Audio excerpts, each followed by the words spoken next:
Hey, welcome back to Ready City Play, where it's part 2 of Dark Souls, the board game, the live stream. We've just defeated the Winged Knight mini-boss, and now we are here in the Darkroot Basin! Look at that! Woo! Sorry I'm a bit late coming back there, guys. Just had a few bits I had to take care of, but we're all set, we're ready to go. We got 2 souls in here from defeating the boss. I think that's what we get. Hey Eddie, thanks for joining. Thanks for hanging out. And so we are going to go and we're going to be taking on the main boss now, which I think will be really, really difficult because I was just setting it up and I just noticed that it's supposed to be this guy, because apparently in the board game, we've adjusted the volume. Sorry about that, guys. That was me trying to compensate for the discrepancy that I need to figure out. But I was just setting the board up for this main boss, and I was like, oh my god, 4 level 3 encounters? This is going to be rock solid. Oh my god. Hey, Alessandro, thanks for coming back. Hey, Heggers. Raleigh, really glad to see that you're still here, buddy. So yeah, I've set it all up. All I have to do is make the treasure deck here for part 2. So yeah, that's where we're at. That's where we're at right now. Whew. See, now if I go back to the main camera here, we're gonna be quiet again. I'm gonna have to adjust the volume. Raleigh says those boards are so crap. Even in, do you know what, man? I had the exact same experience because I was setting those up just the other day, and I was like, "Where are the doors? These are absolutely appalling." I think I've done them correctly. I think that they are correct in this setup that I've got here, but I'm not 100% sure because I don't think you can be. Right. So treasure level 2 deck. So we get, where's my treasure level 1 deck? Here it is. Get rid of all these crappy treasures. Iron Keep sides are so nice, adding solid variety and clear. I like the Iron Keep side, and it's fun. It's a cool, like, lava level. That, I appreciate that, you know? There's an ember. How close was, there was an ember on top of the deck. I was 1 card away from an ember. And then I probably would have immediately lost it when I died. Depending on when I picked it up, I suppose. There's another one. And that's it. Alright, get out of here. Bad treasure deck. Hello, good treasure deck. Oh, Eddie, you're drinking mead? I want some mead. Send me some mead, please. What do we got here? More embers. Those don't go in, though.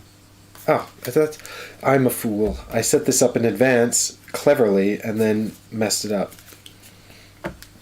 Like a dingbat.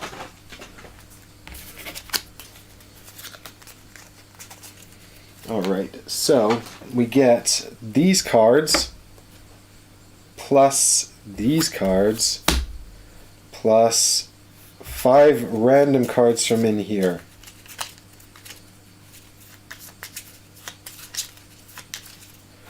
And then our fancy treasure deck is all set up.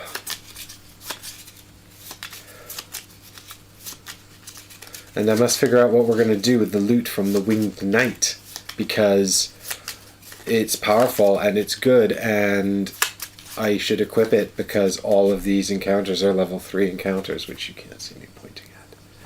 But they're all level 3 encounters, and that's going to be tough.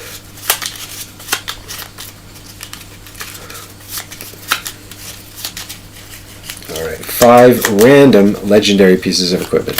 1, 2, 3, 4, 5. The rest of you guys, get out of here. I have to keep the treasure cards bagged up, though, because they don't have the same back, and it's very confusing.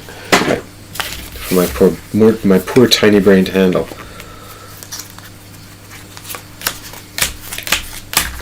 But hopefully we'll be seeing an improvement here on the stream because it's been changed back to low latency. So that should hopefully resolve those issues we were having before, because I'm definitely going to need your help with these level 3 encounters on account of the fact I was getting my ass kicked in level 2s. I only get 2 souls as well. The 2 Rowley, that's where you get in the main game, right? 1 per player?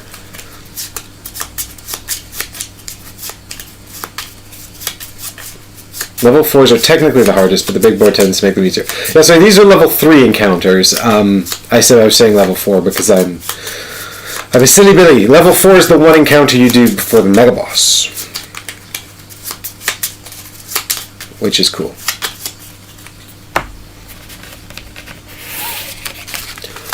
So with only 2 souls, I don't think I've got enough souls to actually equip any of the equipment I just picked up. So this first fight is going to be rock solid. I don't even have enough souls to...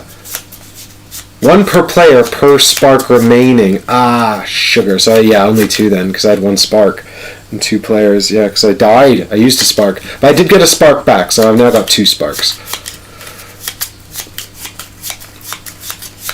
So that's good.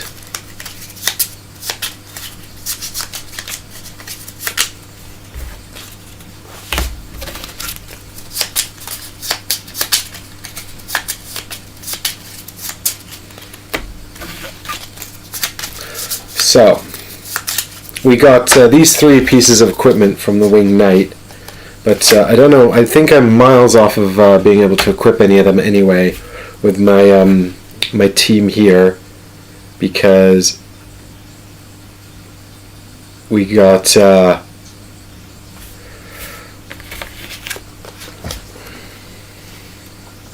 we ain't got the right stats, I'm afraid.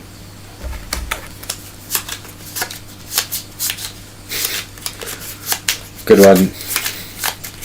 Any more sparks, and I'll probably need to call an electrician. Well, if I run out of sparks, we're going to need to call an EMT with a defibrillator to revive me.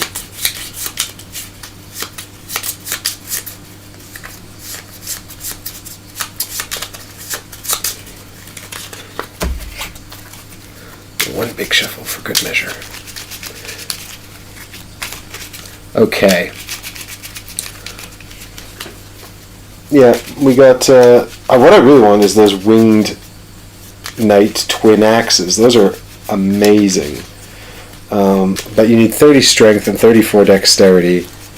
And I'm so far off that.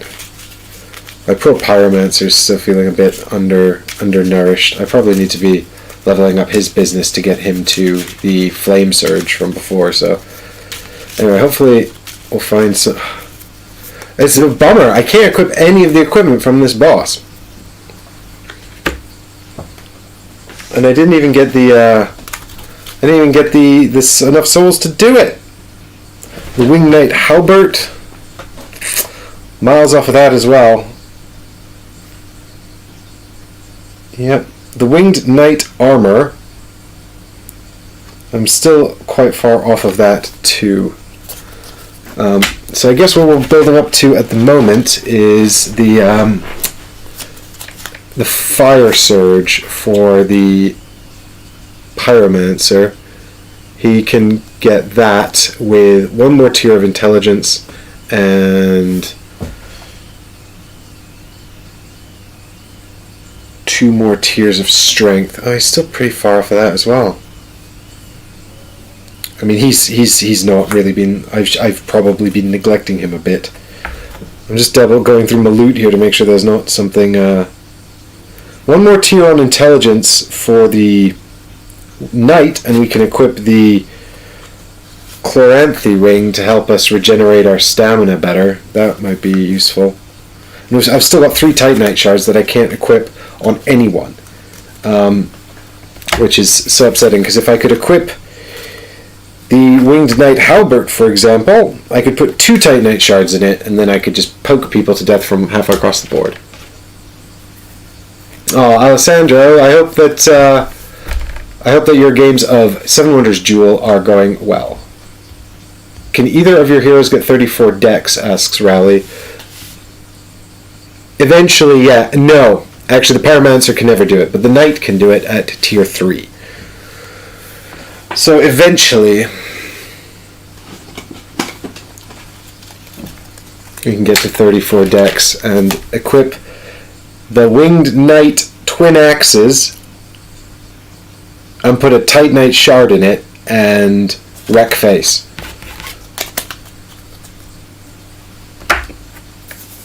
Okay, well, I think the next thing, all there is for me to do is to spend these 2 souls maybe to replenish my luck tokens and then move on. I could upgrade the strength on the Pyromancer so that I'm 1 step closer to the Fire Surge. But I don't think that... I'm just worried that without my luck tokens going into the next match, I'm going to be absolutely mauled because I wasn't doing particularly well in the level 2 ones, and I haven't really improved since then.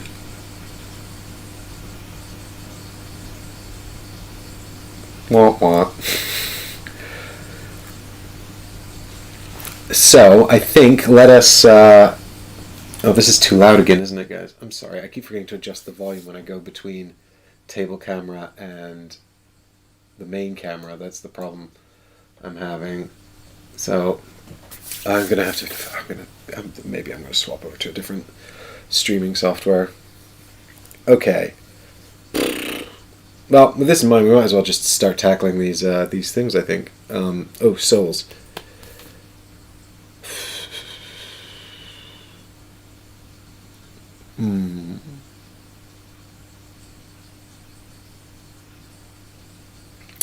Yeah, let's get the luck tokens back. I'm probably gonna die.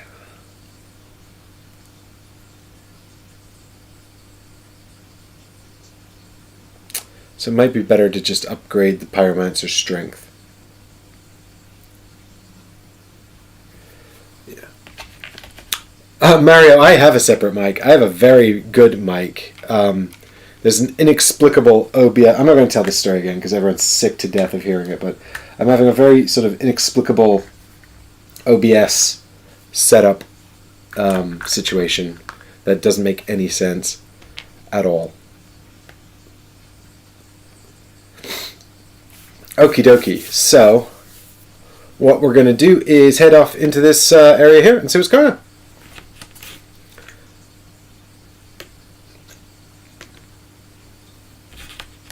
A lack of optimism. Nuh-uh, Eddie. I'm just thinking, I should probably plan around death.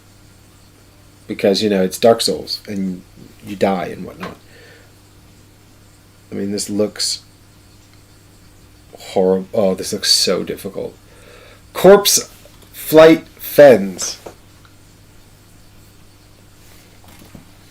It's got a gravestone here in the middle. And the story is thus.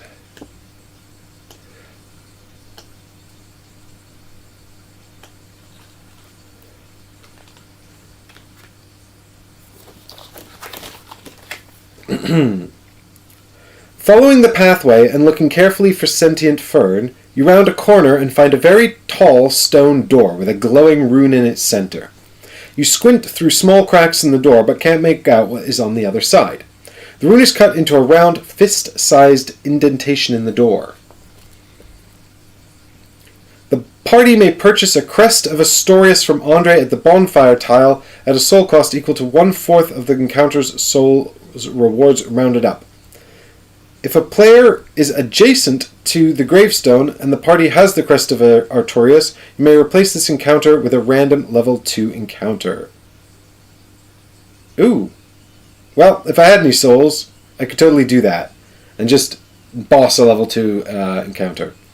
But I don't, so I can't, because I spent them. Spent them on leveling up the Pyromancer. So that's that, really. So instead, we're just going to get a bunch of monsters. Where are my monster cards for the... Here we go. We got, we got this monster, and this monster, and this monster.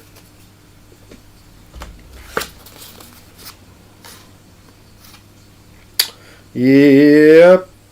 Oh no.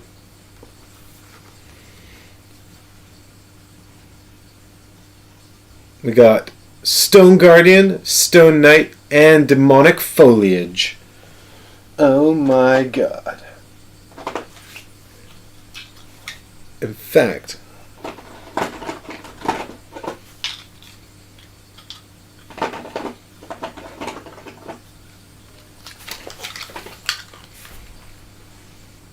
where's my thing here? Yeah. Whoa. So this guy's super scary. And this guy's pretty scary too. But the scariest of all is this guy. Ah! Oh my god.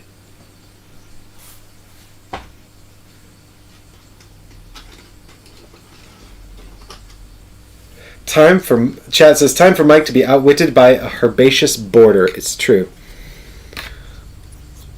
I think people only come here to watch me get outwitted. But look at this. These guys are massive.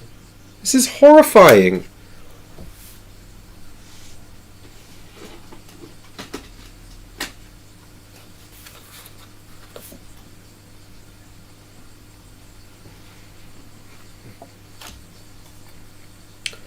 Oh my god. Alright, well everyone's only got one movement, so I might just start in the corner and pray for salvation.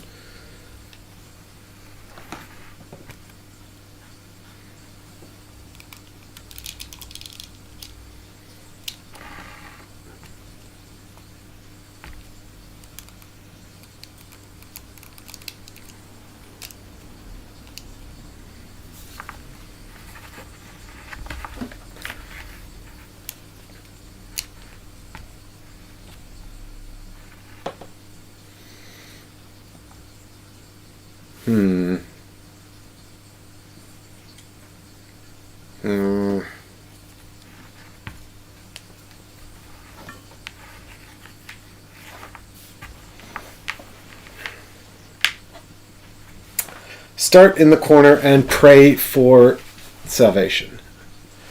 Okay. Well, the Stone Knights are the real problems because they're big and scary. The Stone Guardian is particularly bad because he does a lot of... I dropped my fog gate, guys. I dropped the fog gate. There we go. We're missing the fog gate this whole time. So, the Stone Knight... the Stone Guardian, he moves in and he pushes people out for 4 damage and then smacks them for another 5 damage, so that's really bad. He's also really hard to kill, and he's resistant to magic, so that's really bad. And he's got a range of 1, so that's really bad. I mean, honestly, the Stone Guardian's an absolute nightmare. And he hits everyone on the node as well. So I've started as far away from him as humanly possible. He's this guy over here, and I'm over here. I couldn't have started further away from him. Hopefully I can just use this gravestone maybe to avoid them. That would be good, wouldn't it? That would be good to just avoid them the whole time. And dodge them. Is it possible to dodge? Dodge forever? Dodge for the whole thing? So, this whole board, it seems to be higher up. Did I mess this camera up a little bit? Oh, this is probably nausea-inducing.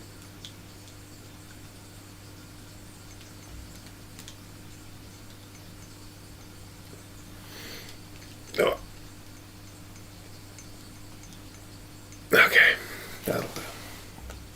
Right, so I'm thinking... What am I thinking? I'm thinking I don't know how to do this.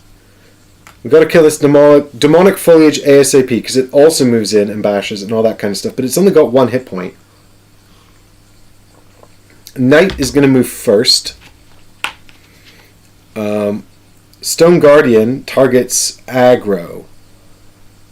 Well, it doesn't really matter because nobody's going to get into range for an attack on the very first activation. Then Knight will... And I mean, we should give Knight aggro token, really, just because... he still has Estus Flask, so that makes sense. Oh, by the way, purple nodes aren't entry nodes. Are you sure about that, Raleigh? Because I thought it was all the nodes next to the door. So what you're saying is I have to start over here. Oh, I'm in serious trouble now.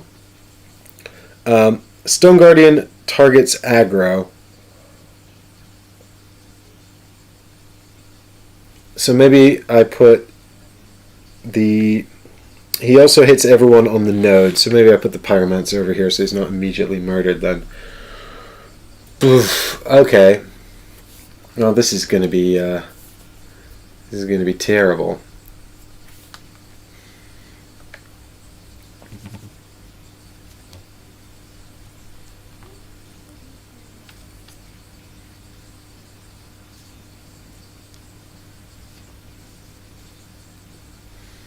Yeah. Okay, so Pyromancer's hiding over here like, you can't see me because I'm so small behind this giant stone man.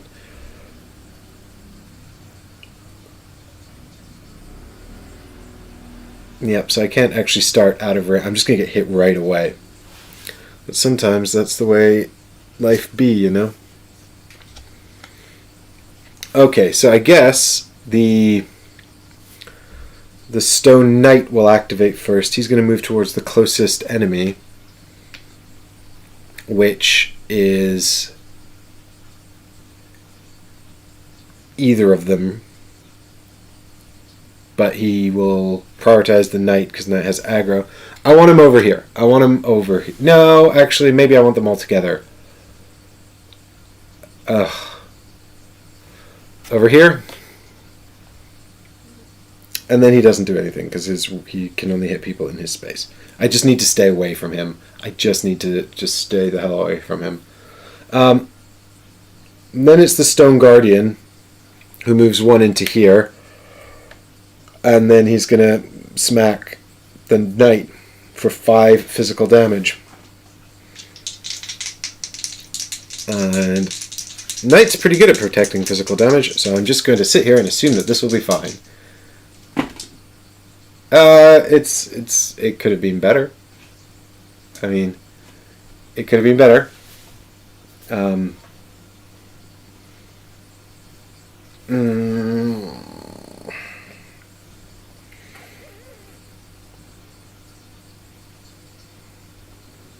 Oh well.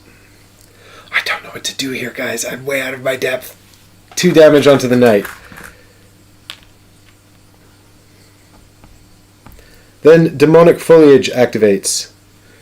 And, oh, it's got range 1 as well. Jeez. So this Demonic Foliage moves in here, and this one moves in here. And attacks the Knight. At least it's only got 1 hit point. So it's another 5 damage. You can do this, Mr. Knight. I believe in you. Okay, that's another 2 damage. Well, we're probably going to have to quaff that Estus Flask anyway. We've still got our heroic ability as well if we get into serious trouble. Okay, it's fine. It's not going to be fine. So, now it is Mr. Knight's turn. I'm thinking I equip the poison throwing knives, I poison the demonic foliage, and then I run away. Which will basically be leaving the Pyromancer to die, which I don't actually like. But I'll still have aggro, so the Stone Guardian will still come at me. So that's kind of what I can do. I can kill this one, lead the Stone Guardian away. That's a plan. That sounds like a plan, doesn't it?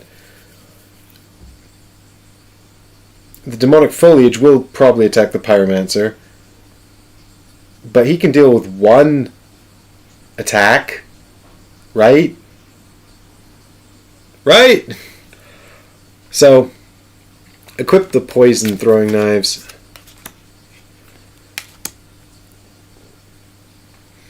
Throw poison at the demonic foliage in front of me. Yes, I can do it. You can do it, Mr. Knight. You can't see anything from this angle. All you can see is a bunch of monsters jumping on my face. Well, that's 4 damage, which is more than enough to kill this demonic foliage. Shit! I should have attacked the Stone Guardian. That would have been really good. Damn it, that's a good roll. Damn it! This guy dies, though. Blah! I was too young.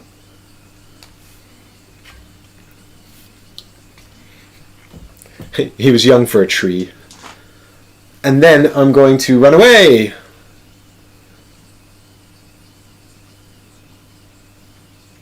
One, 2. Is that worth it? Yes, because if I don't run 2, the guy's going to hit me with his push attack. Yes. So I have to take 1 more stamina. Things aren't looking great on the old stamina front here. I'm going to take another hit off of that guy from his 5 dice attack, at least, before I go again. I'm just trying to decide if I quaff the Estus potion now or wait till later. I don't know. I can't decide. It's too difficult, and my brain is stinky. No, I've still got my blue extra defense, so but I could run out of stamina. Ooh, new. What's this guy gonna do? He's gonna walk forwards and smack the pyromancer. This guy's gonna walk over there and smack me, and this guy is gonna walk 1 forwards, and the pyromancer's gonna have to run very far away from him. And then after that, he's gonna keep walking around this gravestone, I think. So, can I survive a 5 die physical attack? 5 damage physical attack. With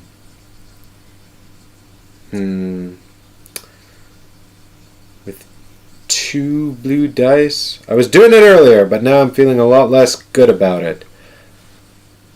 On account of the fact that I just failed a bunch of times. Then again, I could also use these yellow. I could use a single yellow one. I could also I'll be fine. It'll be fine.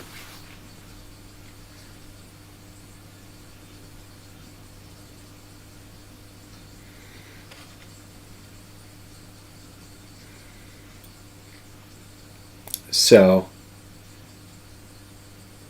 let me think. Stone Knight moves into here. What's the worst that could happen? Exactly, what's the worst that could happen? He can't do anything from there because he's range 0. Stone Guardian moves into here and hits the Knight. Okay. Oh, it's got push on it. I think I forgot to do the push earlier. I did, didn't I? Forget to do the push on this attack. I will remember next time, I promise. I'm sorry. It might have actually been helpful, I don't know. Ooh. Ba-bam. 4. 5. I've survived. Against all odds. Amazing. Too lucky. And then I get pushed. So I shall get pushed over to here? No. Because foliage hasn't activated yet. Foliage moves to nearest. Do I want to try and tank this hit? I don't really want to tank another hit. Of course, I guess it doesn't really make much difference if the because the pyromancer would be tanking it otherwise. Oh boy. Hoo boy, the chances of rolling another big defense are really bad. No, I think I just go up here into this corner. I think that was a very un-Mike roll. Hey! I get lucky sometimes. It's uncommon, but it happens. And then it's Demonic Foliage, who walks 1 forward and attacks the Pyromancer for 5 damage. Pyromancer has 1 blue dice on defense. Or we could dodge it! 50-50, take no damage! Sounds like a good deal. 1! Uh-oh. This was a bad decision. 4 damage.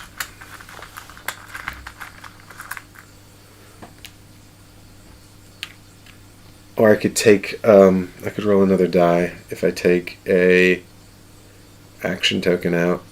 No, I don't know. I don't think that's a good idea. This seems impossible. Impossible!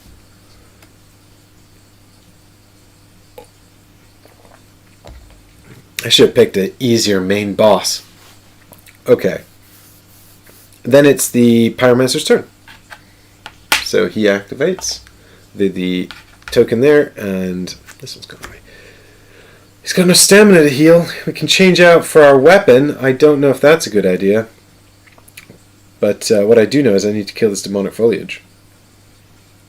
Which I can probably do with Soul Arrow. And I also need to get away from this knight.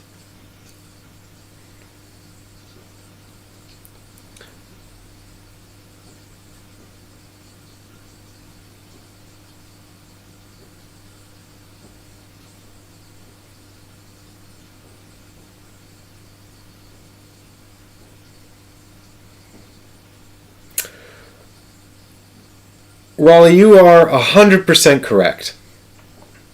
Okay. My bad.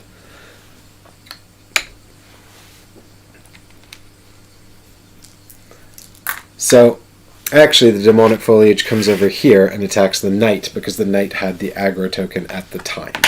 Which is correct and the way it should be played. So I was doing it wrong. And that's probably why I'm not doing very well. Okay, so knight's got a hit incoming. I really didn't really want this to happen, but I don't have a choice.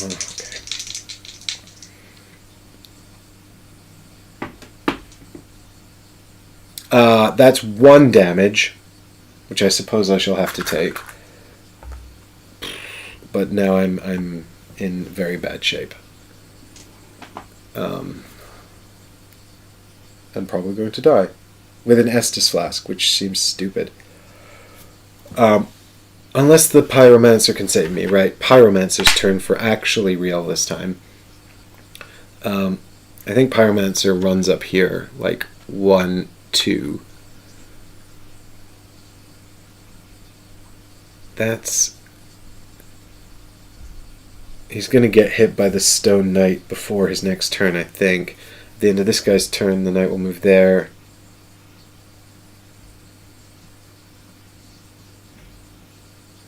At the end of this guy's turn, the Knight will move there. At the end of this guy's turn, the Knight will move in and hit him for 5 damage. Which is bad, unless I can somehow draw him. No. But I can't get any more distance on the Knight, unless I literally run into the space. How much stamina does it cost to cross the board? 1, 2, 3, 4 to run away from the Knight, which would take 3 stamina. But that's probably better than taking a hit from this guy, right? Because then at the end of my turn, he'll move there. At the end of the Knight's turn, he'll move there. Pyromancer again. Yeah, okay.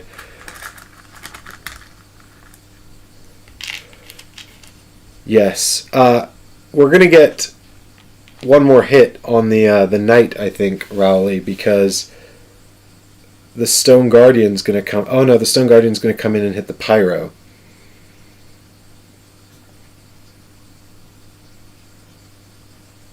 And actually, if the Pyro stayed away, he wouldn't get hit by the Stone Guardian, because the Stone Guardian only attacks aggro.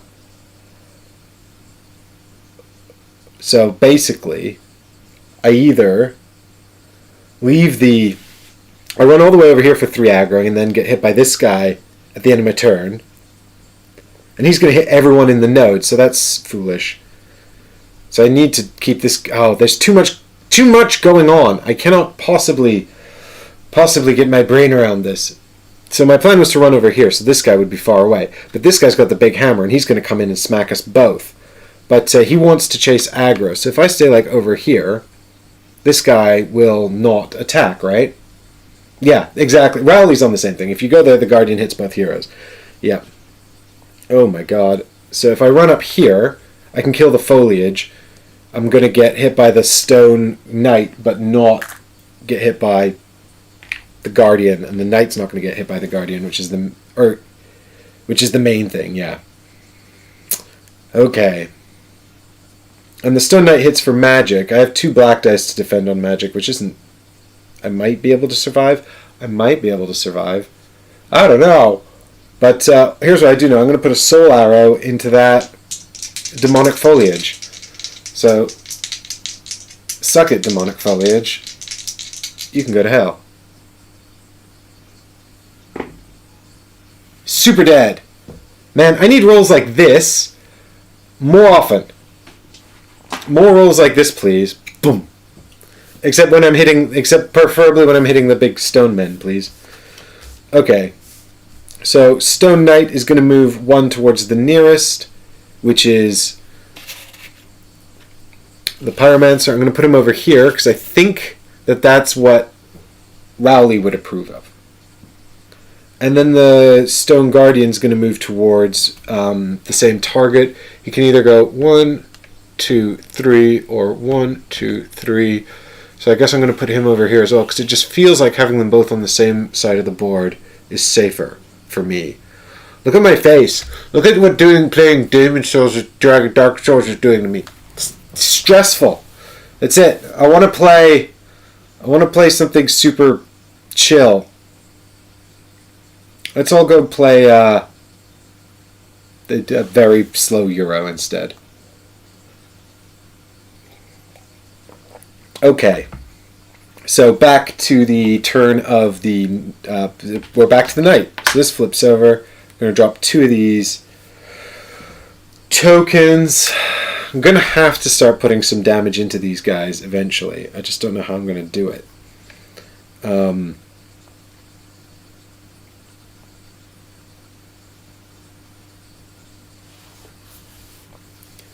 Maris says play Uno.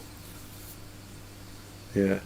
I think I want to kill the Stone Knight first, because he's... the Stone Guardian first, because he's less dodgeable, right? So I probably want to hit him with the poison throwing knives. They only have a range of 1, though. So I'm probably going to get smacked by him before I can do anything meaningful. But if I don't go a bit closer...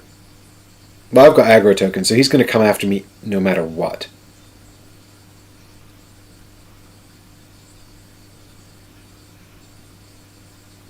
So the question is, do I wait? There's no point in waiting here, though.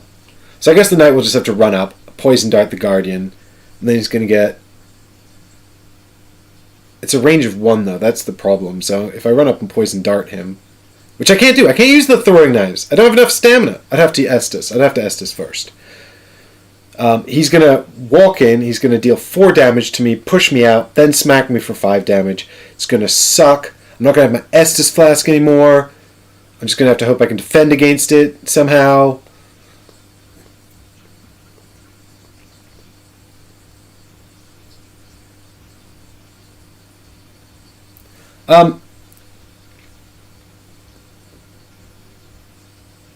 Rally, it doesn't say in the... I couldn't find it in the rules where it said that you refreshed after a boss fight without a flask. Well, sorry.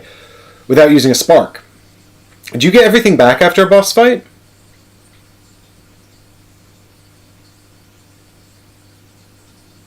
Because I combed the rules for that to see if you got everything back after a boss fight, and it said the only time you get to refresh these tokens is when you use a spark.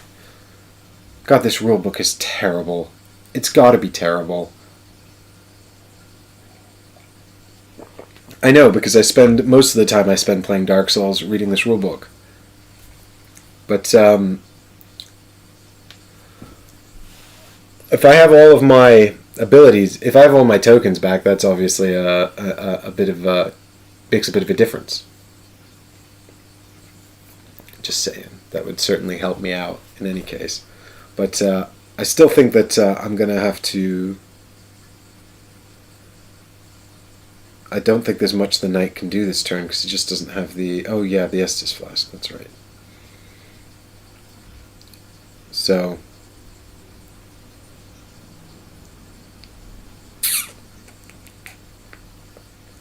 I think...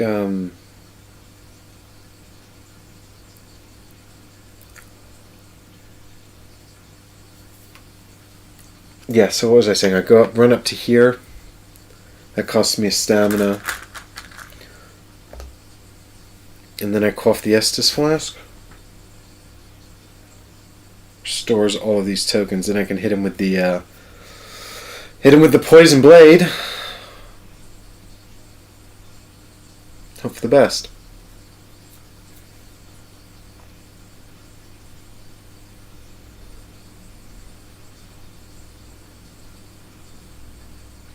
Yeah, Raleigh, there's no change to that in the extended version. I read the rules pretty carefully, so where does it say that in the rulebook? Because it should say it under the entries for the tokens as well. Is that in setting up after? Oh God, you know what? That rulebook exhausts me.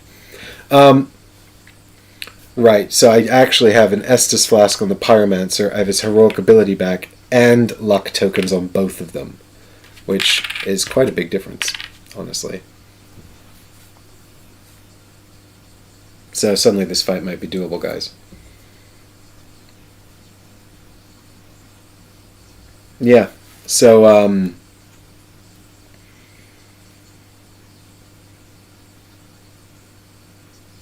yeah.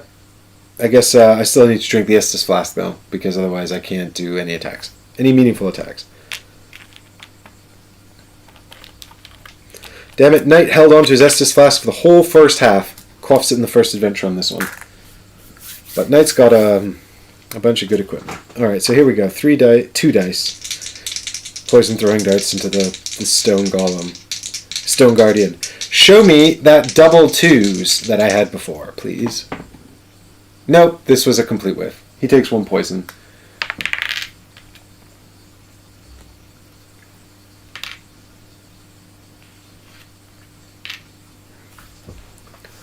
Yeah.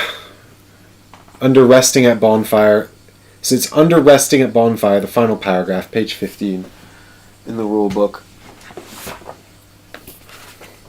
What section is that? Resting at the bonfire. Yeah. So,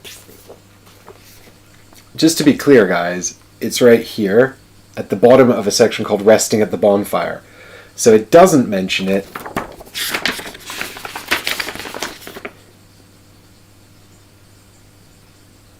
Here in the setup after the mini-boss section. Doesn't mention it there at all. And it's also got a section on the tokens as well, which I think is actually near the start.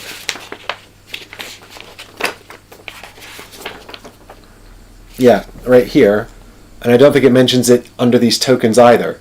It mentions you get them when you rest at the bonfire. But it doesn't act, and then it mentions that yeah, so I mean that's just a nightmare.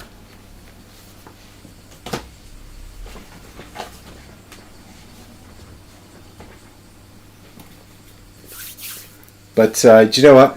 I'm very lucky because I've Rally watching and he knows what's going on. You know, and it's a funny thing as well because I remembered that happened, and then I was looking for it in the rulebook and I couldn't find it anywhere. You know? Unbelievable. So, anyway, Knight fails to do significant damage. I could re-roll the blank, but I don't think it's worth it because the guy's got 2 defense. I'd need to roll a 2. So, yeah, so that's the end of that, really. So we're going to get Stone Guardian, moves in here, pushes Knight out. Knight gets pushed over here because I don't want to be in the corner, I don't think. That seems like a bad place to be. For 4 damage. So we roll 4 defense. Amazing. Knight is amazing. And then he gets hit for 5 damage. Come on, Knight. You can do it, buddy. Ooh. 3. So he's going to take 2. We could add another blue die here with our heroic ability, which we've suddenly got. Or we could choose to re-roll the blue one. I think we just take the 2 damage at this stage because we've just Estus, so our bar is fairly healthy at the moment. But now, the big pain, this guy moves in here and hits our Pyromancer, so we can reduce the damage by... Oh, and this has got a push on it as well, so now it gets pushed again, actually. And I can go there, I can go here. I think this is the better... Well, actually, is it? Because this guy's going to activate again. And he's going to come after aggro, which will be Pyromancer. Is he equidistant from Pyromancer at the moment? 1, 2, 3. 1, 2, 3. Yeah, he is, but if Pyromancer moves anywhere else... Yeah... Actually, let's go... Am I going to get trapped in the corner here? This is not good.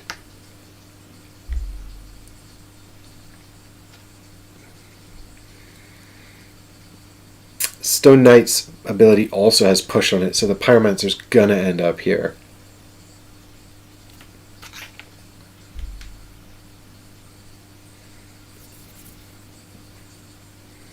Rowley says double shield for the win if you come back here. Yeah, it might have to be. Alright. So this is the Stone Knight. 5 damage into our friend the Pyromancer, who could theoretically use his dodge. Protects against 3, takes 2 damage. Oh, I see what you're saying, Rowley. So Rowley's saying that the knight had to come here because this node, which you can't see because there's a die on top of it, but this node and this node are actually both equidistant, so this would count as a sideways push, which is not. He has to get pushed away from the model.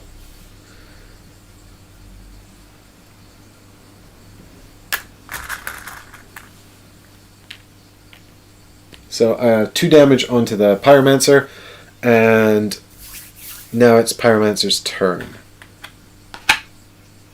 So I think we should probably run away from this man.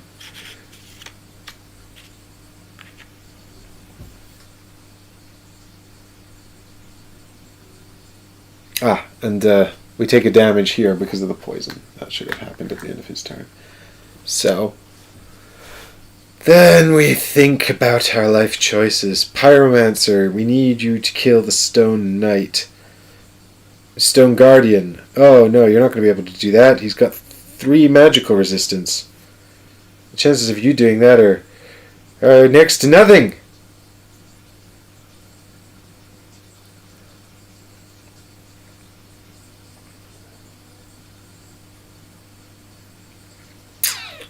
Yep. So maybe we just kind of back up, soul arrow the stone swordy man, hope for the best. Could use the heroic to do an extra die. Could use our intelligence to do an extra die. Throw an enormous number of dice into him. Hey Maverick. Hey Rory. How you doing, guys? Thanks for joining in on the stream where I'm getting my ass handed to me by these stone monstrosities.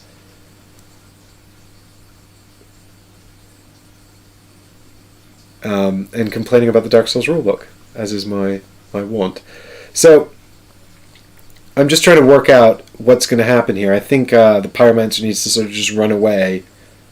I'm just I don't think he can get anywhere where he's not going to get smacked by the Stone Guardian, which is the man with the big hammer, and that's a problem.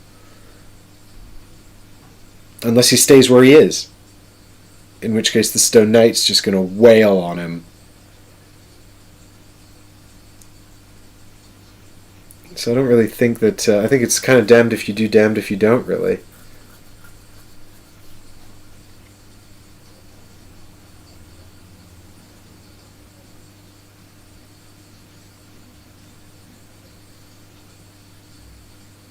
Yeah, because I think probably what I... Yeah, I don't think I can do anything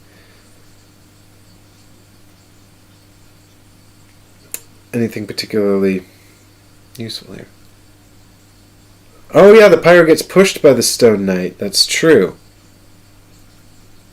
Well done, Rowley. He's helping me out here. So Pyro's going to get pushed by the Stone Knight into one of the 3 spaces. So it's still kind of the same decision. I'm still just trying to decide where I want to end up. In my future. And I think the problem is that Stone Guardian's going to be coming after Pyro, and I can't really go anywhere that's going to save me from getting hit by him. So it's really just a question of how I can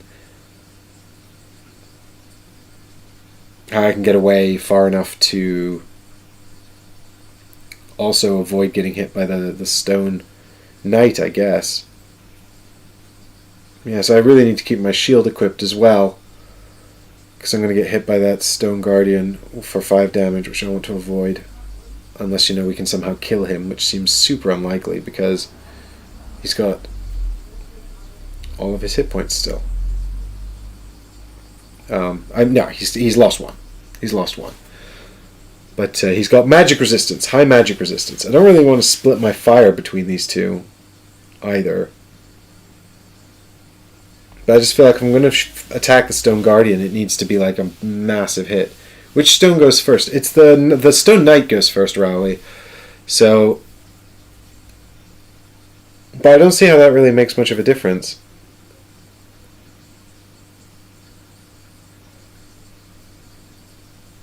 See, if I run up here, this guy's going to walk over and smack me. This guy, he's going to start walking towards me anyway, and because this guy he targets the nearest, so unless someone actually pulls aggro away from him, he's just going to keep coming after this guy, after me. If I run over here, I'm 3 away, which means he will head towards the knight, which is good, but then this guy's going to hit me twice anyway, because he's going to move in here and push me out for damage, and then smack me for damage, so I haven't really saved myself any pain, which is the problem that I've got, the conundrum I'm trying to solve. And I'm not sure, I'm beginning to think, guys, that the answer might be to just, stop struggling and die.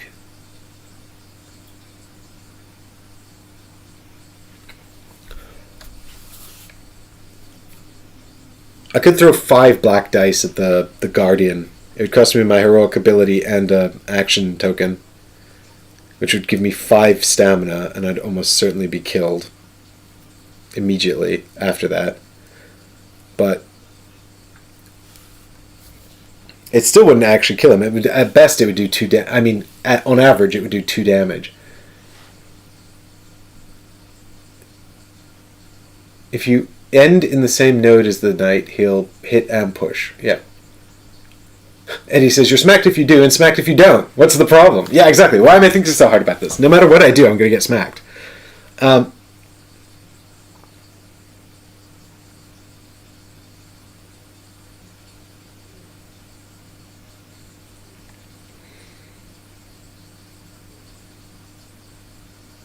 Yep. So if I get pushed out to here,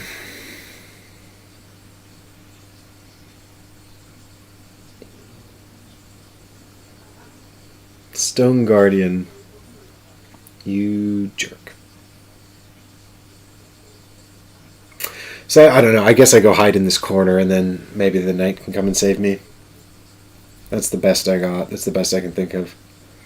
I don't really want to do this massive attack because I'm gonna run out of energy, stamina, or whatever. I can't take my shield down. I'll just get killed. But 2 dice, even into the Stone Knight, isn't really going to do much of anything.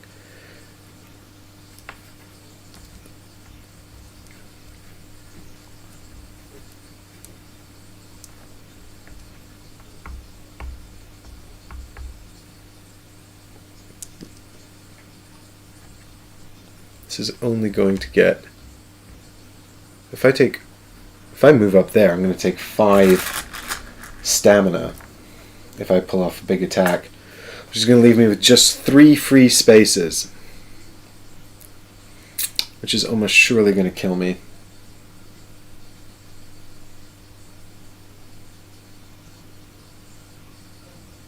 Yeah, unless I one-shot one of them, which is, it seems supremely unlikely because I don't think I can get past their resistance. It's outrageous. The question is, do I spend all the stamina to do the powerful soul arrow? The thing is, if I don't do some of these attacks, I'm never going to kill him.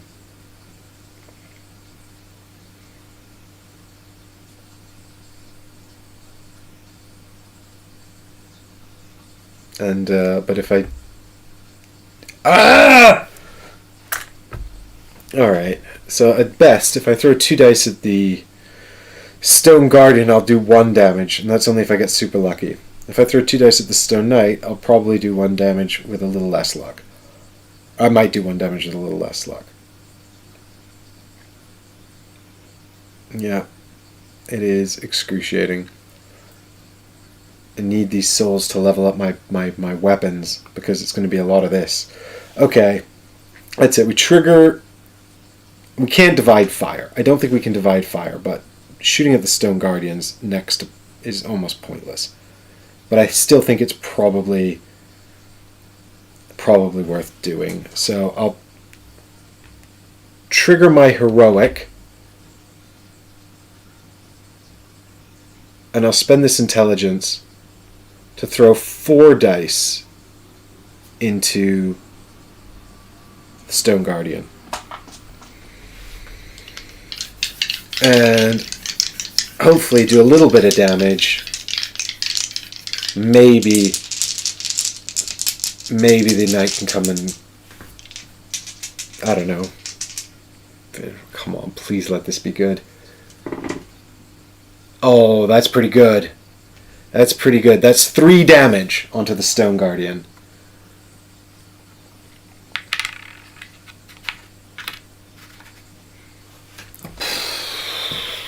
Okay. And then he's probably gonna come and kill me. But have at thee! One mighty blow before I die! So Stone Knight moves 1 space up here. Stone Guardian, he's gonna move 1 space as well. I suppose...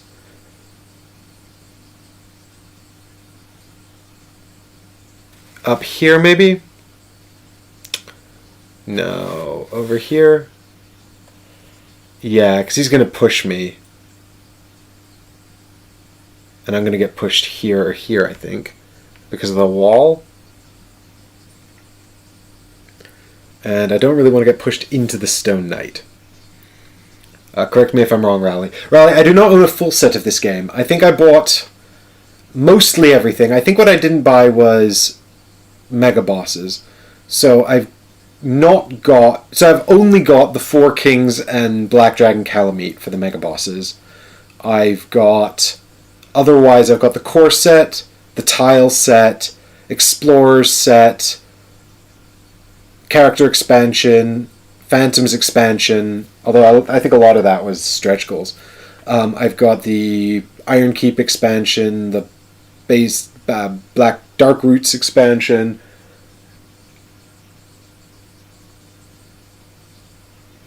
I think that's it. I think I bought the Mega Bosses that were marked as Kickstarter exclusive. I think that's what I did. Hey, Claudius.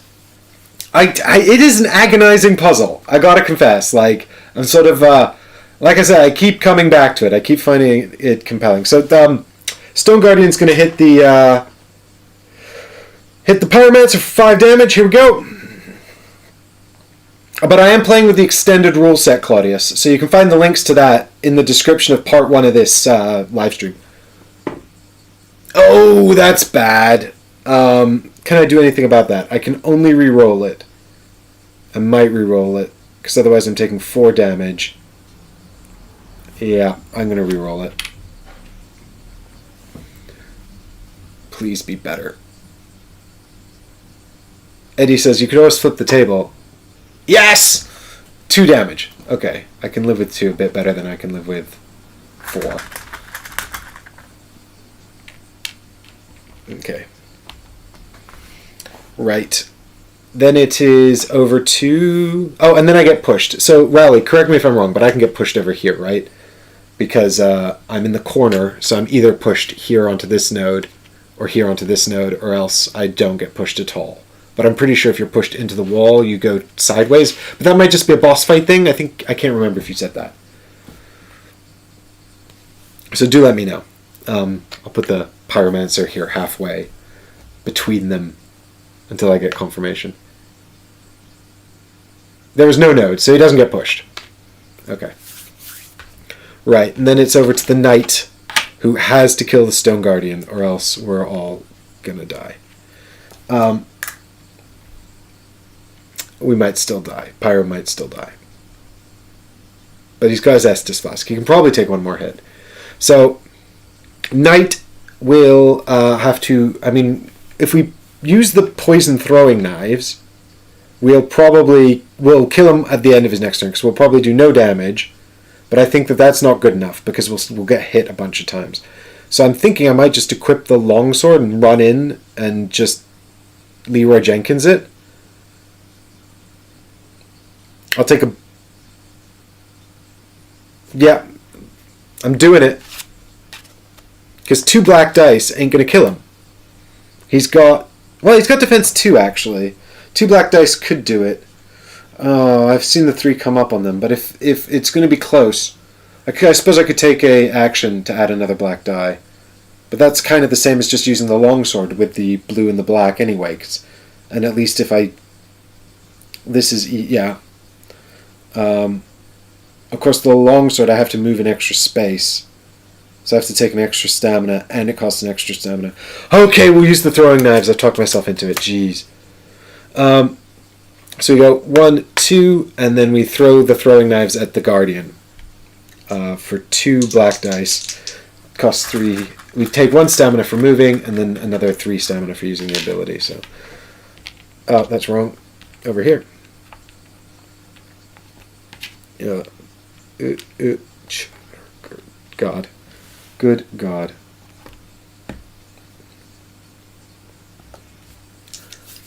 Suck it, Stone Guardian.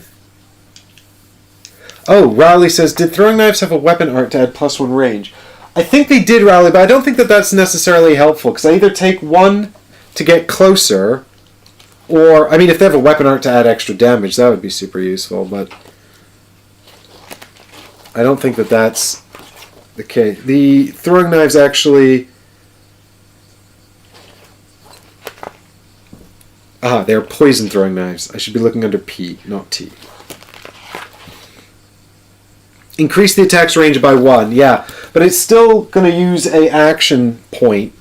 So I think I'm probably better off spending the stamina to move 1 closer. If I don't kill him, it's better to use the stamina, the advanced point, because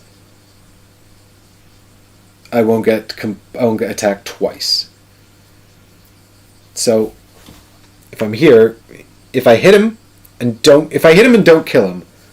But what I'm thinking is that if I don't kill him, I'll probably just spend a... Yeah. I was thinking I'll probably just spend an action point to add... If I don't kill him with the throwing knives, I'll probably just spend an action point to add a black die.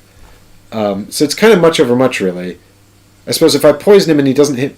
But if I kill him now, he won't hit me at all. Whereas if I get him from +1 range, like over here, he'll still walk in and hit me for 1 hit. Yeah. So the question is, I mean, I could kill him with the die if I roll 3 or greater. But I could also move in here, and then I can use the action point to add another die after I've rolled if I need it, which will leave me very vulnerable, but he'll be dead, which I think is probably preferable. I'm just worried then that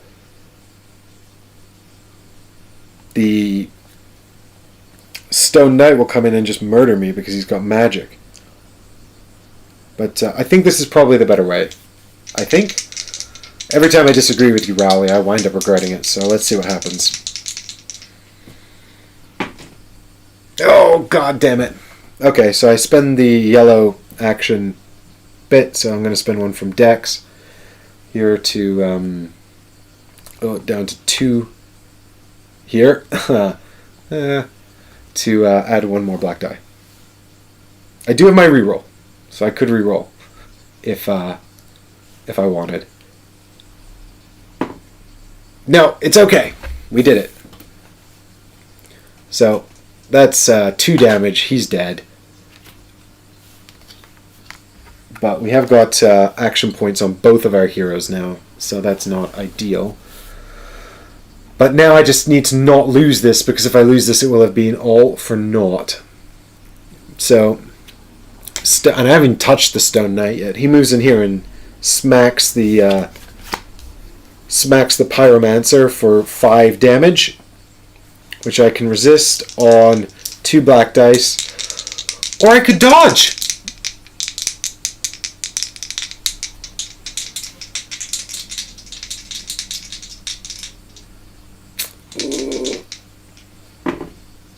Oh, that's so bad. What can I do? Do I have anything I can do here?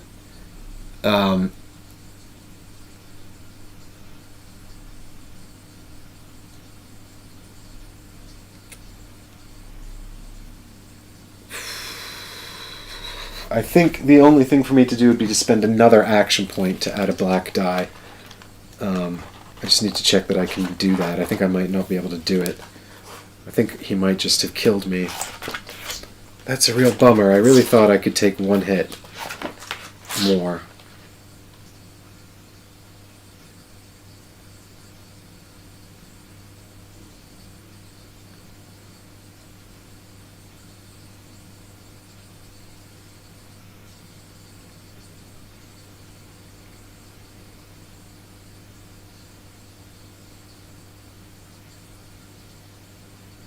No. Because I don't have an action cube that matches the Pyromancer garb, and there's no resistance on the shield. So I think I'm shit out of luck.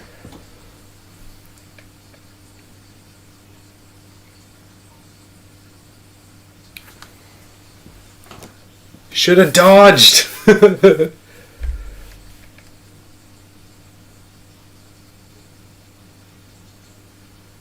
Oh.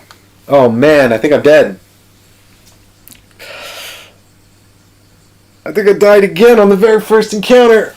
Oh my god. Oh my god. Hey!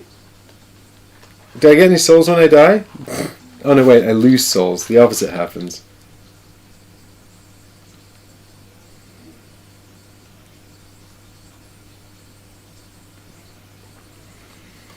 Yeah.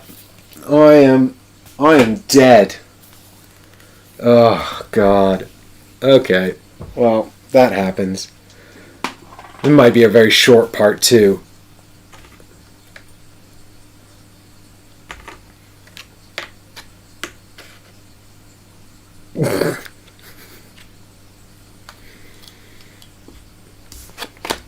Man, after all that struggle and all that strife,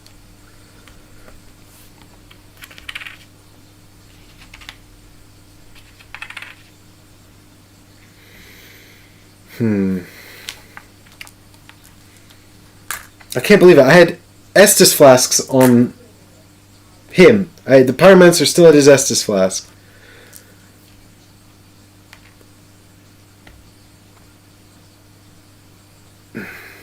God damn it.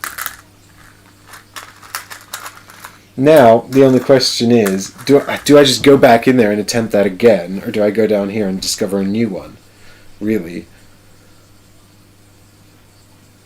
It's sort of like, it's a risk to try something new, but also to do the same one over again, it could just result in death again.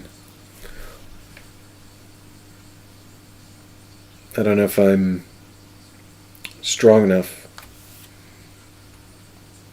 I don't know if I'm strong enough to do it, you guys.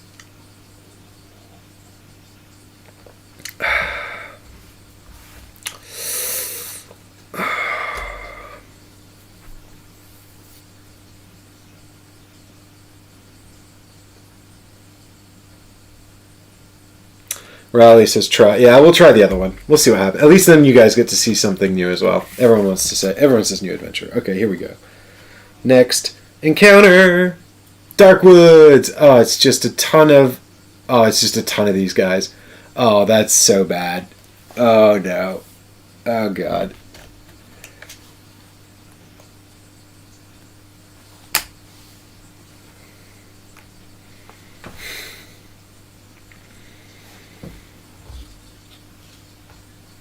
I don't have the. I feel like I don't have the. Oh my god! I feel like I don't have the power, the weapon power to kill these things. You know.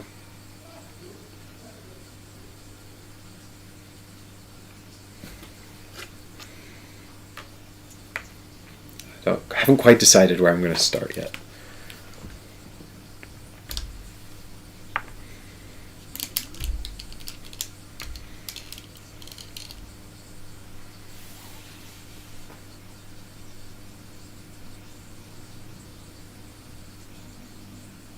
Yeah, if I get womp womp.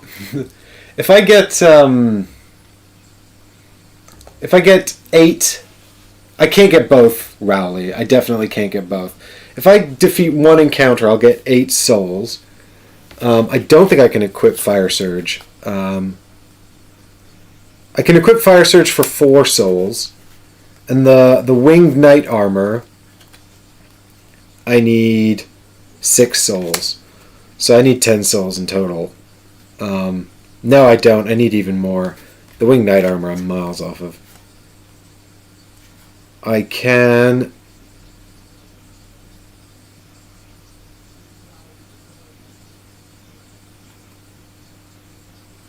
I could potentially get the Winged Halbert at some point, I guess.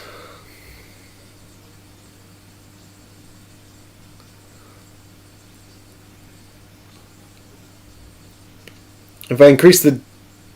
Oh no, the Pyromancer's dexterity is garbage. Yeah, I mean, I can get Fire Surge next, but I'm still miles off the winged armor. I need to do the Knight up to strength 30, up to strength tier 2, and I need to do his faith up to tier 3, which is 14 souls. I mean, it's so far off.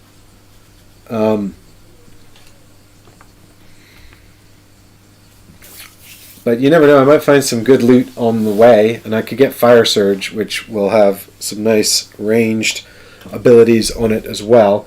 But I don't think I'm going to be able to kill these 3 guys. I mean, it's basically the last encounter, but worse. Darkroot Basin sucks! I should have picked a main boss with some level 2 encounters on him. It just, I picked this one because he's got the ring in the video game. He's got the ring that you need to fall into the abyss to fight the 4 kings. I was like, ooh, fluff, thematic. And now I'm paying the price. So I'm just thinking about my opening moves here as well, guys. I'm conscientious that I don't want to get murdered right away, but I also don't know what else I can do. Oh, while I'm doing that, we can read the Dark Woods fluff.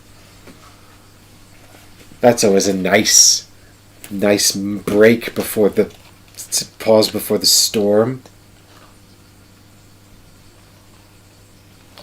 Wasn't there a special ability on the longsword as well? I seem to remember it wasn't particularly useful though. The Knight's Faith is 9, 15, 23, 31, and the Winged Knight armor requires Faith 24, so he's 1 spot off, which is a bummer.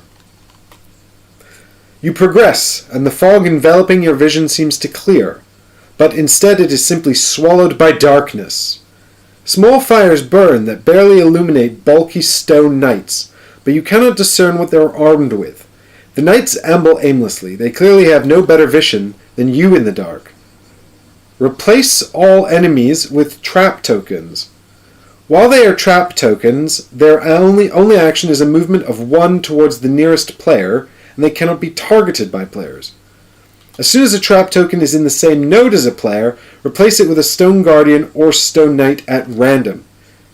If the enemy is revealed on an enemy turn, it immediately activates.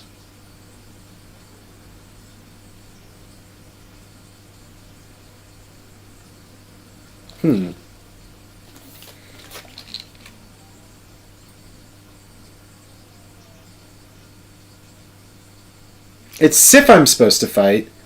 Oh, I might have misremembered this. Chris might have told me to fight Sif, and then I got confused, and I just remembered it was one boss from the Darkroot Basin. I should probably be doing Sif. I swear to God, if his setup is easier, I'm going to be mad at myself. He has one level 2 encounter, so that probably would have been easier. By the way, the model for Sif is absolutely boss. Look at this thing. How cool is that? Like, such a badass. He's enormous as well. This sword is so long. It's pretty cool. I like it.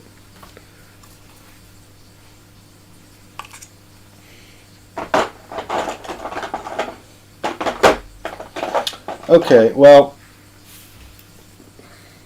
now I'm fighting the wrong boss, and baddies are hidden in darkness.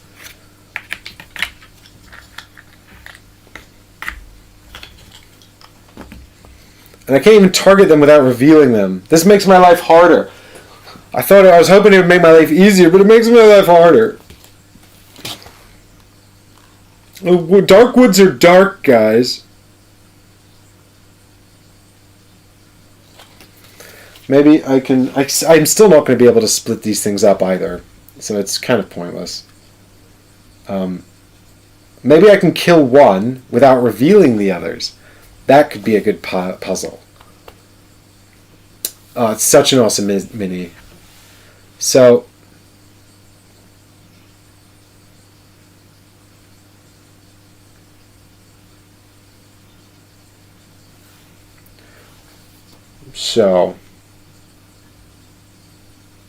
bad guys move first. I need to decide who has aggro. Who finished the final turn in the last round? It was Knight. So Pyromancer is going to start this one.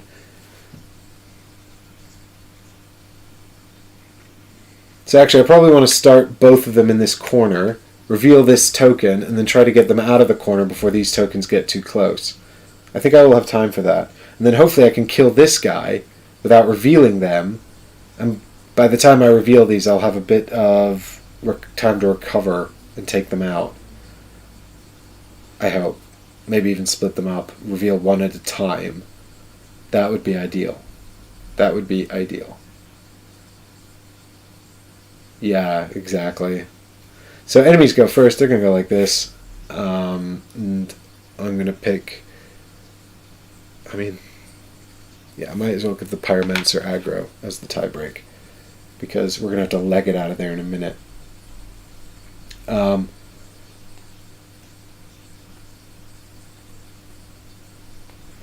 If I enter the node and reveal the enemy, is it enough to move through, or do I have to stop? I don't really want to stand there and get wailed on. So yeah, it says as soon as a trap token is in the same node as a player. So the Pyro could run in here, reveal whoever this is, and then leg it. And maybe blast them with some magic. Of course, it kind of leaves the Knight a bit shafted. But I've got to reveal someone at some point. Although actually, these guys are going to come right after the Pyromancer, aren't they? Because they just go towards the nearest. I don't think there's any way to do this intelligently. I think I'm just boned anyway. I say do it intelligently, I mean, maybe there is, but it is beyond my poor cognitive abilities. Well, let's go one into here, and then reveal whoever this is, and then decide what we're going to do from there. So I have to randomize it. It's either the knight or the guardian. I don't think that's going to change much of my approach to this, but we'll see. Got 2 cards here, and one is the knight. Oh no, wait, I can see on the back. Damn it, I forgot these cards are not random. Okay, I'm going to roll this dodge die, and if it comes up dodge, it's a knight, and if it comes up blank, it's the guardian. It's dodge, it's the knight. So I know those two together now are guardians. Okay.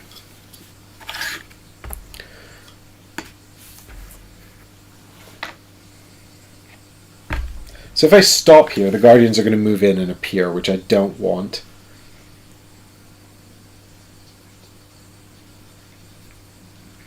So if I move over here too, I'm going to take 2 stamina.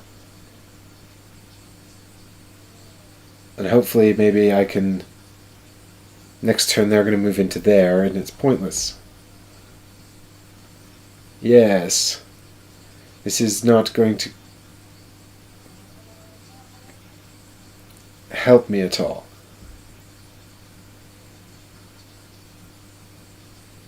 I think I'm still going to get mauled by both of these guardians, no matter what I do.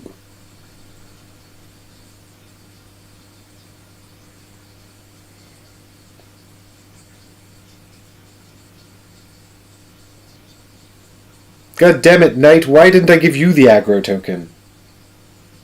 That was stupid. Why is hindsight 2020?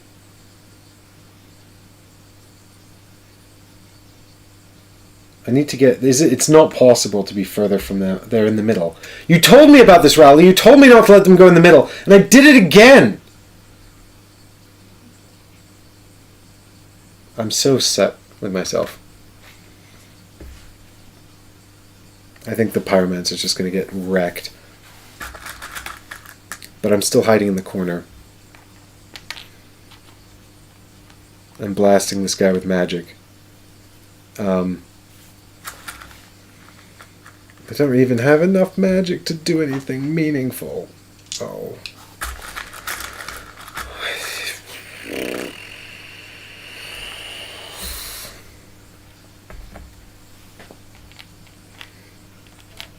Maybe the knight can reveal those other 2 enemies and draw them away. This attack, look at this. This is nonsense. I've already exhausted myself. Do trap token enemies have a threat level? I don't believe so. I haven't seen a threat level.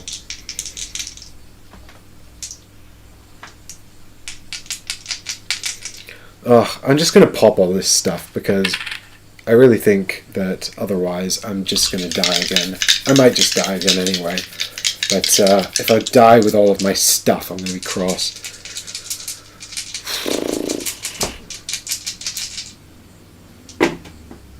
Oh, that's so disappointing.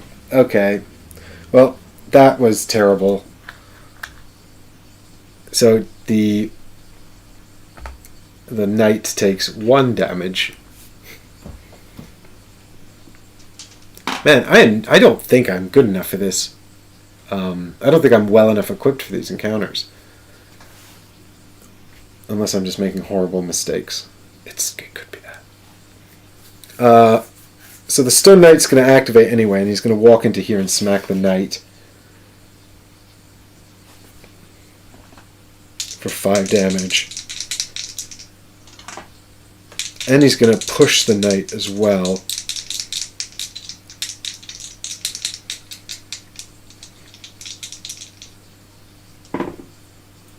So the Knight's going to take 3.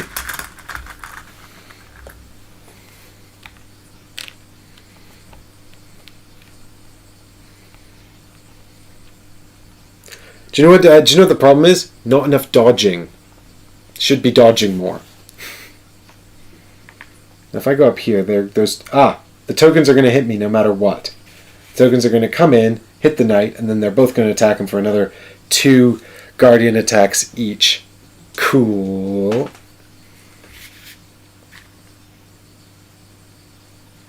because he's going to get pushed out. And wherever he goes, here, here, or here, he's going to reveal the Guardian tokens because they move after. I assume. Oh, is this why... Yeah, is this why you were talking about threat level? Like, I've been moving them last. I presume because they don't have a threat level, right? So I'm just counting them as 0. It didn't say in here, which is actually probably a bit of an oversight.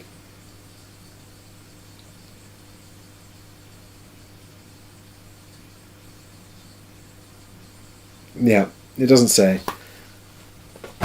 Yeah, it actually probably would have helped me if they had moved first, because then I could have dodged away from them. But they wanted to... Oh, no, wait, but they move... Well, now they're going to move towards the knight, because he's the closest. Oh, well. I guess this is the way it is.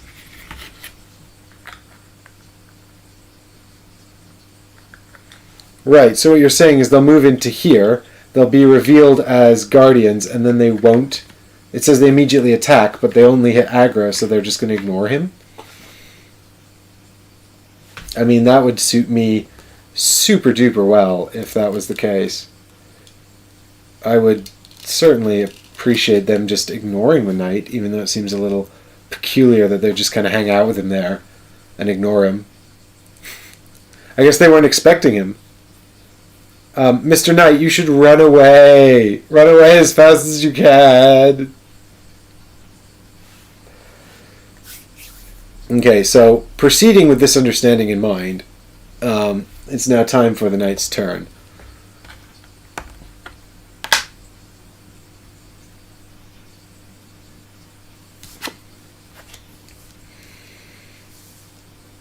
The Stone Guardians are weak to, and I say weak, slightly weaker.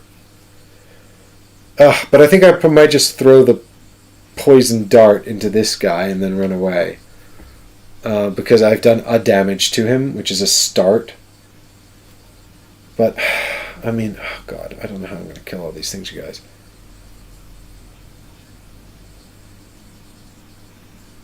Well, it says the tokens move towards the... it does say they immediately attack, but I'm just going to give myself... I'm going to lose here anyway.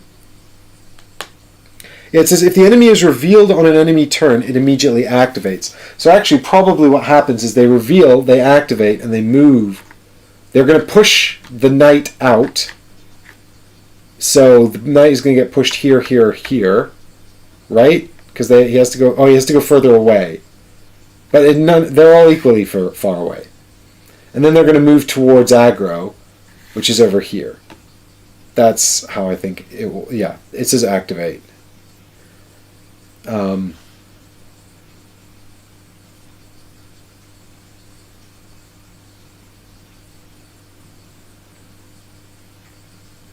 then the knight takes aggro from the pyromancer.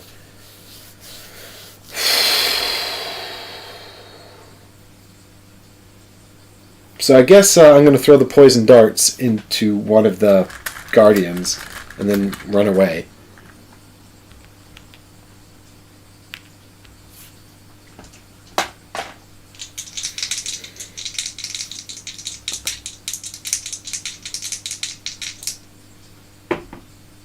Now, with rolls like that, you ain't making much progress.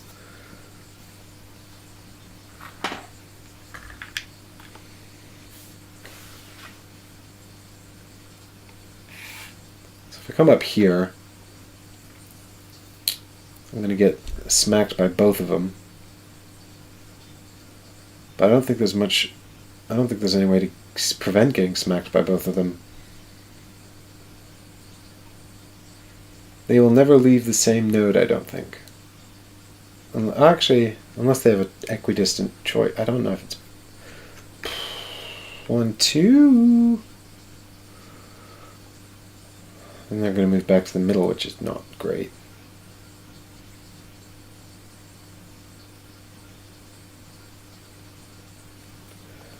I could have, but I didn't want to get trapped in the corner by these guys.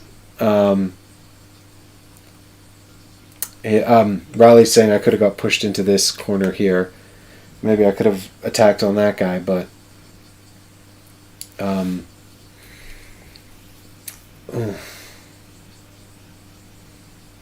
But I chose to go over here.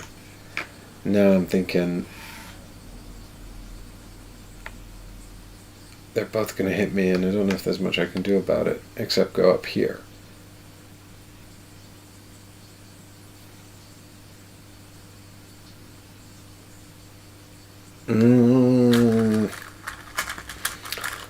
Man, this feels really difficult. Do you get more souls for completing one of these encounters? Level 3 encounters give more souls, please. Not that I'm going to do it, unfortunately. Stone Knight is going to activate then, and he's going to move 1 towards the nearest enemy, which is Pyromancer, so he moves into here.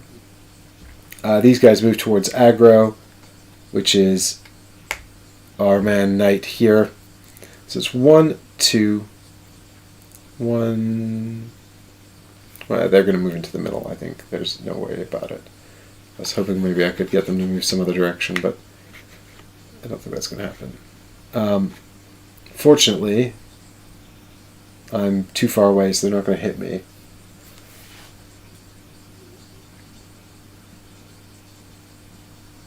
So there's that.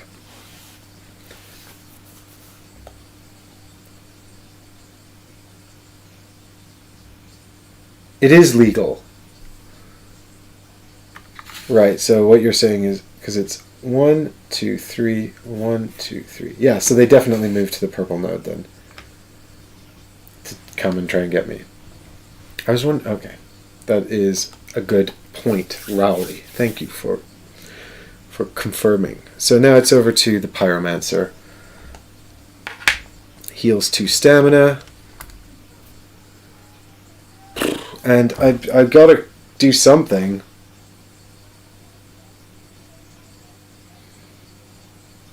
But I don't really want to move towards the Stone Guardians. It's probably better to take 1 hit from the Stone Knight and move towards the Guardians. They're going to be coming towards me next turn anyway, because I have aggro.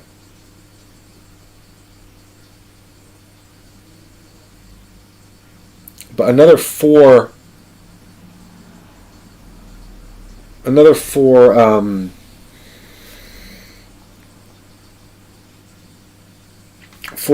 stamina is not gonna help me really against. It's just gonna leave me very vulnerable. I need 4 damage. There's just no way. A 6 results on 3 dice is possible, but is very unlikely.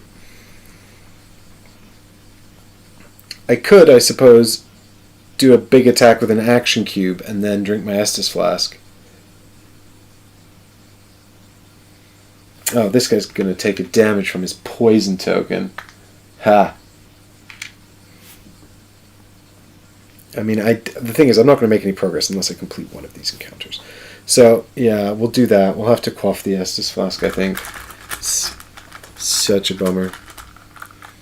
But,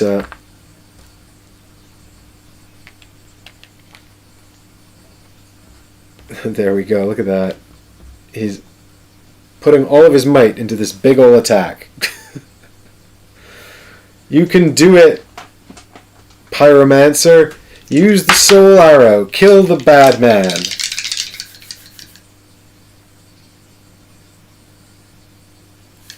You have to move into the soul, or he'll move to you and push you. Right, so what you're saying is if I move in here first, at least when he hits me, I'll get pushed back here, so I won't get hit by the Guardians. That's a good idea, Rowley. I like that idea. We shall do that, so... We're like, run into his face and blast him with soul arrow.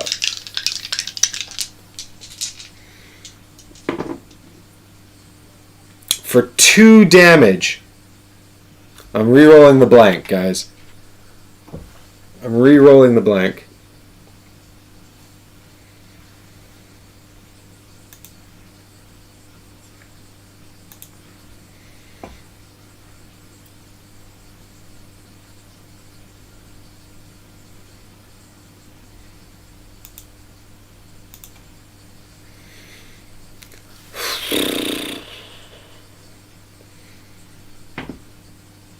Okay, well, that's a shame, but it's still 5, which gives him 3 damage and leaves him on 1.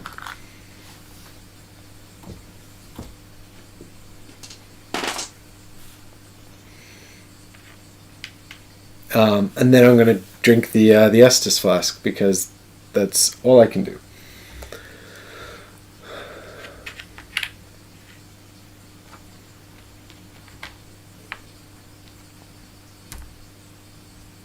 Dun dun dun dun dun dun dun dun.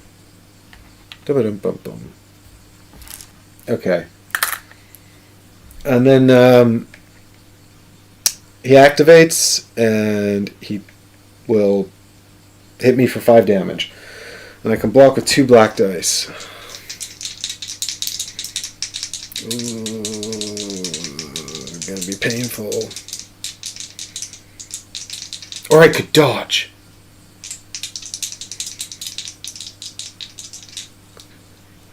I could dodge and just take no damage at all.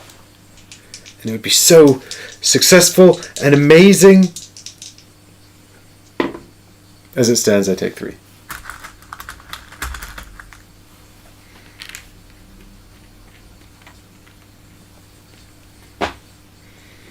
Okay, and I'm pushed back into here, and then these guys activate, and it's 1, 2, 3, or 1, 2, 3. Yeah, so they're going to go into here, where hopefully they will leave me alone shortly.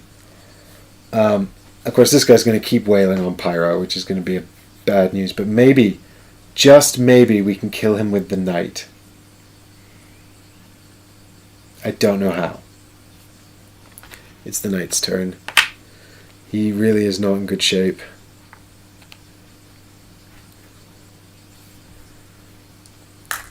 Oh God, all of this effort to kill one dude, and there's still 2 more dudes, and they're harder, and they're both hanging out together. Run into here. I'm going to get smacked in the face by these Stone Guardians twice.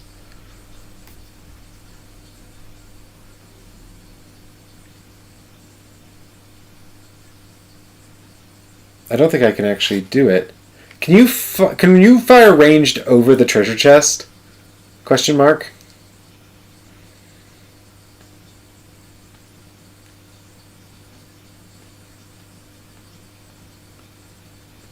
If you can kill the Knight, the Guardians can get stuck in a back and forth loop between 2 nodes as they keep altering target because of aggro, effectively never moving close enough to hit. That would be great if I could do that. To treasure chests, is there line of sight, Rowley? Or can I just launch my throwing knife over the treasure chest? Question mark. Am I going to have to cheese it? It's just like a video game. It's very authentic. You cheese it so that the enemies get stuck in a loop. You know, it's like that raid boss in WoW, where if you jumped on some of the scenery around the outside, he couldn't hit you. Remember that? Nope. Nobody here played WoW? That's fine. I'll just be cool here on my own then. Alright. Well, I'm going to proceed as though there's no line of sight, because I never had anything like that. The chest, so the Knight will move up here, and he'll roll 3 to blast at the, he'll roll 3 to use the poison throwing knives. Oh, but then he's going to take, I'm going to have to quaff my Estus again. Yes, nothing blocks line of sight, there's no such thing. That's what I thought. I hadn't read anything like that. But, you know, I missed that whole business about refreshing everything after a boss fight, so I wouldn't be surprised if I missed something else too.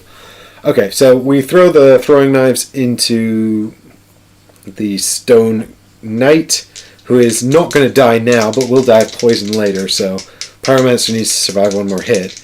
Then we need to drink our Estus, because these guys are both going to come and hit us. And then hopefully we can position ourselves in such a way that the Pyromancer can kill them with ranged attacks without ever taking a hit, and I won't have to move.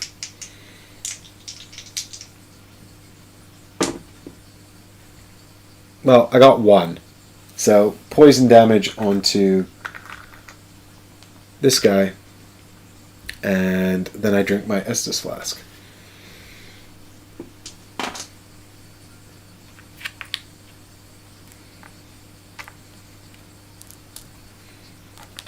because I'm about to get hit by 2 5-dice attacks.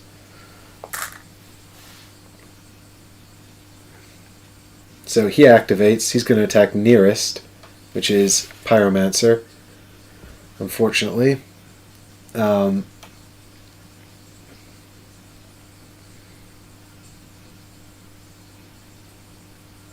just got to make sure that I get this right and not get killed.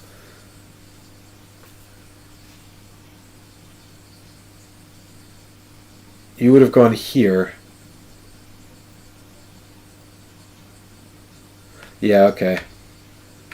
But if I go here, I don't have range on the I don't have range on the shadow, the Stone Knight from here.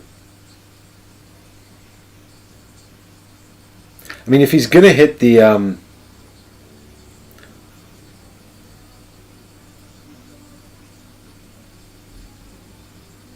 you know, it's yeah,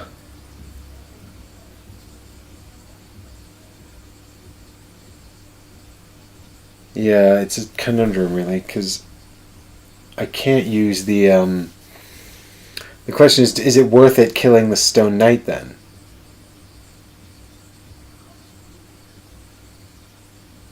I mean, he's going to hit the Pyromancer anyway. The Pyromancer might be able to take him out on his turn.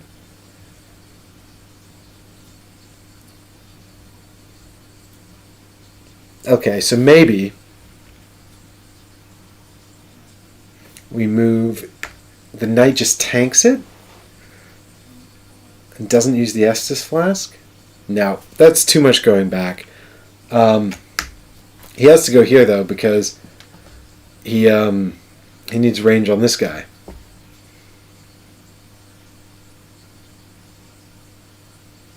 And I'm just going to have to hope I can avoid these guys long enough to sort of sort out...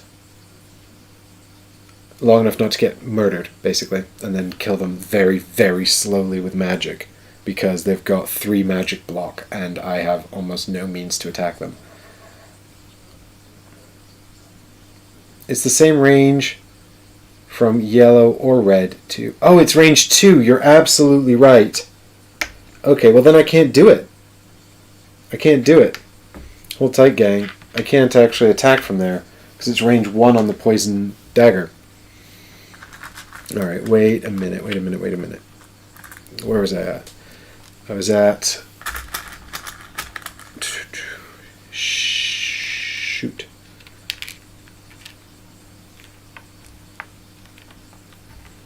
I'm pretty sure 4 damage plus that prior...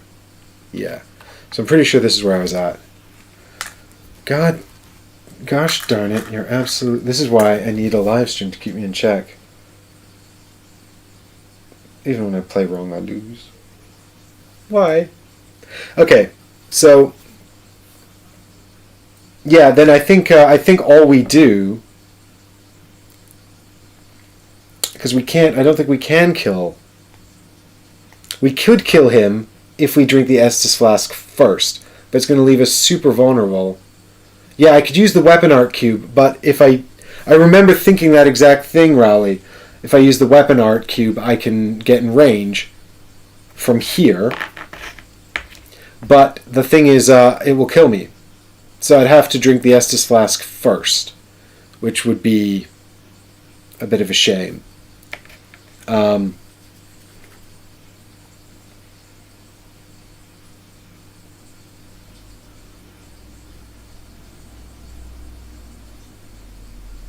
But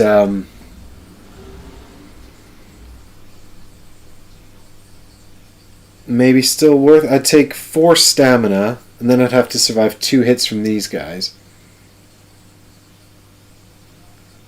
Yeah, Eddie, why do you guys love the stressful miniatures games? Why is that so exciting and fun to watch? I answered my own question. Oh god, so... He would go to here, potentially kill this guy. They'd come in here, smack him twice. This guy would move in here, smack the Pyro. The Pyro would be knocked over here, potentially kills this guy next turn, moves back in there, and they get stuck in an infinite loop. and I just gotta hope that statistically eventually the pyro would kill them. Or we would have to imagine that, I suppose. Okay. So, we go into here. We have to drink the Estus flask. And then we have to use the throwing knives weapon art plus 3 stamina. Ooh, it feels so wildly inefficient. The first guy's hit pushes you out of reach of the second. Right, so I only take 1 hit. So taking that, we're going to throw the throwing knives into the Shadow Knight again. Stone Knight. It doesn't take any damage, but he's poisoned. So really we're just hoping that he doesn't... We're relying on him not to kill the pyro, basically, and for the pyro then to be able to kill him. Which is not a small ask, to be honest, because the pyro is really not in a good shape. But we'll see. So, then he activates, he moves in here, he smacks the pyro.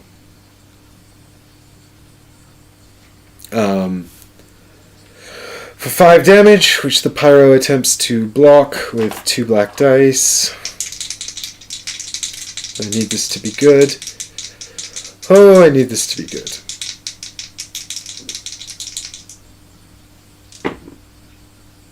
Takes 3. It's good enough.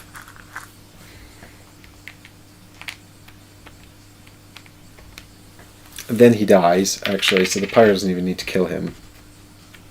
But the pyro is pushed over here. Fortunately, these guys are going to ignore him. So they move into the purple node, right?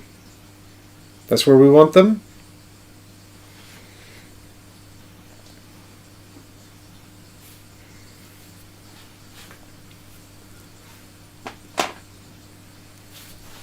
And then one of them hits hits the knight for 5 damage. He blocks 3 of it, takes 2.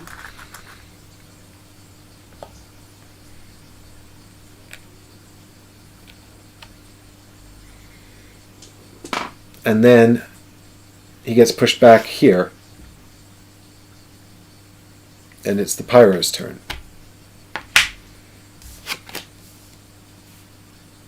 And the pyro moves into here. So I'm just kind of figuring this out. The pyro moves into here, where he's got range 3, so it's 1, 2, 3. Blasts one of these guys, maybe does damage, maybe doesn't. Then it's the end of his turn. They go into here. It's the knight's turn. He does nothing. They come back into here, get blasted by the pyro. Then they move into here. Right? This is the idea. They're just kind of trapped going back and forth between these 2 nodes, with the pyro trying to do damage to them every turn for infinity. That's the idea of the AI. I'd be very interested to hear Steamforge's take on this.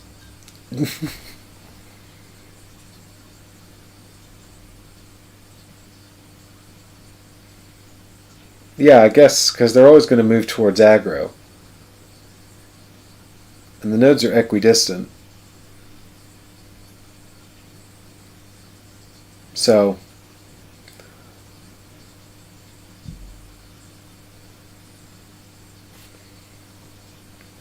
one, two, three. 1, 2, 1, 2, 3. 1, 2, 3. 1, 2, 3. Yeah. Yeah, they're always just going to walk back and forth between those 2 nodes, so long as these 2 characters don't move. So let's see. Now they've got Magic Defense 3, which means that I need to roll 4 swords.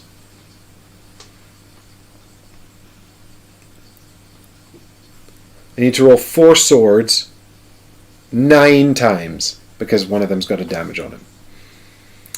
And there is 2. It's a 1 in 3 chance of rolling 2 swords. So rolling 4 swords is a 1 in 9 chance if I work out my probability correctly. right? Which means that to do that 9 times would take 81 rolls.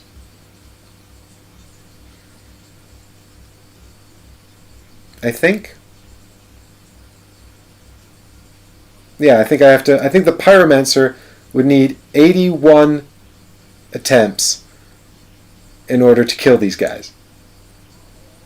So the question is to the stream, do you guys want to sit here and watch me roll these dice 81 times?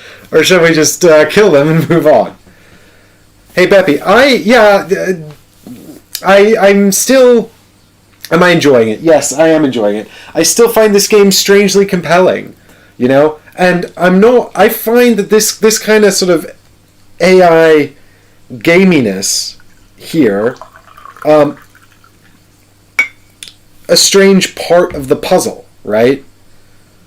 I don't find it sort of frustrating necessarily, because I think it's because it's difficult. The game is difficult.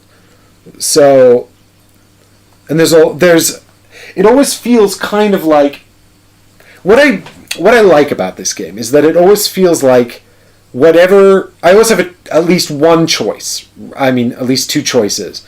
And even if they're both quite bad, I always feel like at the end of the day, whatever the outcome is, it's my fault. So, by the way, does anyone know math well enough to check out my 81 turns statistic? Is that totally wrong?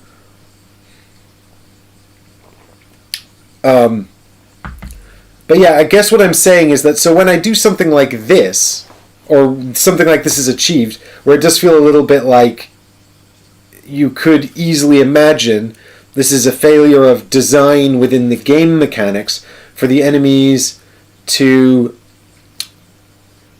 early in the day for maths? Haggers, I thought you were based in the UK, but I might be completely off my... Are you in Australia? I can't remember. Sorry. I think you might have mentioned that, actually. But you must be in Australia if it's too early for math. Unless it's always too early for math, which could also be true. Because who wants a board game to be math? Mead good, math bad. Oh, Hager says that it was a joke. I'm UK based. Yeah. Yeah.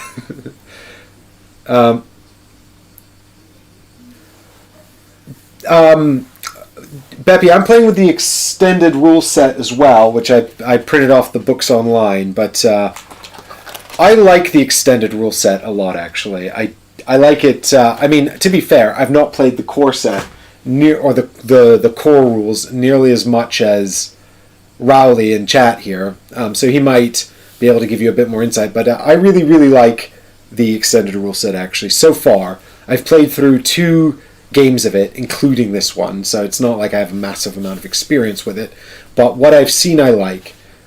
It doesn't massively speed up the game, but it prevents you from repeating encounters as much, which I like. The only encounters you'll actually repeat are the ones that you failed to do.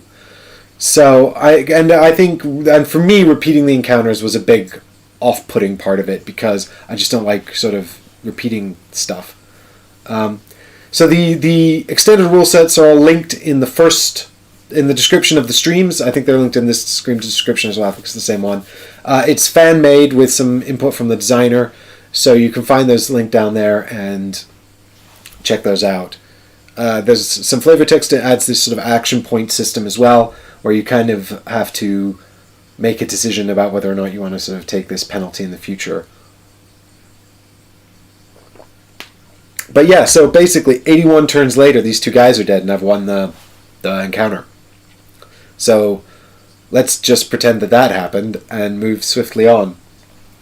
I'm going to check how many souls I get for this, and maybe we can get some better loot and actually stand a chance in the next one without having to game it. But Riley's also right. Like, technically, there were ways to sort of, game the AI in the video games as well. So in that sense, it's sort of a bit thematic, but, I can see people making, similar complaints about the AI in the video game if it's doing silly things. I mean, there's a bit of a difference between, sort of some slightly odd behavior, and then sort of behavior that's completely completely game breaking. But what the other thing is, like, these kinds of situations only come up if you have the right setup in order to achieve it. So if I didn't have a range 3 weapon, I would not have been able to achieve this scenario. And that range 3 weapon must also be capable of doing enough damage in order to kill these enemies.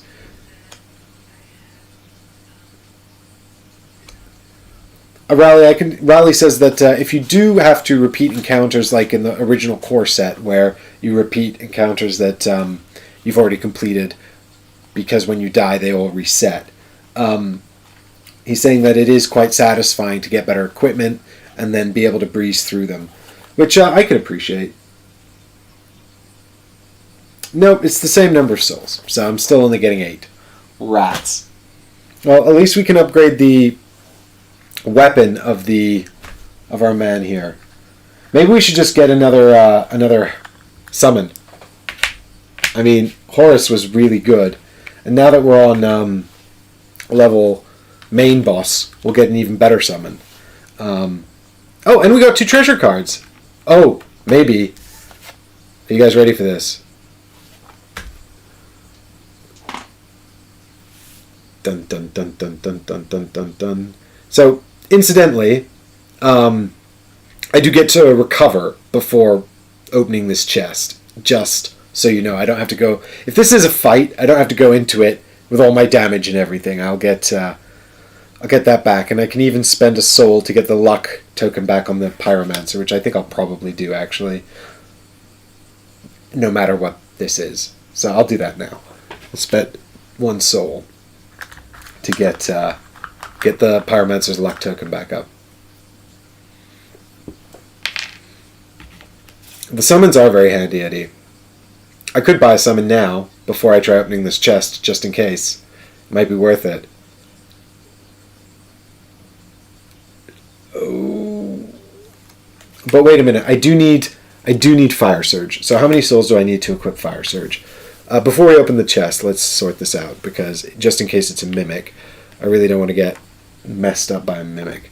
So I'm just sorting out the admin here on the board. So Knight used an action cube, Pyromancer used an action cube, so we're going to come in with a wound on each of them. That's fine. We spent soul to replenish that already. And what we need to do is, for Fire Surge, do we need to increase both of these? Strength and intelligence? Yep. Oh my god. I like the push on it though. So that's 4 souls, and that's 4 souls. So that's going to be 8 souls. Holy shit, if I buy the reload, I can't even do it. Is that right? Do I have to upgrade both of these? 17 and 21. 22 and 26. Yeah! Holy crap! That's so expensive. Okay. Well, I guess I don't buy back this. I can't have a summon if I want this weapon. So, I think it's probably worth getting the weapon upgrade, though, because if I don't upgrade a piece of equipment here, then I'm just... what am I doing?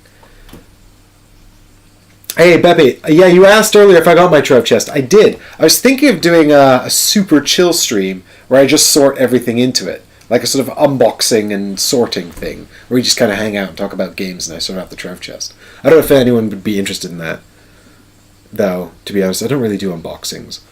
But companies keep asking me to do them, so maybe I will. I just thought it'd be nice to have a chat and do something chilled out. Also very satisfying to sort things into the trove chest, I imagine. I can't wait to get rid of all my boxes for Too Many Bones. I'm so excited. Yeah, so I think we take the weapon. So we get rid of Pyromancy Flame, spend all 8 of our souls to take the Fire Surge, right?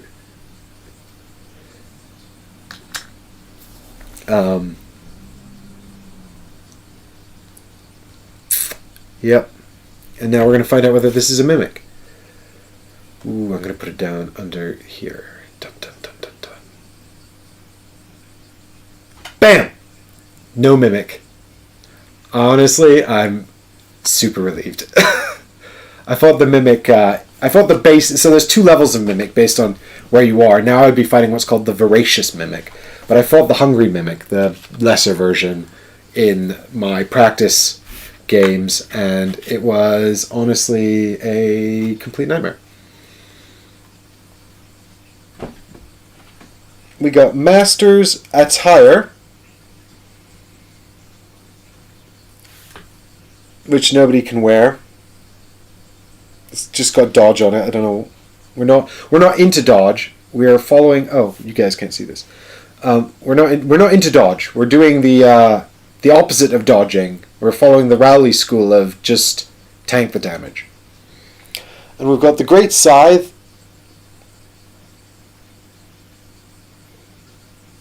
which also nobody can use.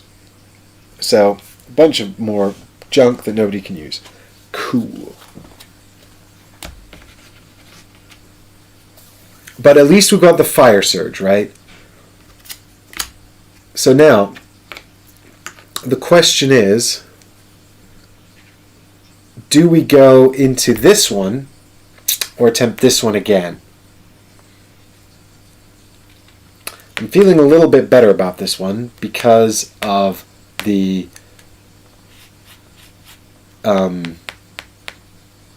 new magic.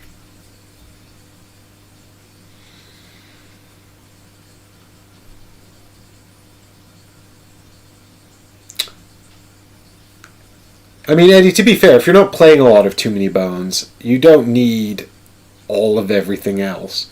I still haven't managed to find time to play Splice and Dice, which is a bit of a shame. Yeah, we'll try this one again. At least we know what we're getting. Okay. Who ended the last one? Well, it must have been the Pyromancer, because he was the only one attacking.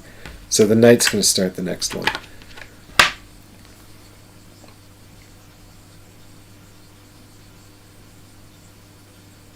What do you think about going in with double shields on the Knight and then just trying to nuke? I mean, he's been carrying around this longsword, which I haven't used once for ages.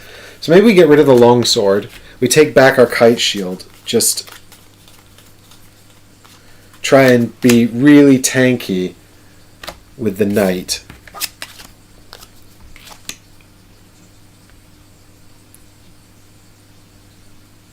Burn everyone down with the Pyromancer. Try and get the final Stone Guardian into another loop like this one. I feel like that's the strategy.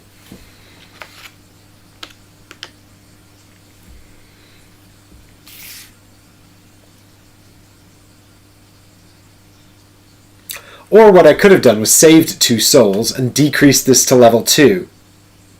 As per the rules of the game, the extra game. Well, too late now. Didn't do it. Not going back. Can't go back.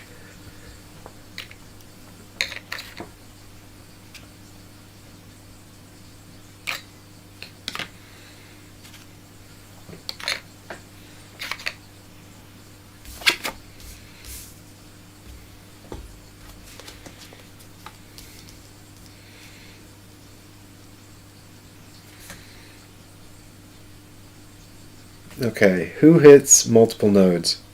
Who starts with aggro?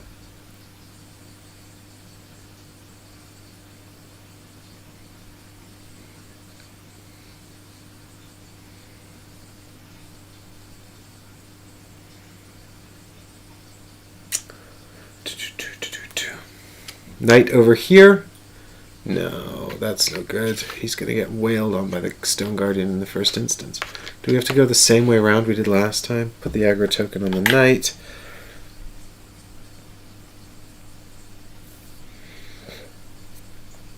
Demonic Foliage will wail on the Pyro.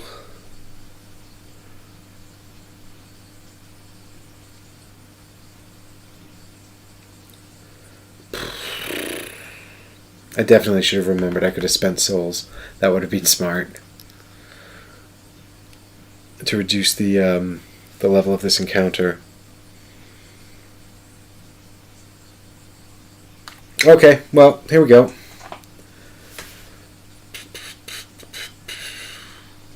So we got Stone Knight, I think, coming around this way. Because he's moving towards the closest. They are equally close. 1, 2, 3. 1, 2, 3. Yeah. We got Stone Guardian moves into here. Smacks the Knight for 5 damage. Blocked perfectly. Good job, Mr. Knight. This demonic foliage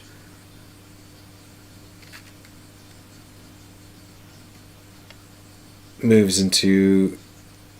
Oh, and then the Stone Guardian pushes the Knight. I guess he pushes him over here.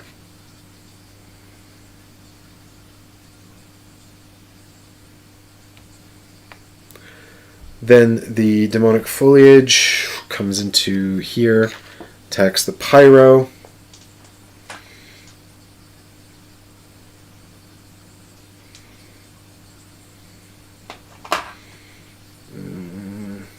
Maybe I would have been smarter to...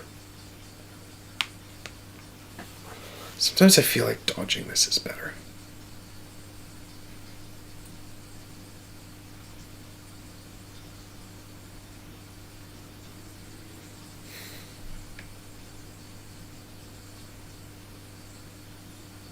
And Riley's like, hey guys, anyone who's watched Ready Steady Play regularly, do they know if Mike does smart ever?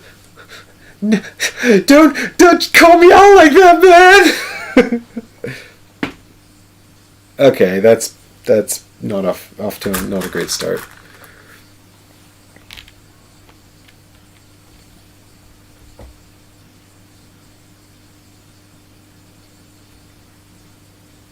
I don't know why I don't have the fire surge equipped. I should. Well, it doesn't matter. And this demonic foliage moves 1 towards closest target. We got 1, 2, 3. Or we got 1, 2, 3. So he goes over here towards the Knight who has aggro.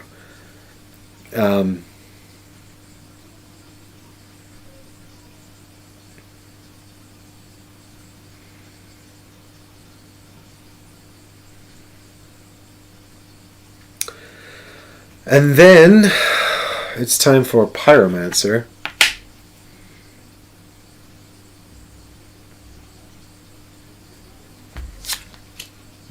I mean, to be fair, I can probably kill a demonic foliage with a soul arrow.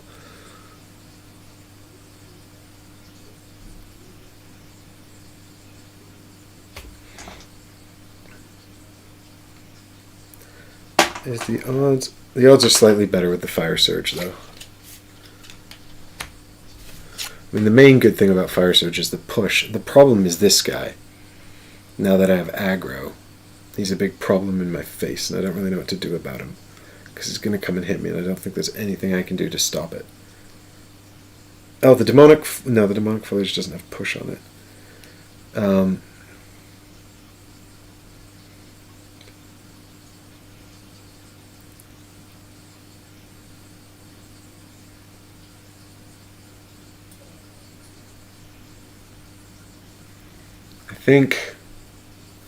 I think what's going to happen is the pyro is just going to die, and this was a terrible idea.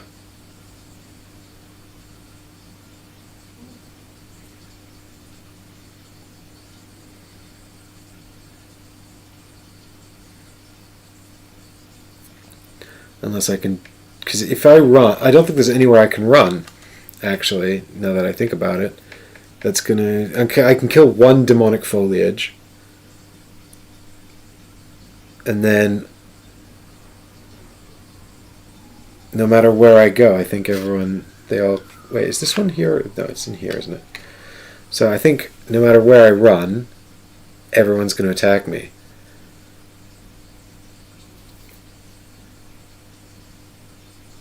I don't think I can get away from them. I think actually my only real option is to try and tank the Stone Guardian, which is not going to happen.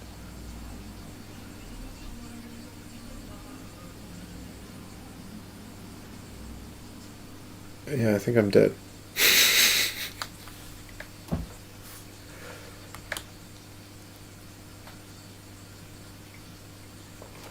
Oh, sugar. Is it the knight's turn? Yeah, the knight has first activation. What have I done? Why have I put this?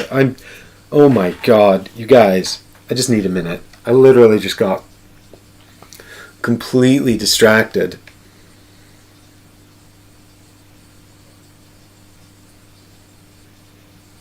And activated the wrong guy. Wait a minute. So who is the Stone Guardian that does super murder, right? Okay, well then we might be able to save our friend the... We might be able to save our friend the Pyro then. We need to kill that foliage though. So, what we need to do is move... We need to equip the poison throwing knives. Damn it, my kite shield was so good for half a second. We'll put it back on later. Move into here. We're going to get hit twice by that guy, though.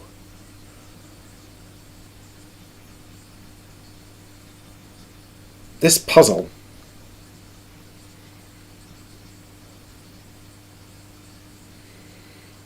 It's just like the video game. Play flawlessly for hours or die. So, that guy's going to hit me twice. He's probably going to knock me out. Well, the Stone Knight goes first. Demonic Foliage goes last. How many hits do I think the Knight can tank before he dies? Probably not enough hits. Should have taken the summon. Okay. You all should have insisted more thoroughly that I take the summon.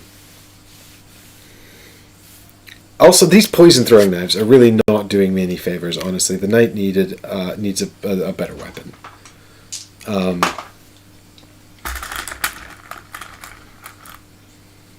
Actually, do you know what I could do? I could stay over here, lead this guy away. I could just up the range of the poison throwing knives to take out the foliage. I'd get hit by this guy's attack and this guy's attack. Is that better or worse? I mean, if I'm here, I'm going to get hit by both of this guy's attacks. He's going to knock me over here, and then this guy's going to hit me anyway. So realistically, at least if I stay here, I dodge one. I prevent one attack. So that's probably better.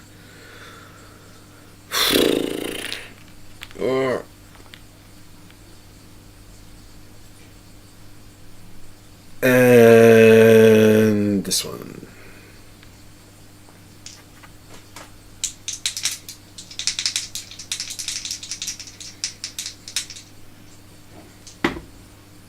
Yeah. Okay.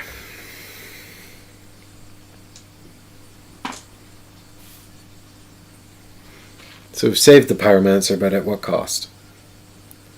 So Stone Knight activates. He's going to move towards the closest. I'm going to put him over here. This guy activates. He's going to move towards the aggro.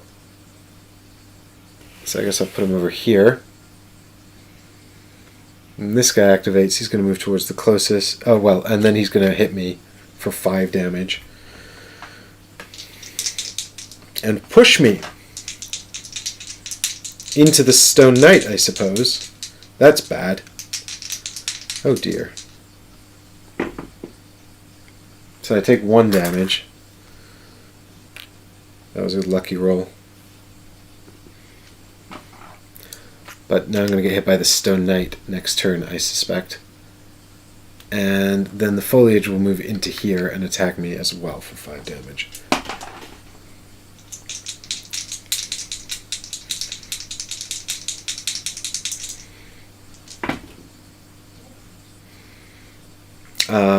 I think I'll use my heroic, just because I think I'm likely to block all the damage that way, and I need to.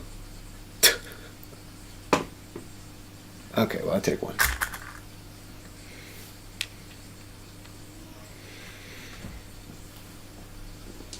Okay. And then it's the Pyromancer's turn. Oh, I didn't even show you guys the... Oh, this is not even looking at the right scenario.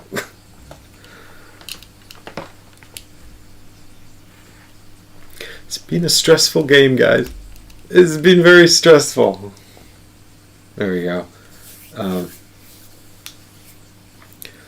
We're back over here. Okay, so Pyromancer activates.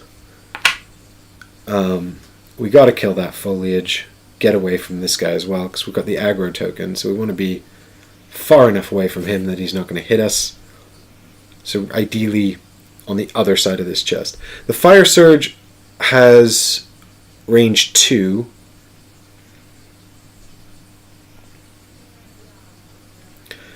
And the Soul Arrow has range 3. So here's sort of what I'm thinking. I'm thinking if I go 1, 2 and equip the Soul Arrow, I'll probably be able to take out the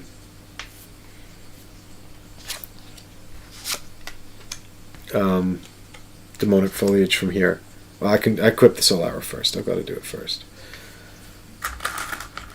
With just 2 black dice, and that saves me killing myself.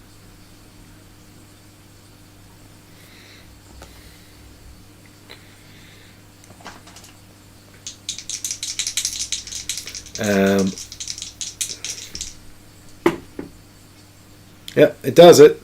So he's dead. Okay, and then the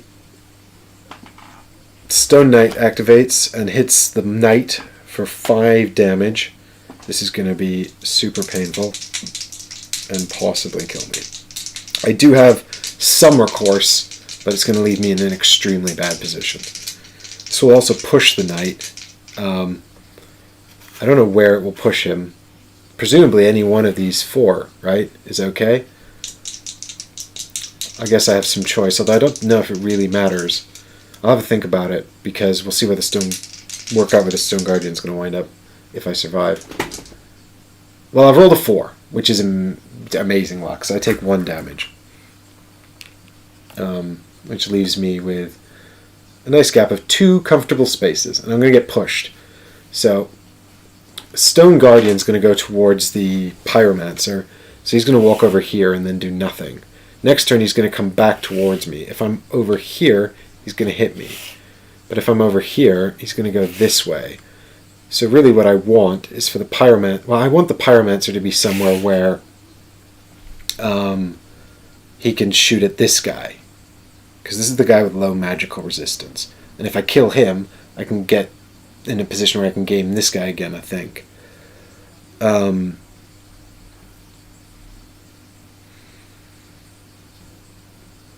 I might be able to take a few more hits, because what I'll probably do with the Knight now is equip the Kite Shield and just try and tank this guy if I can't get into a safe position with him. The Kite Shield's not going to help me ass against him, so what I need to do is sort of stay away from him as best I can as well. Let him, I don't know if there's a way where I can sort of get... if I'm here though, this guy's just going to keep coming at me. I don't think the Pyromancer can kill him especially quickly.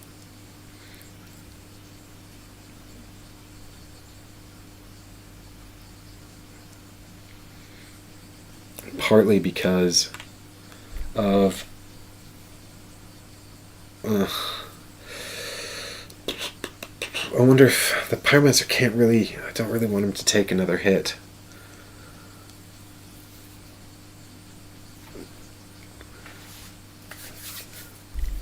But this guy's just going to turn around and leave. He's going to turn around and go that way. This turn. And then next turn he's going to come back to wherever I am. If I'm over here, he could potentially wind up going back this way. And just wind up kind of going back and forth here.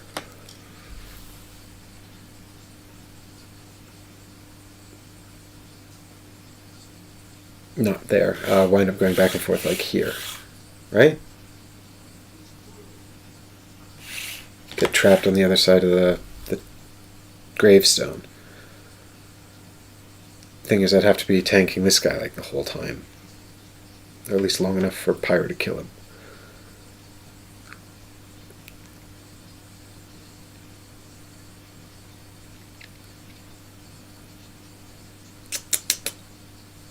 Okay. Well, let's see if this will work out then. So I guess he pushes me out of here. I get pushed over to here. Someone correct me if I'm doing this wrong. Which is a note to Rowley. He's done then. This guy activates. He wants to go for aggro, which is Pyromancer, so he moves over here. Oh, then it's Knight to move next, isn't it?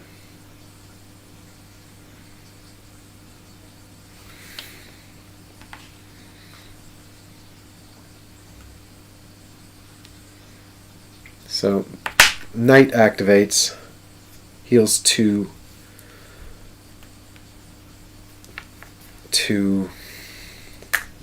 He's going to get hit again by this guy, unless I leave. I suppose I could move back into his space. I'd basically just be banking on Pyromancer killing him, though.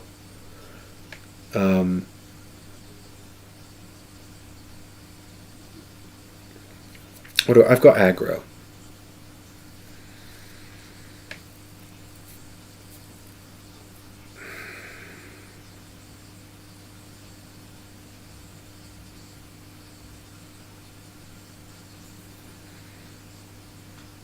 Yeah, wait a minute. So I think maybe I get pushed over here.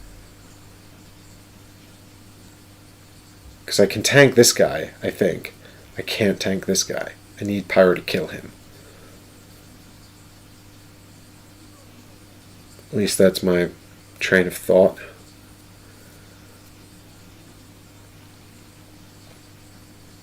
And then I'll move up here. This guy's not going to hit me. I'll equip the kite shield.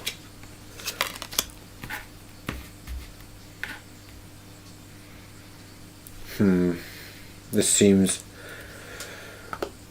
tricky as such. Okay. And then that's the knight's whole turn. He's just basically sitting here praying not to be totally murdered. This guy moves up here. This guy turns around and wails on him.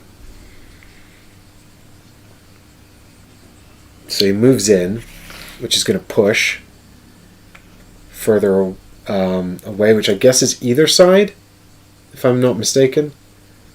Or does, because he came from here, would it have to be over here?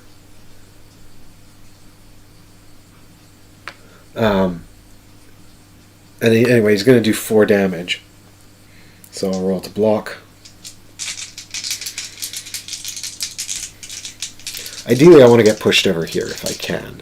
But I think because he came in from here, I have to get pushed over here. But correct me if I'm not sure. But I've blocked the damage, and in fact I've overrolled, so I take a stamina. And then he's going to do 5 damage as well with his main attack, which is going to push me again.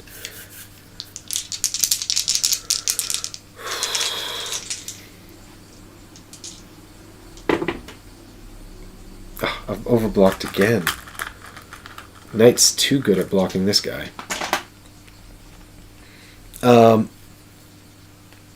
Yeah, I need to be careful that doesn't happen again. Then it's Pyro. Who's going to equip both spells. He's going to move into here. I'm going to hit this man with Soul Arrow first.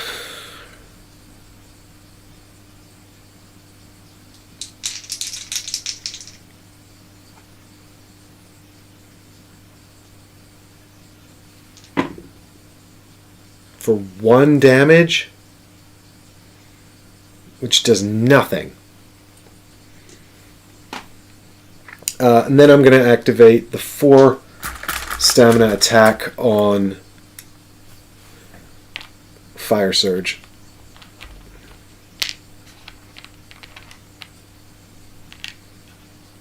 which is going to leave me with just one empty space. Come on. Pyro's in serious danger.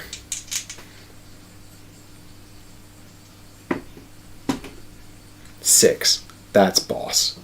The guy, so he takes 4, 1 health left, and he also gets pushed. So I'm going to push him into this corner here.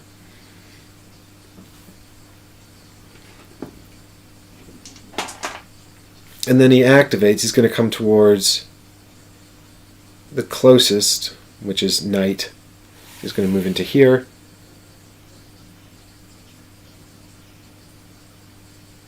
Oh, this is not good, though. This guy's going to turn around, move into Knight's space here, push him. 4 damage. Oof. I think this might be the end. I need this to go perfectly, basically. Oh no, he doesn't. He doesn't attack Knight. He's not got aggro. I'm an idiot. This guy's going to go after Pyro. So we send him over here like this, where he does nothing. Okay. Right. And then Knight's turn.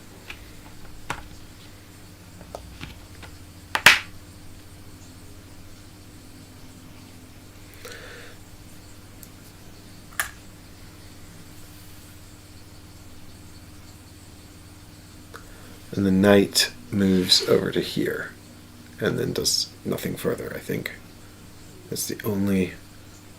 I mean, I suppose I could actually engage the poison, throw it at this guy, but I'm going to take 1. Pyro should be aggro. That's why I just made that mistake, where I was like, oh wait, Pyro's aggro. Pyro is aggro, yeah. I think, Rowley, you're just watching where I was just at before I corrected it. So just still a little bit of latency on the stream there. So yeah, I'm just trying to decide if I'm going to throw the poison knives into this guy and try and kill him. I don't think it's worth it. I think I can just move here. He's not going to hit me.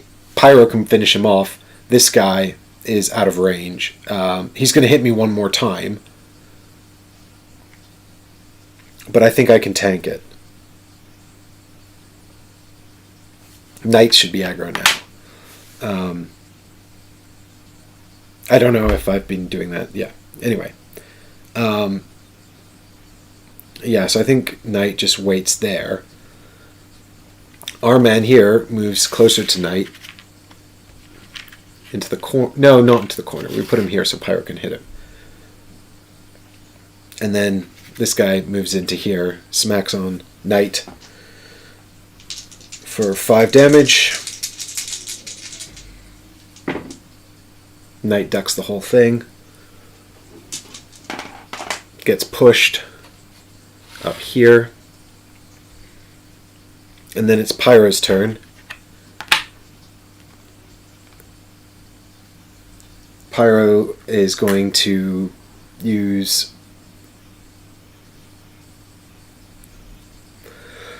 Fire Surge on the Stone Guardian, on the Stone Knight. I don't think I can boost this. I could take, yeah, okay, I take an action cube actually to add a black die. I think that's the best way to do it, because I can't afford the 4 stamina to do any of the major attacks. I don't want to run the risk of this going any further bad. So if we hit the, I think if we hit the Stone Knight and kill him here, we've won. If we don't, there's still a chance we could win, but it's slim. Right? Well, actually, I'll tell you what, before we invest in the action token, well, you fire the soul arrow at the Stone Knight, because that could potentially kill him, although it's unlikely. And then the Fire Surge will probably do it. No, it's missed. So then we'll do the Fire Surge with the token here.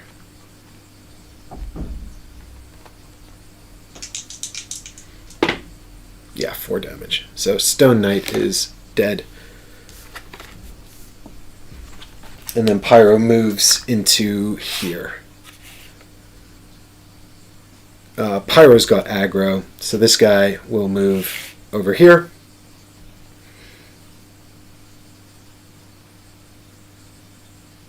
And then it's Knight's activation. I think Knight's just going to hang out. Guy moves back across here. So on and so forth. I think. Unless I'm wrong. But I think we've got him trapped again in a loop because we're equally distant in the corners and he's stuck behind the gravestone. And every time he comes over here, Pyro can hit him with Soul Arrow and Fire Surge, so we could kill him even faster than last time.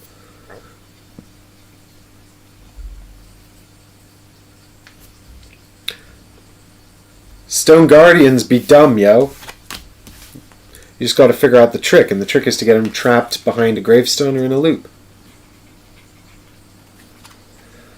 Chris, this is my second attempt, but I've just killed him. Ba-bam! Back at the fire. Woo! Okay. Another 8 souls, please. Yes, thank you very much. Now I need to use this to do something clever, because I feel like every single time I'm just scraping through on the skin of my teeth.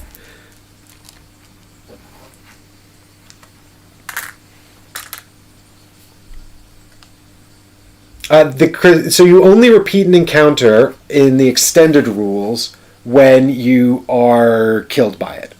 So whatever counter defeats you, you'll have to repeat that one. You don't repeat the encounters you successfully completed. Yeah.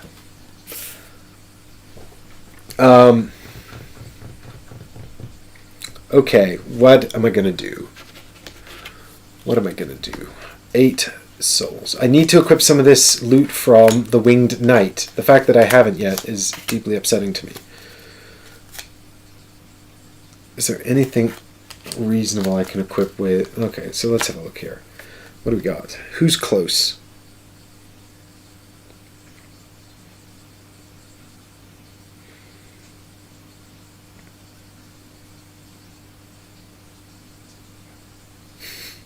So if I for 8 souls, the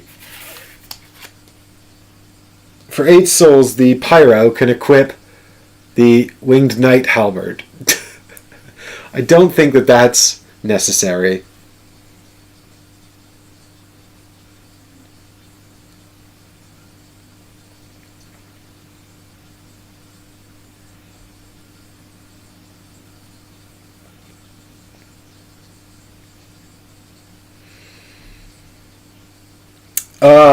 But for 8 souls, the Knight can equip this Winged Knight armor,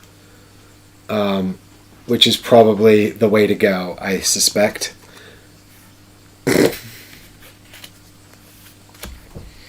Grab the Winged Knight armor. It's got space in it for armor upgrades. I don't know if once I've done that. Let's see, so I'd have to spend 4 souls here and 4 souls here. So that would be my stat line. Can I equip? Yeah, Chris, you get in the extended version you get half the number of sparks you normally get. So they reduce the sparks and increase the and then I could equip the Chloranthe ring, get increased stamina. This has got to be the way to go, guys. I couldn't equip the Sun Princess ring yet, which is a shame because that's freaking awesome. I can't believe I still haven't got... Oh, Chris, by the way, since halfway through the first part of this stream, I have had 3 Titanite shards, and I haven't been able to use a single one yet.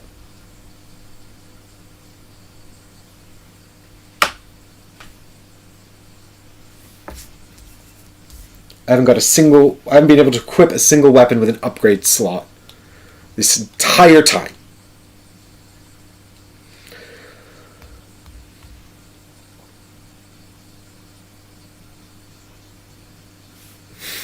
Yeah, why didn't I stack the treasure deck in my favor?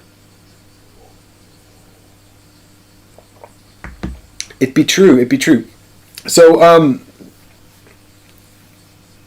yeah, I mean, if we had the Winged Knight Halberd, we could shove a couple of Titanite shards in there. Turn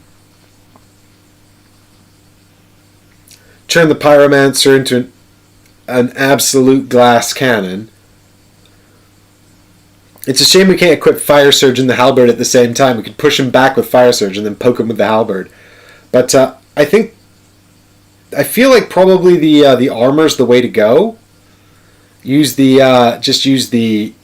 Knight as an incredible tank. And yeah, Chris, in the extended version, what you do is you take out half of the treasure items that have requirements over a certain level and only put them in later. But it's still pretty random what you get. Like, so I didn't get any good weapons. You know, I just got a bunch of weird weapons.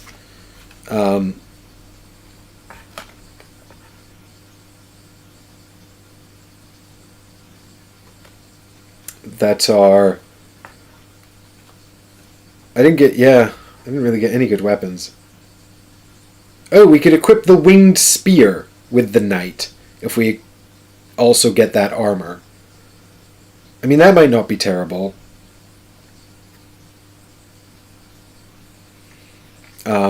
It's not great.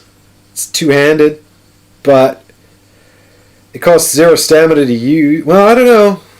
Actually, maybe stick with the throwing knives, though. If I've got the Chloranthe ring, the stamina is going to be less of an issue.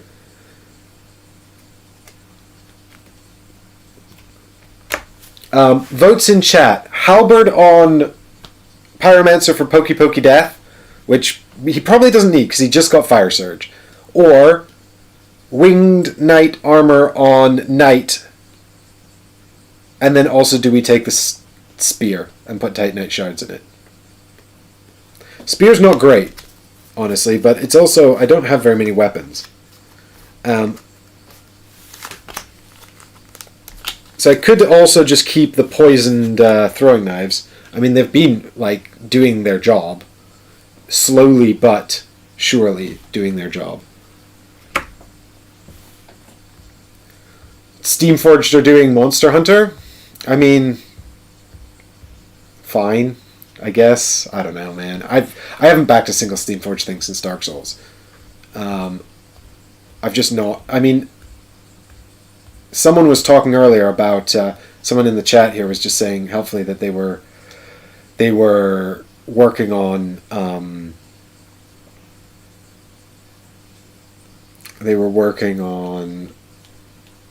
a player aid for Horizon Zero Dawn board game, which wasn't bad, but again, you know, I just don't want to have to fix a game, you know. Although, you know, don't get me wrong, there's a bit of leeway for... Oh, Resi 2. I did back Resi 2. You're absolutely 100% correct. I forgot that was Steamforged. Can you sell stuff for souls? No, because an item card costs a soul. So if you could sell it for a soul, you could just cycle the whole deck.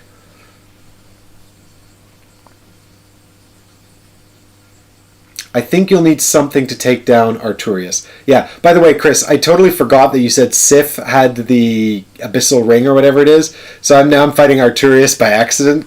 I was like, oh, Chris said one of the Blackroot Basin bosses had the thing that I need for the 4 kings. So now I'm fighting the wrong one. And I should have fought Sif because A, the model's badass, and B, it would have been easier. Oops.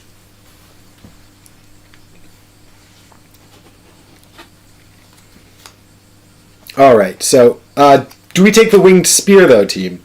Or do we stick with the poison throwing knives?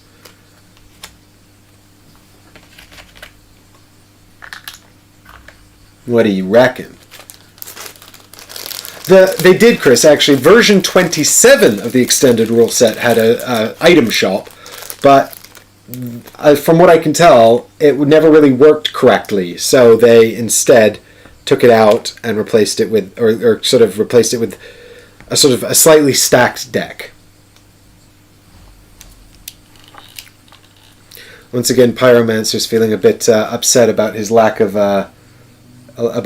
his lack of stat upgrades here compared to the shaky hands compared to the knight.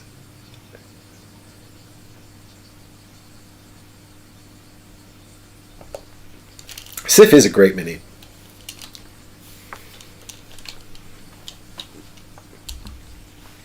Okay, so now that we've got the winged armor, we can also put on the winged knight armor. We can also put on the Chloranthy ring and improve our stamina regen.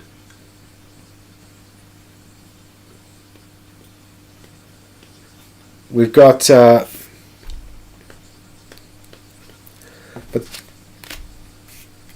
I mean, the winged spear has the same range as the poison throwing knives, but if I equip it, I'd have to drop both my shields, which I don't know if is worth doing.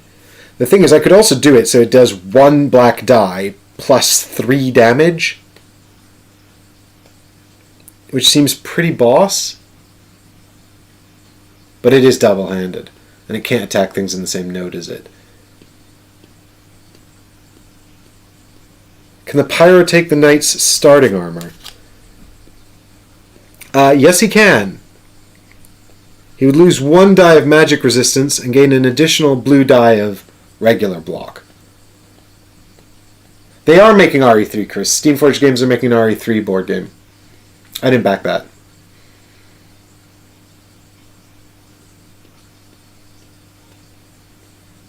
Primal, The Awakening. Heggers, I haven't heard of it.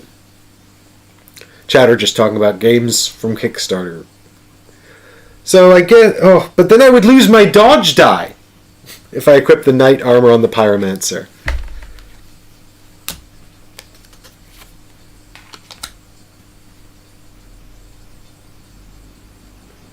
We're doing a Rowley run, Chris, which means we're not using any dodge at all, which is crazy because I always use dodge in this game. Yeah, I think I'll stick with the poison throwing knives, guys. They've been reliable, and you know, we'll just keep the winged spear for later, or maybe we'll get try and get the winged knight twin axes. Although I'm so far away from them on any character. In fact, the Pyro can't even equip them, so I'm kind of gonna need a better weapon before I fight Arturius because he's an absolute nightmare. So I'll probably have to buy some items. But with this in mind, let's head into the next encounter, I guess, because there ain't nothing else here for us to do.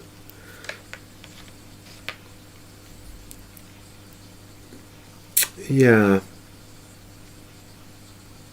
Yep. Okay.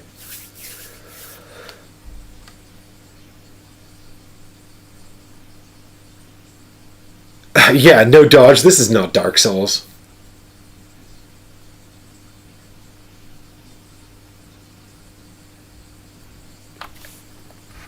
Oh, here we go. No magic, please. No magic, no magic, no magic. Oh, yeah, my ring. Put that under the armor, please. Thank you. Characters in this node gain 3 stamina instead of 2 at the start of their turn. Well, that's good. At least that'll make using the throwing knives a little bit easier. Okay. Dun dun dun dun dun dun dun dun. Oh, this is a... Oh, it's trap room. Abandoned tower. With gravestone.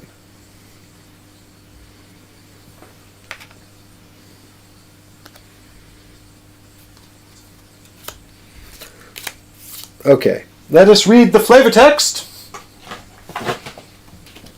Story time, everyone. Level 3, Abandoned Tower. You look hurriedly around as the garden floor is quickly becoming rife with enemies. They've been alerted to your presence and are climbing down the mountain switchbacks. To your right, there is a towering structure with a wooden door slightly ajar. From inside, you hear stone dragging against stone. You can feel the vibration inside your boots. The players may replace all enemies with a single stone guardian on the double sword red node, or the Havel's armor model if you own it. This is Havel the Rock, and he gets +2 health and block and all attacks. He gets +2 to health and block and all attacks. Right. If the players defeat Havel, instead of gaining souls, they may find Havel's armor, Havel's great shield, and the dragon tooth. If the respective armor, shield, or weapon are not available, instead find the Stone Knight's armor, Stone Great Shield, Stone Great Axe, and Stone Great Sword respectively. Note these items may be found even if they are not in the treasure deck. Wait, so he's a Stone Guardian. But wait a minute, Stone Guardians are dodgeable. It's like...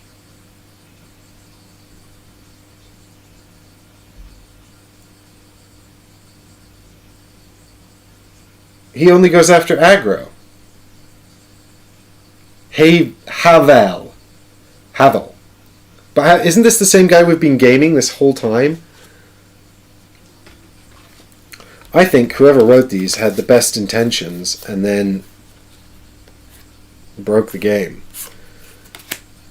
But let us try. But I'm pretty sure with some creative movement, Havel will probably never attack.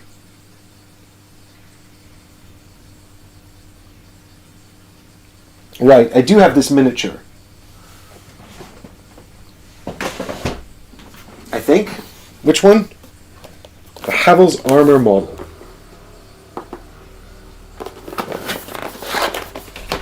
Speaking of which, is there a winged knight armor model? Nope.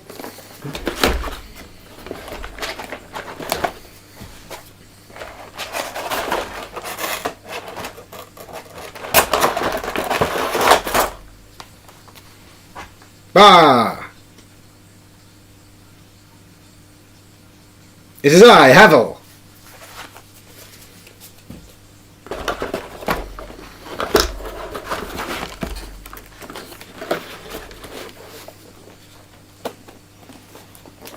So he's got 7 health, 4 block, 3 magic resist, and does 7 damage. God, 7 damage. Sure wish I had dodge.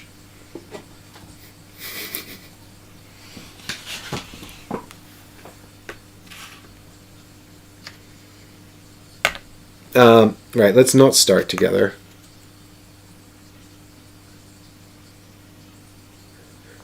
Oh yeah, he's definitely hitting someone at the start of the game. The question is whether or not I can move in such a way to prevent myself from getting hit all the time. But we'll just put him up against the knight. The knight's got incredible block. It'll be fine.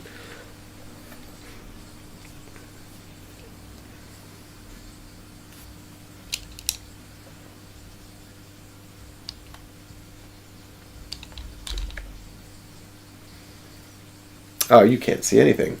There we go. Alright, Havel. He gets to go first, and I presume that the push damage counts as... Does it count as an attack? Is it intended for him to have +2 damage to this as well? Whoop.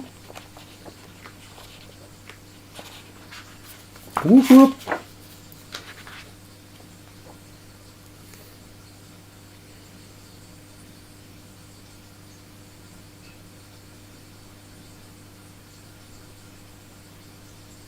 Yep, it is an attack as well. So, Havel's going to move into here and hit the knight for 6 damage.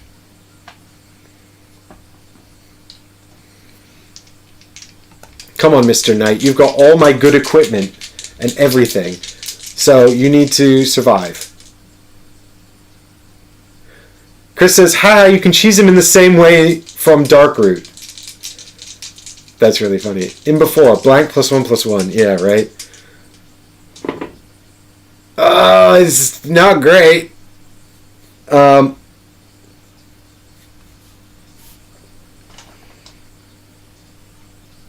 Honestly, I would have been happier with something better. So I'll flip over my reroll to reroll the orange die.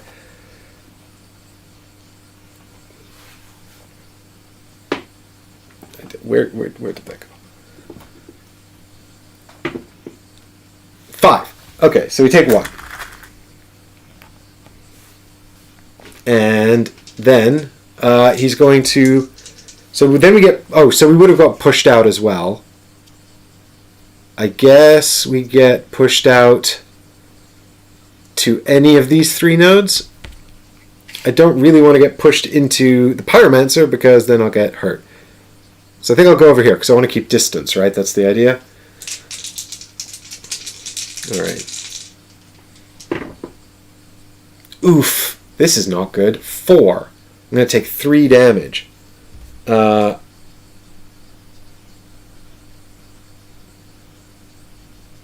Okay, well, I guess there's nothing I can really do about that.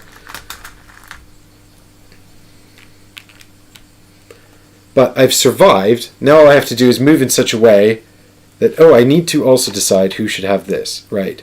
It would have been the Pyro that ended the last game, so the Knight should have the activation token. Yeah, so the Knight should also start with the aggro token. Because now the Knight can run away and put some distance here. Because Havel only moves 1. He's going to move at the end of the Knight turn, and he's going to move at the end of the Pyro's turn. So the Knight's going to take 1 more 7 dice attack if I move 2 away. And I can't really move any further than that, because he'll hit me. So I think I go 1, 2 up to here, right? Take a stamina. You guys can have a quick look on the camera here. Oh no, that's terrible. Knight perspective. What did the Knight see? He saw some scary people coming after him. Push from the attack as well, right? So the Knight would have actually also been pushed back to here anyway. So you can actually just move back to here without even... Maybe I should try to poison Havel before going then. No, I'm just going to survive. I choose to live. So the Knight's got the aggro token, which means that Havel's going to move towards him. And I choose to move him over here.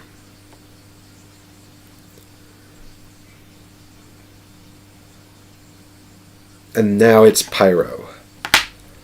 And Pyro is going to... oh god. It doesn't say it's +2 to magic resist. It just said +2 to block, right? Because if it has +2 to magic resist, I actually don't think I can win this, in which case it was foolish. No, it says +2 to health, block, and all attacks. Yeah, that's not resist. Clearly not resist. So I shall now attempt to get past... Well, resist 5 would be nuts. That would be too much. That's my story, and I'm sticking to it. Even resist 3 is a lot. But, so I think...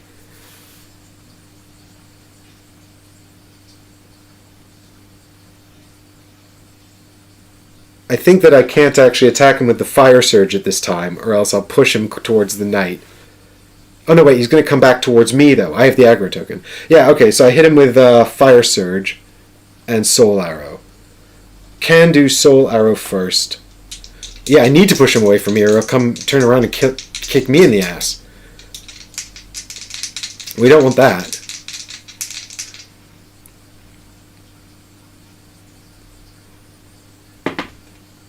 Wow. Good job, Pyro. You demand.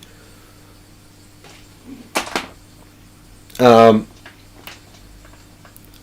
I'm going to take 4 stamina, hit him with 2 blue dice from Fire Surge.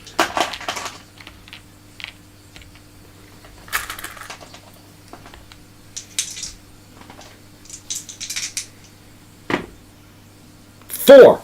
1 damage! And push. So he gets pushed into here.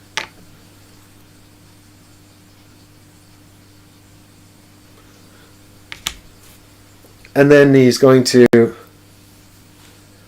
then it's him, so he's going to turn around move back towards the Pyro, but he's out of range. And then Knight's got aggro, but I don't think that if I move the Knight, I'm just thinking now about the loop, because there seems to be a little bit too much, oh, come here. There seems to be a little bit too much space here. Because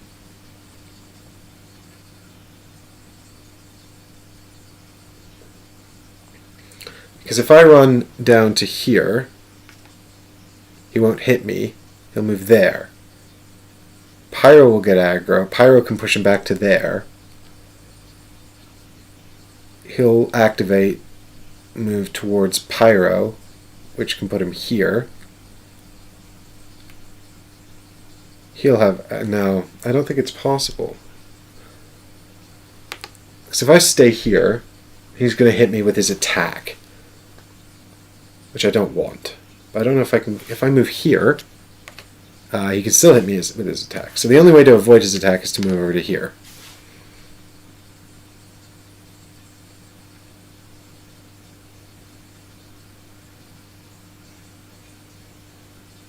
Which means that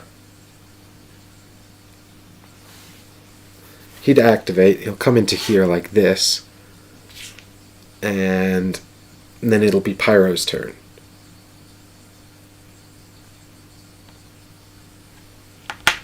Pyro heals 2 stamina. I'll blast him with Soul Arrow. Well, it doesn't matter the order here. I can't do Fire Surge with 4 twice in a row. So actually, this Fire Surge would be incapable of damaging him. So that's fine. Now it just becomes a bloody puzzle. But I'd get to push him backwards. So if I push him back to here with the Fire Surge, then I can blast him with Soul Arrow. I do no damage. And then he moves into here to get the Pyro. Then Knight becomes aggro. Knight does nothing. He moves into here. Pyro hits him with Fire Surge and Soul Arrow. He's pushed back to there, and thus the loop continues forever until he takes enough damage to die.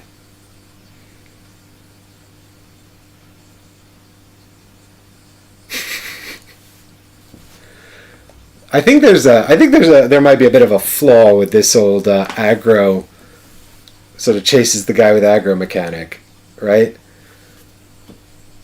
Because let's say Pyro did no damage or whatever. So he moves here to get closer to Pyro. Knight activates, does nothing. Comes in here. Pyro, well, Knight activated, did nothing. Pyro activates, blasts him twice. Pushes him back here. He moves in here. And eventually, every so often the Pyro can throw 2 blue dice with... This is not fun anymore, Rowley. This is just math now. I'm just going to work out the probability of how long it would take to kill him in this manner. It's a bit more complicated because every 3 turns I can add an extra blue dice.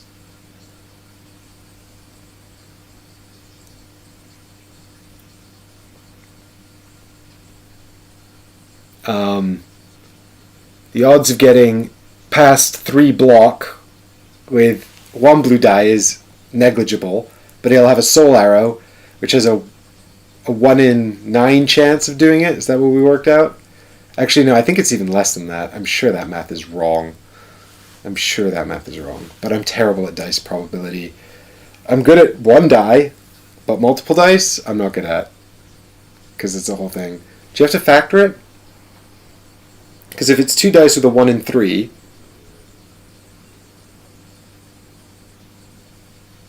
Yeah, well, you're right. It does require a very specific set of things. If I didn't have the push on Fire Surge, I probably couldn't have made this work. So there you go. This is big brain, clever tactics.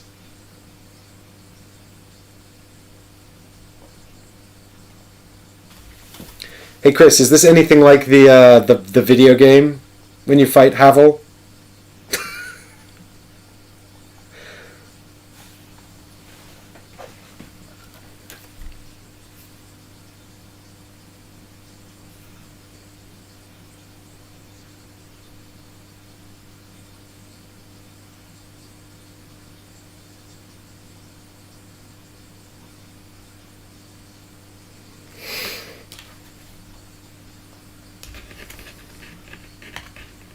If you had attacked nearest or ranged, so if you had attacked nearest or ranged enemies, things would be different.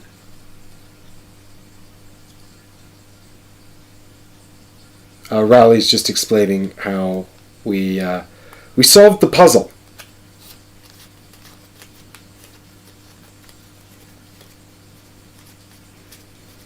And as a result, earn the benefits.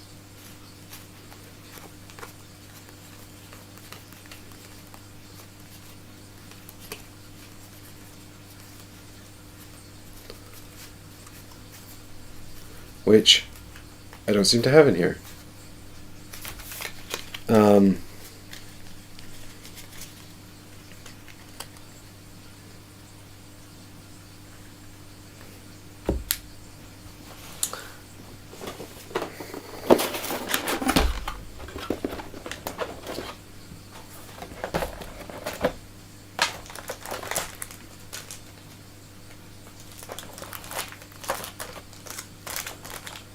Rowley, do you know what set the Havel's item stuff comes in?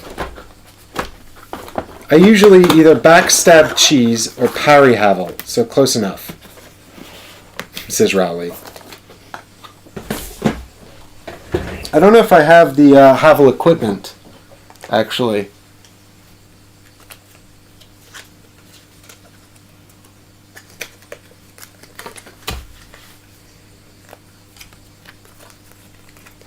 So I don't know if I should just get out the stone stuff. I don't know what happened to that equipment. It might be somewhere in one of these boxes. I just don't know which one.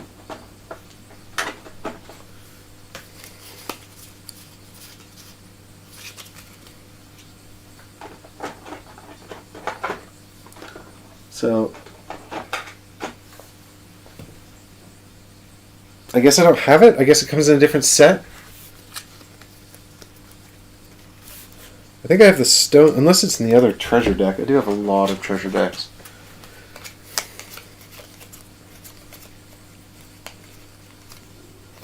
Oh, there it is.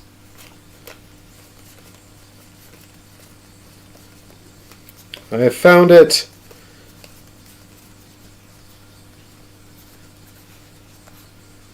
Can't seem to find the other stuff. What was the other stuff? Great Shield and Dragon Tooth.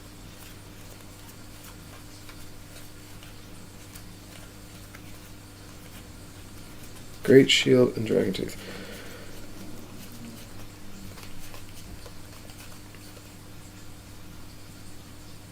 Comes in characters. Yeah, okay, so I have got it here.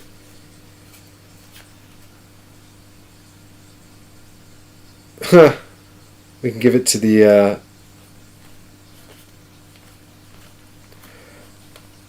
Havel's Great Shield. Is that what it's called? Why can't I find that? I should have it, if I have the other thing.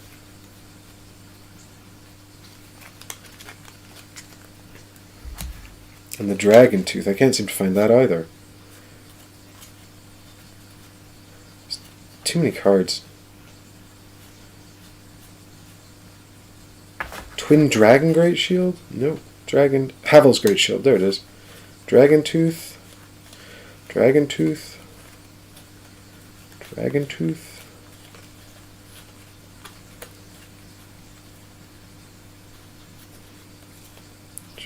Good content. Yes, creating good content. So exciting. So cool. And good to watch. And I mean, I should show you the guy these cards. That would be helpful, wouldn't it? Unfortunately, Havel's Great Shield says that if we have it equipped, we can't dodge, so that's a shame. Haggis is like, I'm practically on the edge of my seat. Thanks, man. Thanks for supporting me while I struggle. Okay, I can't find Dragon Tooth. Where does that come from? It's either one of the five. Oh, it's in the legendary deck? Havel's Great Shield is a regular treasure deck item. Okay, so I need to go and find it in the legendary deck then.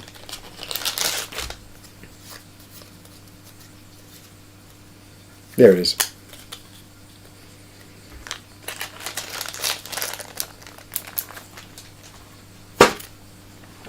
Ba-bam!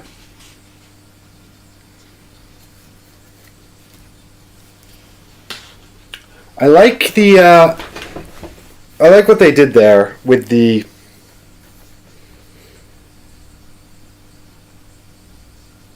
I like what they did there with the story mode thing, but I think they probably should have made it like he always attacks nearest or something.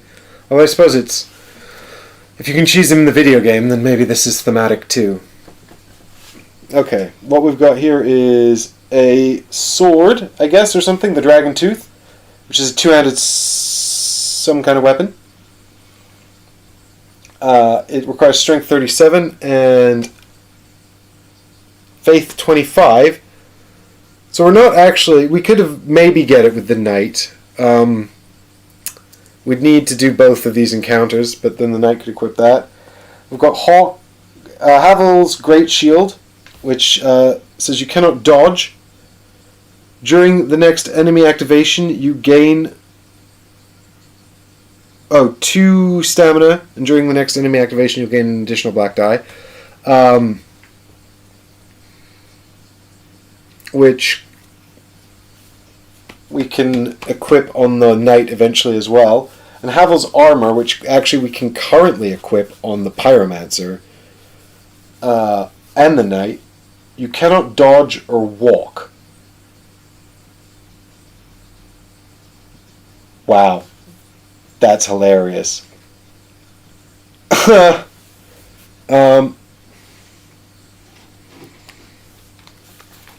So that means it would cost a stamina to move at all.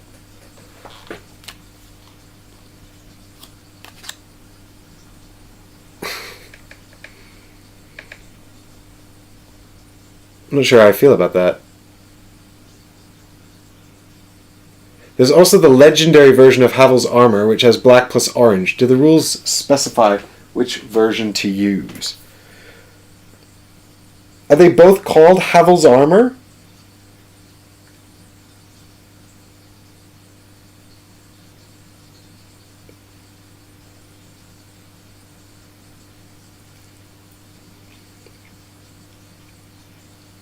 Ooh, it says if you defeat him, this is instead of gaining souls.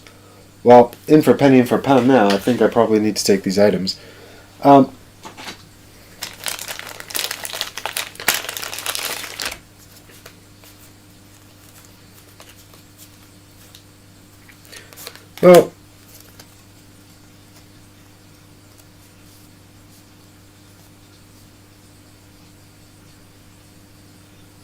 nobody can equip the legendary version of the Havel's Armor. It's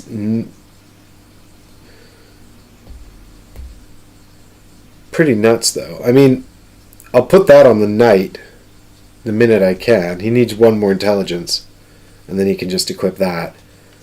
Become an unstoppable machine.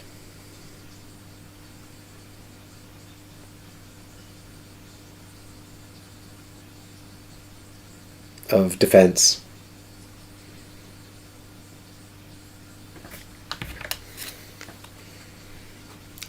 I mean, I ain't dodging anyway.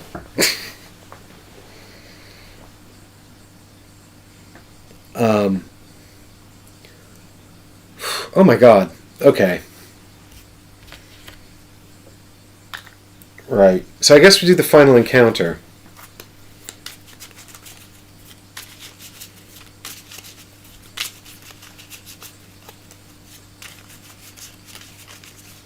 Armor set has 10 versions of sets, 2 versions of each, normal and legendary, same name, different stat requirement, and defense dice. Ah. Right, well, if I'm going to equip any of these items, I'm going to need the souls from this final encounter.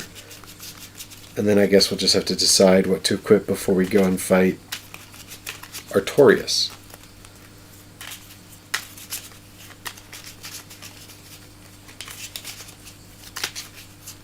The bad man.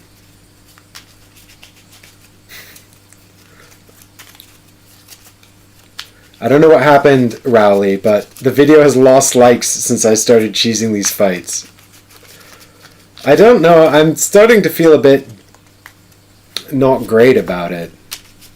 Just because it's I mean,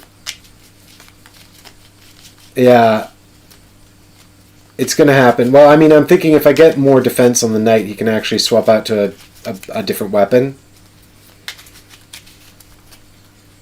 Oh, someone liked the video. Thank you. That's touching. I appreciate that.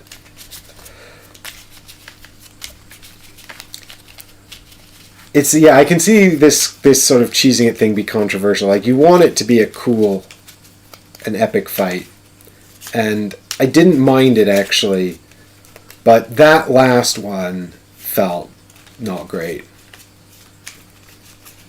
I think it's partly because it's the extended rule set.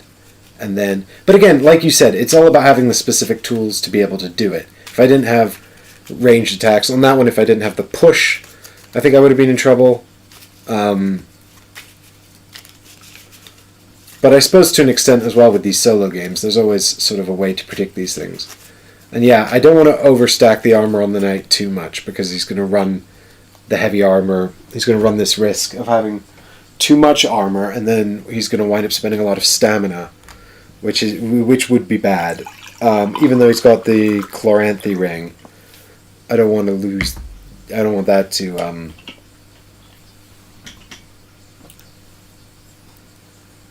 I don't want that to bring him down. But what I'm thinking is I need him to have a better weapon, ideally.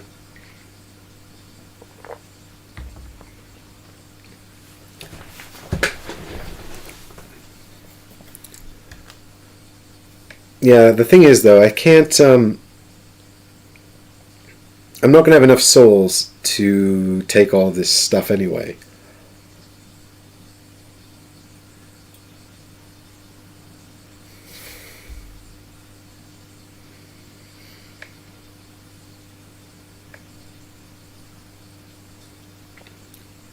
Well, if the knight can survive for 25 turns against Artorias, we can just poison him to death.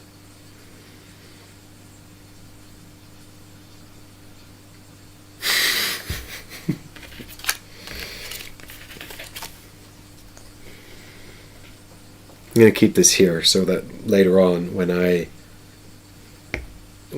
beat Havel, I can wear his armor and replace my knight mini with Havel's mini. Right, so I didn't actually get any souls for that. So now I must consider next steps.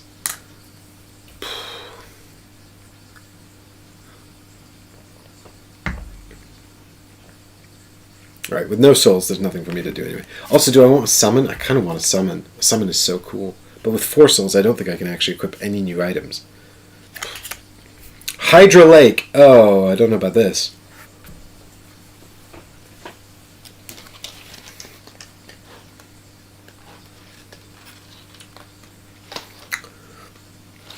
It's Hydra Lake. Hydra Lake. Come here for your holidays. Stepping off the narrow mountain path ushers you into the vibrant Darkroot Basin. Soft calls of twilight insects barely cut through the silence.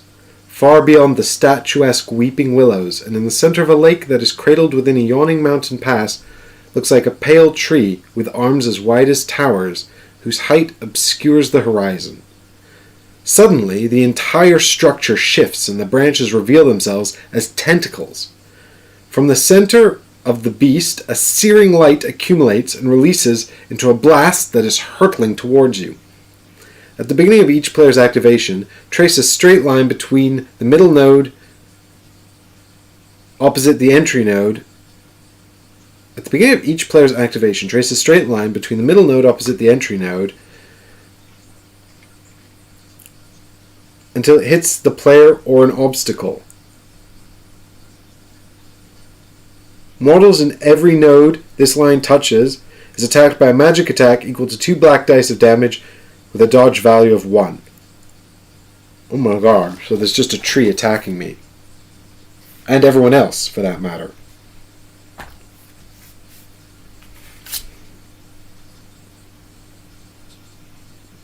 I don't know how there could be any node other than this middle node opposite the entry node. Yeah, well, I can't cheese loop Artorias. Okay, so we've got a Stone Knight, who I can't cheese loop. Stone Guardian's like the only one. Oh no, I've got a Mushroom Parent. Can't cheese loop them either. We've got a Mushroom Child. Nope, all of these things attack nearest. This is going to actually be hard. I'm sad. And a Demonic Foliage. Yep. Uh-oh.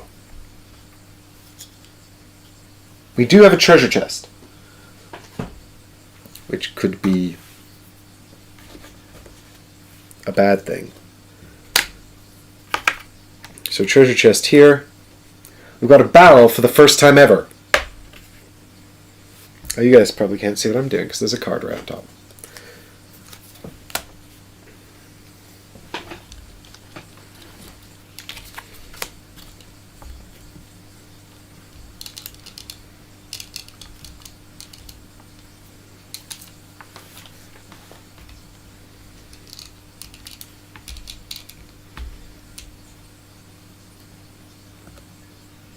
Okay.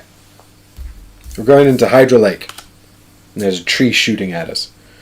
And there's a knight up here, which you can't see. And he's got a mushroom baby, which is here. This is the mushroom baby. There's also a mushroom parent, which looks like this. Is big mushroom.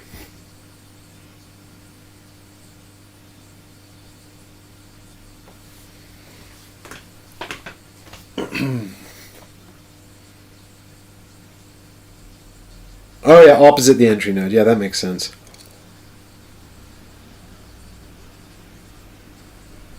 Trace a straight line between the middle node opposite the entry node until it hits a player or an obstacle.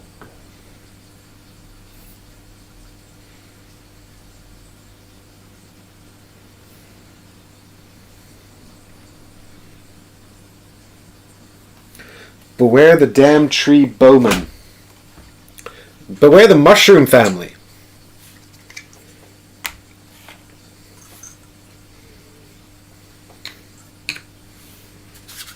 Okay.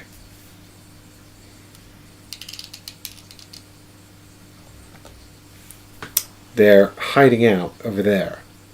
So, I'm thinking down here and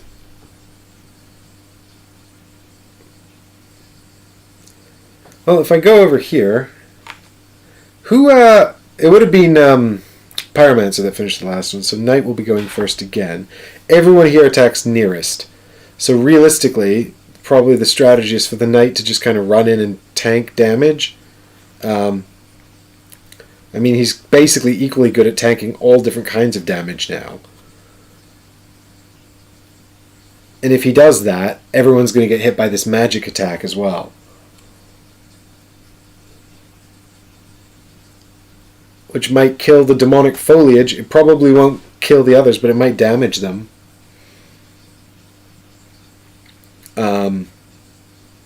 What I don't want is for them all to go and wail on the Pyromancer because he's not going to survive that.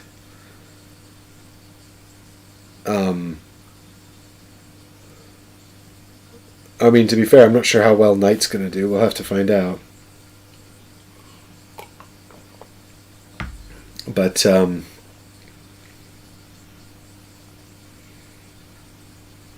if I start over here, then... Well, they're all going to activate, actually, and walk towards me. I'm not going to take as much damage. And then this thing is going to blast from here into here. So I don't know what it's going to hit when it does that.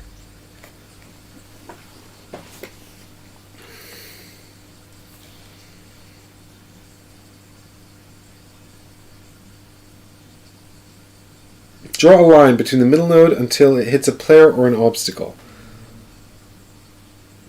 Draw a line between here and the Knight.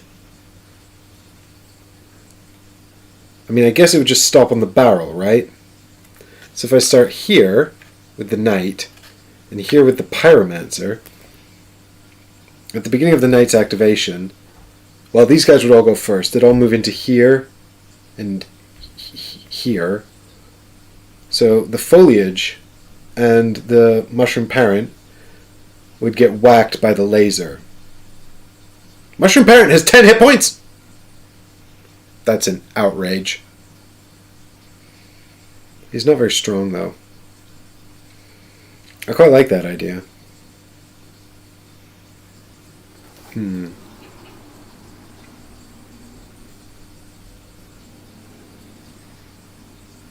now we're just going to stop and very quietly repeat Heger's joke for everybody who's not here on stream. Heger says, "Careful you don't get surrounded.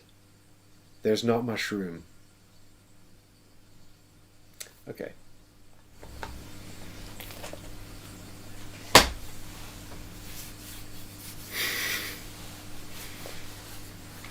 I think I'm going to live with this setup.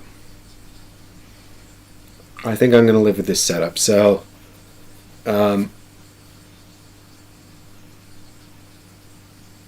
Stone Knight activates first, and he's going to move into here. And Mushroom Child activates next and also moves into there. These two just kind of move around together, and also they both attack at 0.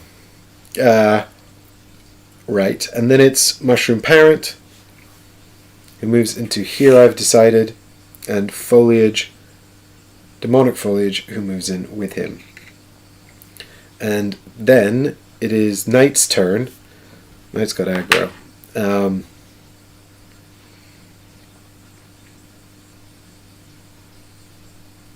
And Knight at the beginning of the activation, 2 black dice worth of magic damage happens. And it's going to hit Mushroom Parent, Dark Foliage, and Knight. 1. Nothing happens. I mean, Knight has to defend, but... Oh god, now I have to think about how many dice I'm going to use so I don't over-defend. I only have 1 blue dice. Damn it. This is going to cost me stamina. It doesn't matter. There we go. I'm going to take 2 stamina, but I'll heal it at the... Wait, is this happened before my activation? Right? At the beginning of each... I'm going to call that this happens before I heal my stamina, which I'm going to regret later. Because it says before... At the beginning of each activation. Well,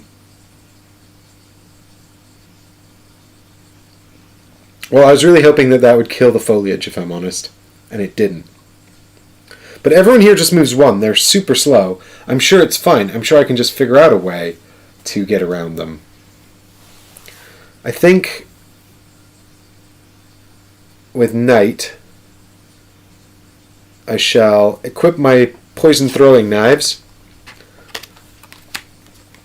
I shall launch them at the Foliage.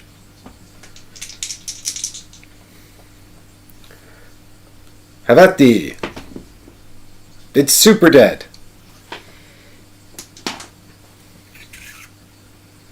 And then I shall move 1 up to here.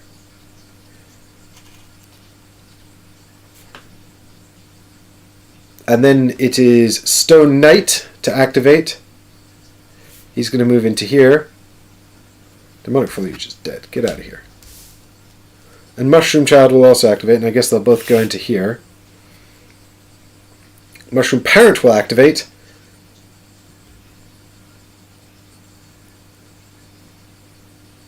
Uh-oh. I think Night has a bad time coming.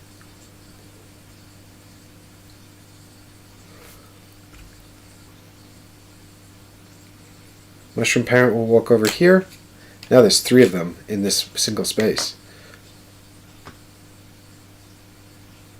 So my question is, if Stone Knight and Mushroom Child walk in here, when Mushroom Parent comes in and pushes someone out, do they still take damage?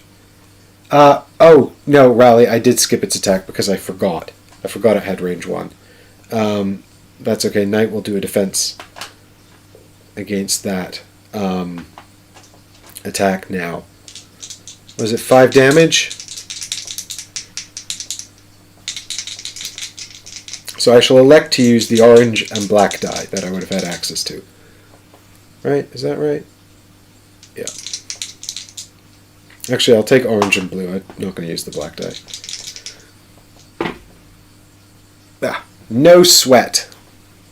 Done. Nailed it. Okay. So what I need really is for Pyromancer to come and save Knight a little bit. I think. Yeah. Yep.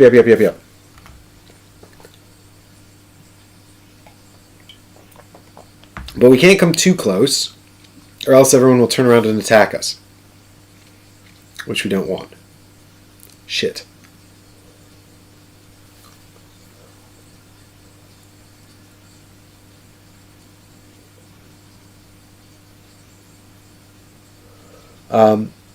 Can we feasibly kill any of these people?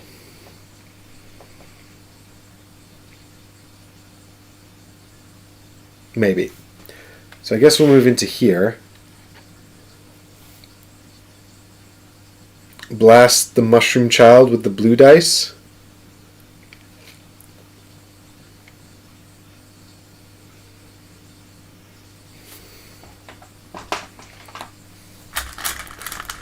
Yeah?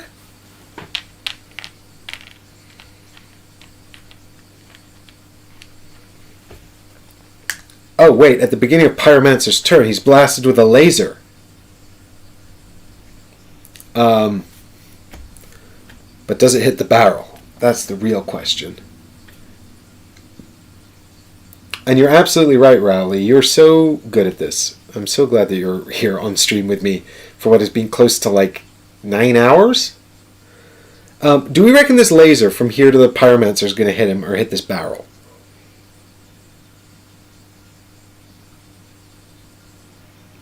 I'm genuinely not sure, team. I can't tell. I mean, I suppose if I were to draw a strict line, it doesn't cross any node other than like a strict line. But then that's not existing on actual...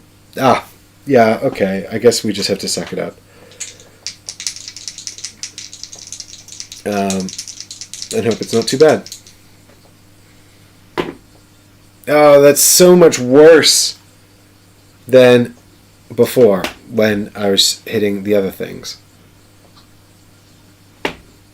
Okay, so he takes 2 damage. This is your fault, Haggers. This is your fault. Okay.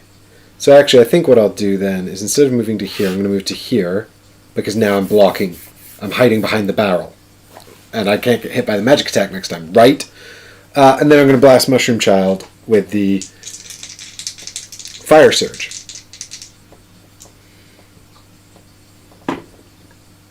Whoa, for 6 damage. He does have 2 resist though, so he takes 4, which leaves him on 1 health. And pushes him, so I guess he gets pushed back to here, I suppose. And then it's Stone Knight to activate first.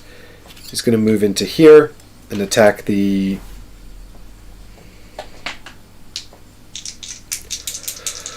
Knight for 5 damage, which we block. And Knight gets pushed out over to here. And Mushroom Parent will move into here as well. And no, Mushroom Child goes first. 1, 2, 3. 1, 2, 3. Mushroom Child moves into here, and Mushroom Parent moves into here. Oh, shit. There should have been another Laser Blast. I keep forgetting the Laser Blast. So if the Laser Blast was from here to here, surely that's blocked by the treasure chest. This Laser Blast thing is fun and... is fun and also not quite right. Maybe you should just draw a path between the... Rather than saying draw a line, maybe it should say follow nodes between the 2 points. Pick this one, follow a node between the players and the thing.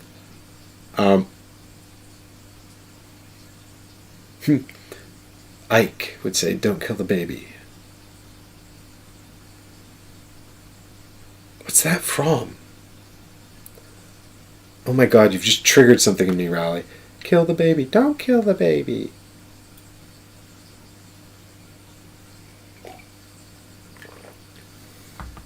God. I'm having a complete brain fart. Okay. Yeah, so I'm gonna say we were hiding behind the chest. Now we're not. So it's Knight to activate. I didn't move the aggression token.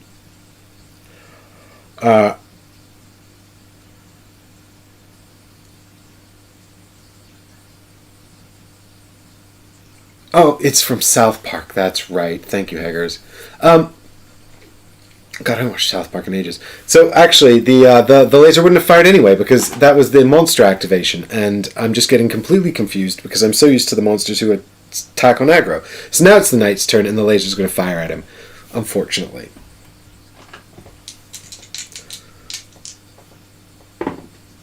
For 1 damage. I shall roll 1 blue die in defense. Okay, so I take a stamina, which I recover. Okay. So I'm quite happy to just stay there. I just don't want Pyromancer to get murdered while these things very slowly chase me around. As long as Stone Knight keeps whacking me and I can keep resisting it. So I guess I'll put poison into Stone Knight because... I could put poison into Mushroom Child and just... Yeah, let's just kill the Mushroom Child. Kill the... Kill the baby! Yep. He dead.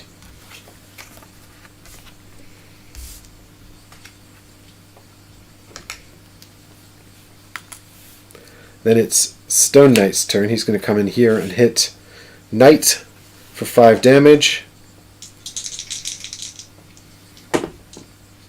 I take 2.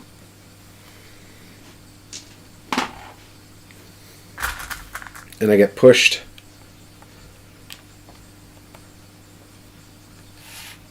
Over here, I suppose. Note that Pyro had aggro, so Parent shouldn't have gone middle node after... So Parent should have gone middle node after Pyro.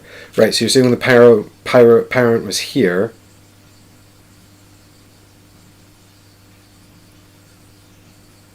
Right, and the Knight was there, they were now equidistant, so he should have gone over here. Okay, so he would have got hit by the laser, but he wouldn't have taken any damage. But now, now he's going to go into here and attack the Knight. Okay, but then I surely would have put the Knight over here, which means he would attack the Pyro. Or I could have moved the Knight here, and then he would have dodged the Stone Knight's attack, and then the Mushroom Parent would hit him. Because he'll move in, push him out, into here, I think. And then he would do 6 damage, against which I rolled a 3, so I'll take 1 extra damage. What low morals, yeah. I get it, Heggers. I get it. Heggers says, I can't... Do you know what? I can't repeat this on the channel. We attacked a baby. Low morals. Think about it. Okay, and then we're back to Pyromancer, who's going to recover 3 stamina because he's in the space with the knight. That's cool. Thanks, Chloromancy Ring. Oh no, but they're both... Oh no, we're both blocked by the barrel, so the laser doesn't hit. And then I suppose I'm just going to leave. If I move up here... I need to start killing someone else. I need to kill the Stone Knight, I think. And also our boy Knight is staggered. So that's he's going to have a hard time hitting anyone next turn.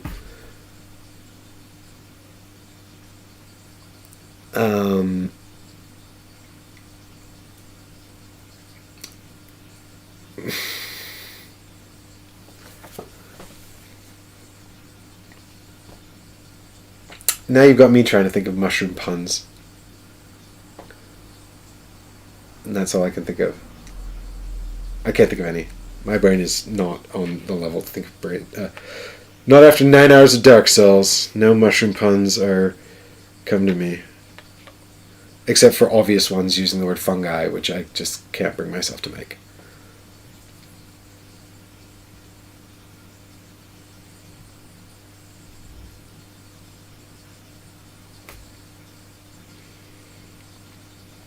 I'm thinking about whether I want to move another space.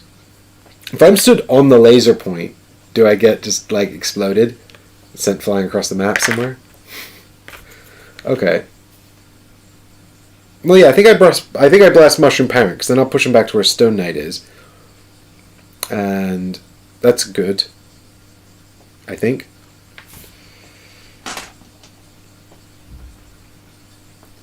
Do I spend 4 stamina to activate my mighty weapon, given that I've got this laser coming at me next at the beginning of my next activation? I really can't put the knight in here either. So I'm beginning to feel a little bit trapped. But the knight could just run away and sort of lead them away. So yeah, I think we'll take the 4, because we need to do some damage. And we've got Soul Arrow equipped as well, actually. So this is blasting Mushroom Parent. Oh, come on. Nothing. That's disappointing. Pushes him back into here. And also we'll hit him with the Soul Arrow. 1 damage. This is going to take forever. I need better weapons, you guys. Alright, Knight's turn. Knight's going to take extra... No, not Knight's turn. These guys activate. Jesus. I'm going to take a quick break after this, I think. I'm completely losing my mind. Stone Knight moves into here. Mushroom Parent moves into here. Laser blasts Knight. Knight dodges laser. Knight goes 1, 2, over to here. I think loses his stagger. I suppose I should, before I go, attack someone with my blade, with my... but it'll be 4 stamina to use the poison throwing knives because I'm staggered. But I need to do some damage to this mushroom guy. So let's do it. He is from Monty Python. He bravely ran away. Brave, brave, Dark Souls Knight. 1 damage and a poison token. That's essentially 2 damage. And he's only got 10 hit points.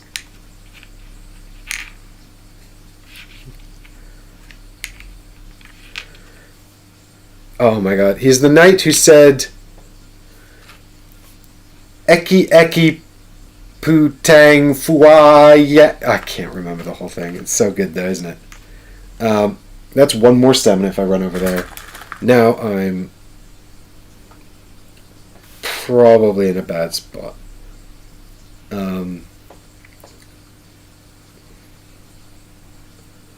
Eki. Futang. Anyway. Right, so it's these two. They're going to prioritize knight, obviously. So we get one in here, one in here. And then it's Pyro again. He's going to get hit by the Magic Blast. So hopefully, blanks please. Or else this could be over very, very quickly. Okay, and then I get one black die of defense. Okay, so 1 damage. That's acceptable. So for those of you that are wondering, this is not as cheesy as the previous ones. We are actually playing the game now. So Pyromancer is going to recover 2 stamina. And then I think I need to hit someone with the Fire Surge. I'm going to just keep wailing on the Mushroom because I don't want Knight to take too much damage. So we're going to hit Mushroom with the Fire Surge and the Soul Arrow, but I don't have enough stamina to beef them up, so I'm just going to hit the 1 die.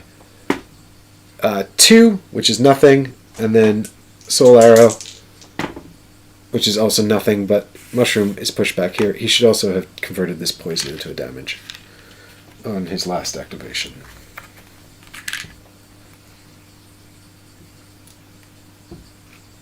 Actually, you know, let's put him over there, I think. Is that better? No, I don't think that's better. We'll put him over here. Right, and then it's Stone Knight who's going to come into here and hit regular Knight for 5 magic damage. Now, where do we go from here?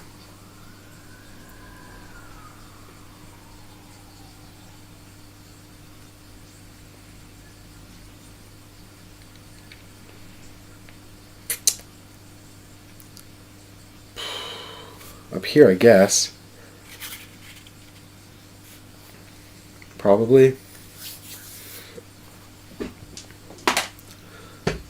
So, that's 5 damage.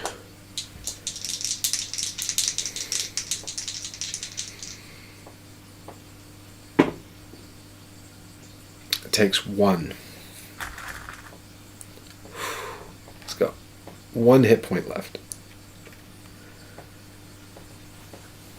So what we're not going to do is use our throwing knives this round. Eki patang zoo boing! Thanks, hackers. I appreciate that. Alright, so it's the knight's turn. We're going to get back 3 stamina. No, we're not. We're going to get hit by the laser first. That's the order I've been doing it. Now I'm filled with regret, just like I said I would be. I need this to like be bang on or I'm dead. Jesus Christ. Maybe I should have got pushed the other way. If the Stone Knight pushes me up here, the laser will hit the chest. But then I'm in a bad place.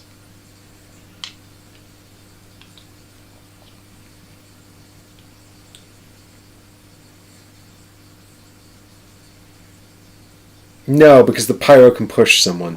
So I think I will go dodge up there actually to avoid the magic laser. And then I can run past the Mushroom Man up to here. Give them some choices. So I'll recover 3 stamina and then take 1 back to run. But I need some time to recover stamina. And then it's Pyro's turn, and Pyro's going to keep getting... No, then it's their turn. Shit, Pyro won't have a turn to blast the Mushroom and push him. So Mushroom will come at me, and that will be bad. I'm filled with regret and poor choices.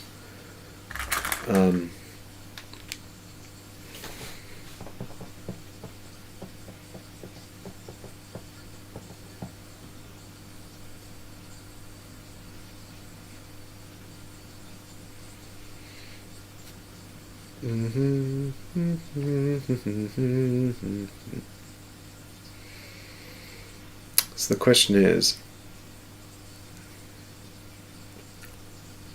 I guess I just run over here then, probably. Which will cost, so I'll only regenerate 1 stamina, because I get rid of 3, and then I go 1, 2, 3, so then I take 1 back. I don't know if that's a good idea. No, wait, I take 2 back. But the good news is I'm free of the terrible laser. God, this mushroom's unkillable. Maybe I should have killed Stone Knight first. Right, and then everyone's going to come running into here. Oh, this is bad for our friend Knight. This is bad for friend Knight. Please don't die. Okay, who's got a worse attack? Probably Mushroom Parent. So let's blast him with the Pyro right after we check for magic damage. 'Tis only a flesh wound. Alright, 2 magic damage coming in. And 1 prevented. I don't like how I'm slowly getting blasted by this tree.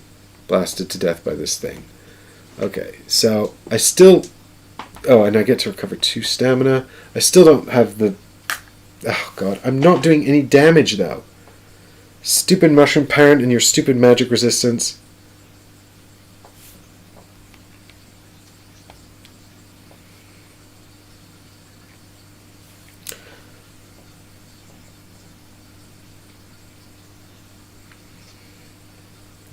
Maybe I blast... No, it's got to be the Mushroom Parent. Bam. Nothing! It does nothing! Soul Arrow.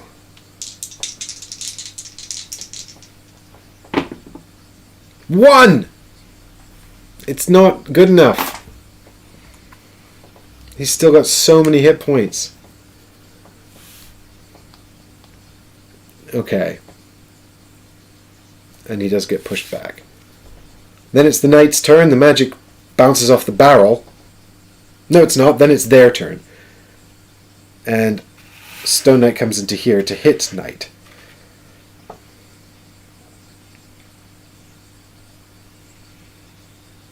And for 5 damage.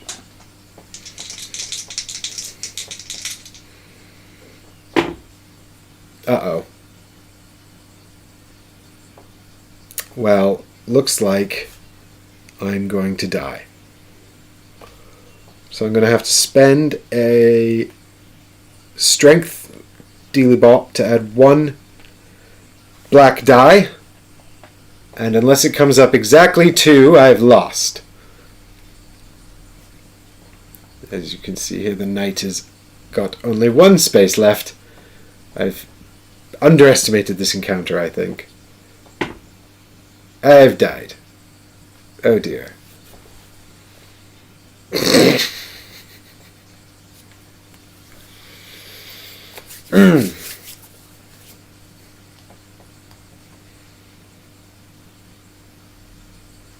Well then.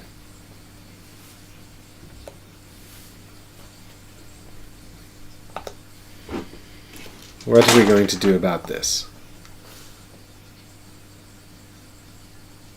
I suppose there's not much we can do, other than try again.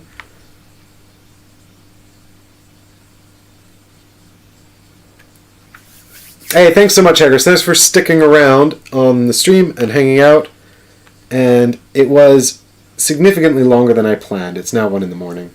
I do want to try and get to the Abyss Walker if we can, but I have just lost my last spark. So if I die again, then we lose. But I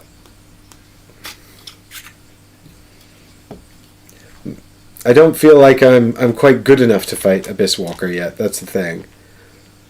He's got 3 defense on all fronts, so really without a better weapon, I just don't think it will be possible.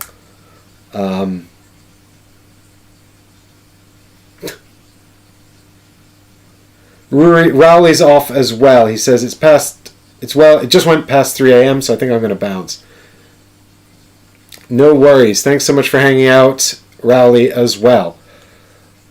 And for all of your help with the rules and calculating everything. I do really appreciate it. You were enormously helpful. And I don't think I could have managed as well without you.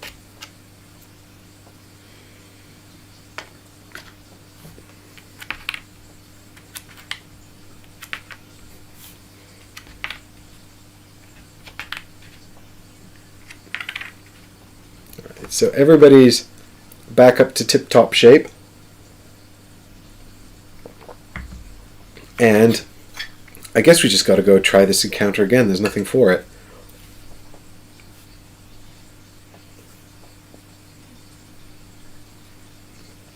I wonder if I should take the winged I wonder if I should take the winged spear into this one.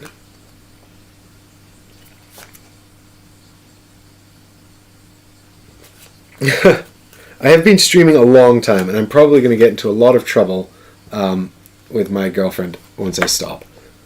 Because I haven't had anything to eat today, guys. I need some brain food.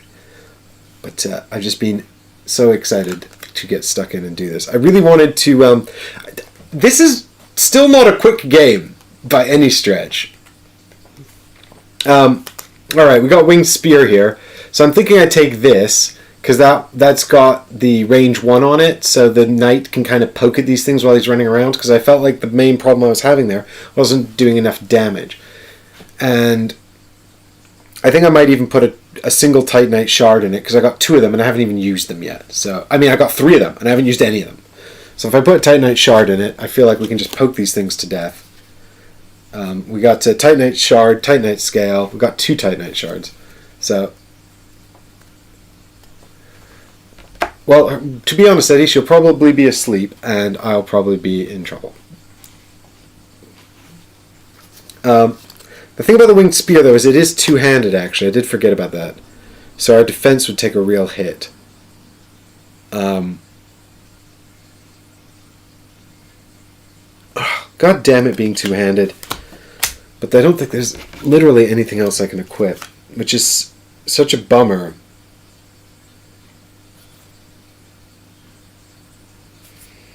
And I've got this dragon's tooth, but even if I win this encounter, I won't be able to equip it. Okay. The winged knight halberd. Can I equip this yet? Nope. It's two-handed as well anyway, so I'm going to lose the shield no matter what.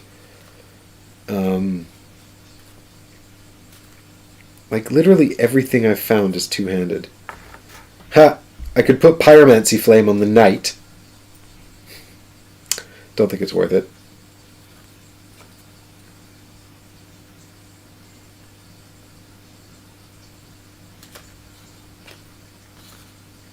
Yeah, I guess maybe take the hit to defense and see if we can do some damage. We don't have to use it right... I mean, we weren't using the kite shield at all, so we can get rid of that. I mean, we could put 2 Titanite shards in the winged spear, but... I mean... The winged spear... But the thing is, what else am I going to use them with? I don't even have anything else to equip them with. Even after I do this, I'm probably not going to unlock any better weapons, and then Arturius is just going to beat my ass. If I get there. So, I guess we'll equip the winged spear with 2 Titanite shards and see what happens. With that in mind... Where'd the barrel go? Right. Attempt the last, because if we die this time, we're dead for reals! We're coming in this way. I mean, it actually makes no difference which way we come in, really. It's basically the same thing, but this way, actually, the laser will shoot out of an area with monsters in it, which is amusing to me. So, let's do that.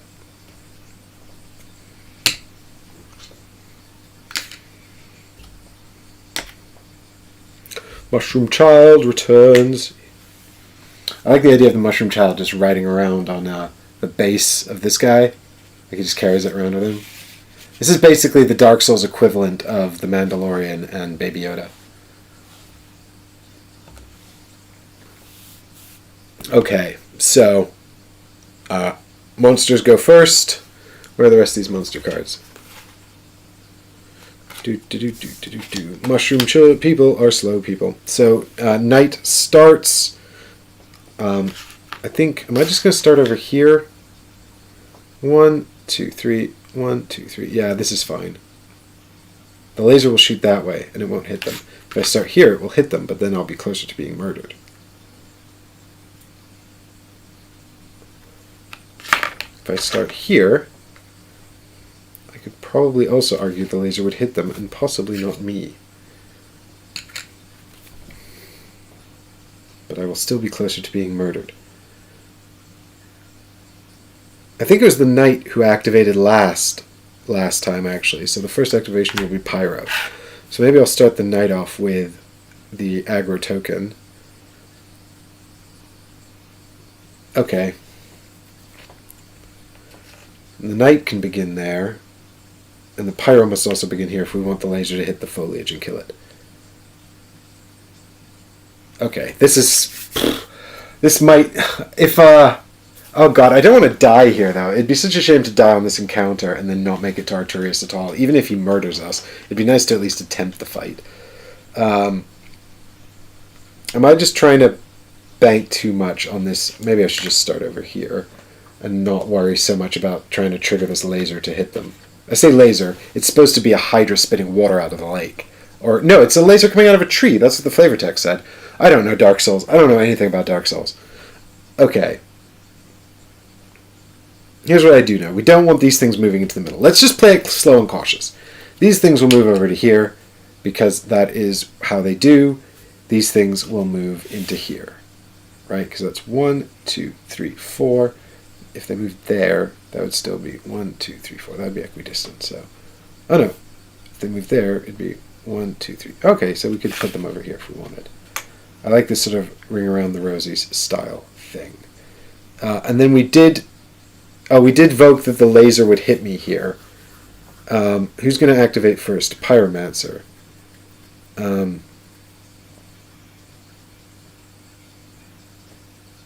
But if I don't put them both in the same space, then the monsters will move in a different way.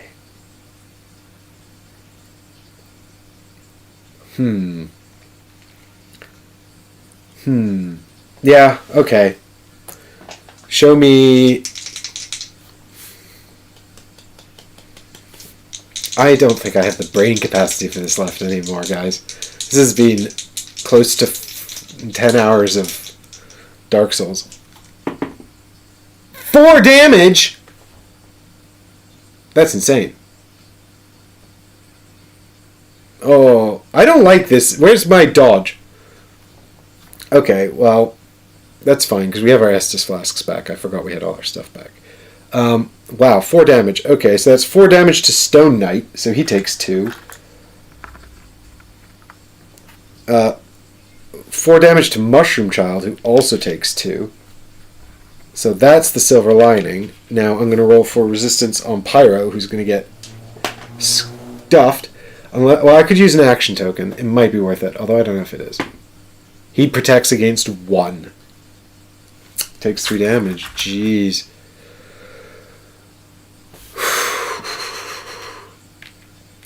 Whoa.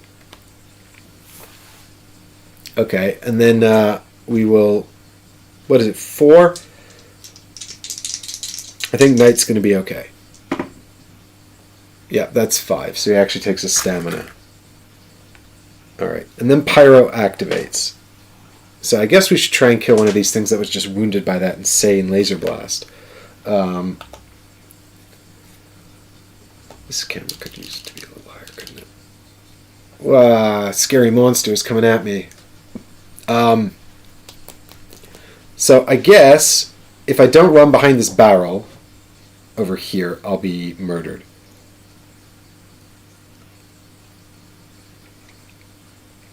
I think I'm going to try and murder Mushroom Child.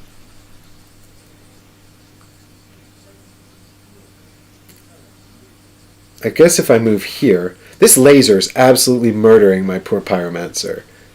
If I move here and shoot into that space, then... I mean, I have aggro token now. So these guys are going to come at me.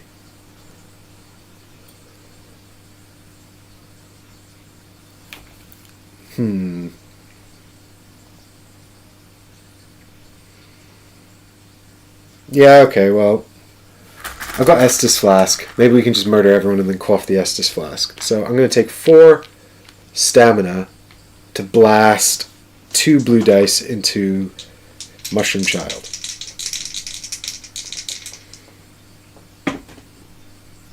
God damn it!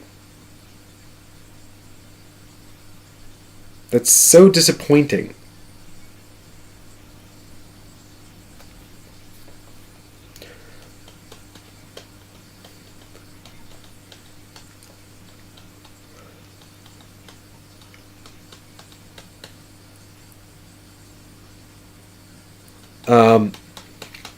I don't know what I was expecting really, though, to be honest. That's probably about average. I'm literally just losing my mind and throwing this game.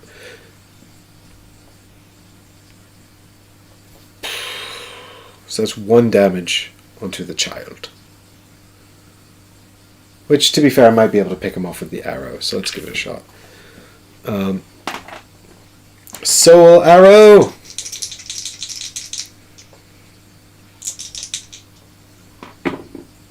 Nope, not with a roll like that. Good lord. I'm going to get murdered by these things, I think. Not now, but later. That's the end of my turn, so I think we're just going to get...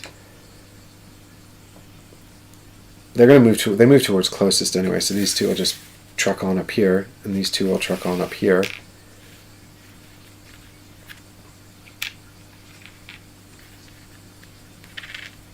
And then it's Knight's turn, and the laser's going to trigger again. So this moves over to... There's an aggro token moves over to Knight. We get rid of this stamina point. I think Knight's going to equip his winged spear. No, wait. Before any of that, laser triggers. So next turn, Knight will be in danger because I'm going to equip my spear. Okay, laser did 4 damage again, which actually kills the Mushroom Child and the Stone Knight. I think. Wait. No, it doesn't kill the Stone Knight. It does 2 damage, leaving the Stone Knight on 1 health. And it kills the Mushroom Child. Oh my god.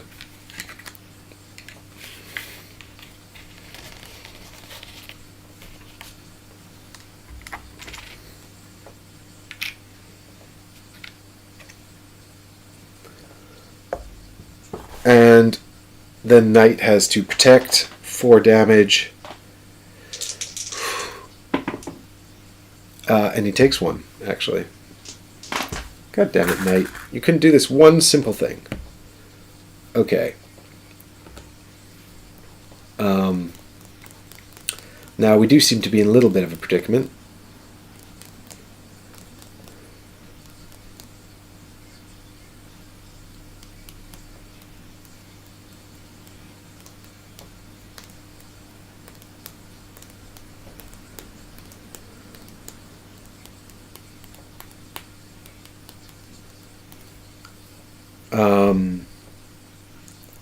Because I'm worried that Pyromancer's going to die. But I'm also thinking I don't need the winged spear right now, so equipping it would be a bit of a waste, really. So maybe what I'm going to do, actually, is move over to here. Stone Knight does have 3 block, though.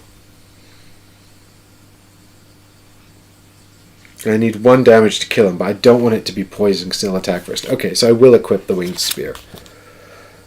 So we equip the winged spear, and then we go in here to save our friend Pyromancer. And we don't need to take any stamina, although we could.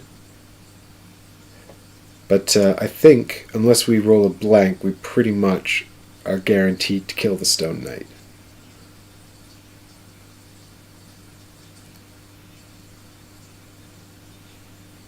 Wait, when did they move up to here? That was last turn. So they should have... The demonic foliage should have hit the Knight, because he has a range 1. I keep forgetting. Damn your range 1. Which he would have protected against. Okay. Yeah, so I think I'm not going to...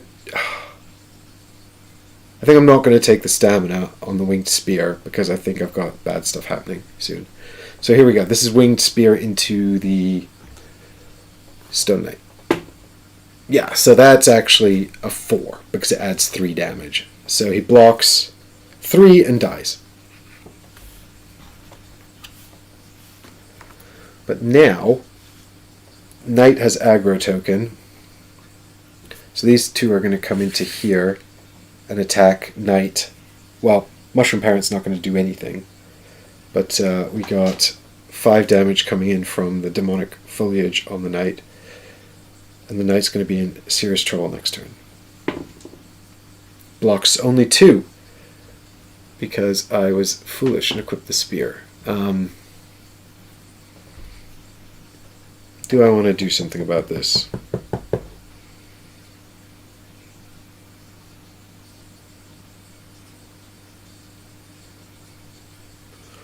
I think I'll live with it for now. Let's see what happens.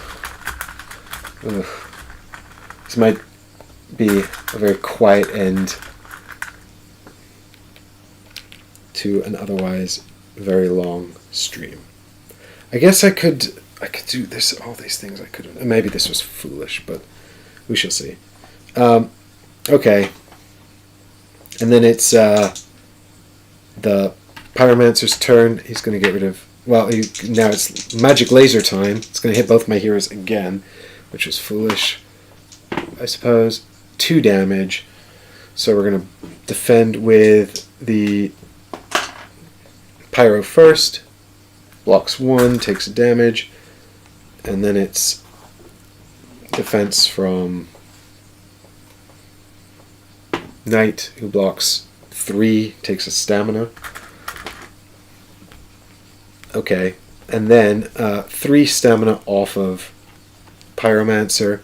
So we need to kill that Dark Foliage. I think Pyro is going to move over to here. We'll blast the Dark Foliage with Soul Arrow, and then we can push the Mushroom Parent back. And over here we'll be protected from the laser, which is important because the laser done be murdering us, and that no good. That no good. So I think 2 black dice should be enough to kill the Demonic Foliage. I hope. Because if I take 4 stamina to boost it... Actually, if I take 4 stamina to boost it, I'm probably not at risk. I'll probably be okay.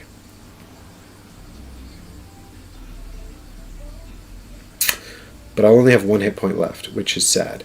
I don't really want to use my Estus flasks. I need 2. 2's probably doable. Oh my god, the risks.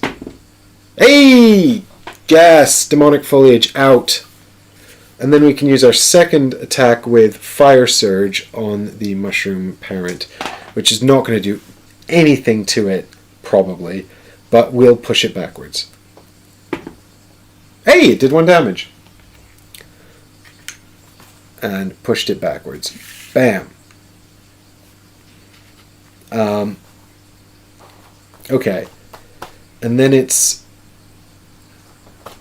back to the mushroom.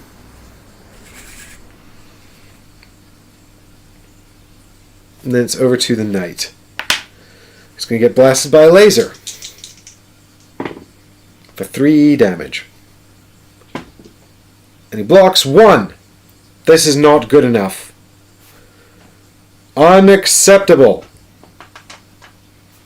I will flip over my heroic token to add a blue die. I take 1 damage. That's still really kind of feels like a bit of a waste of a heroic action, but never mind. I've taken quite a lot of damage now.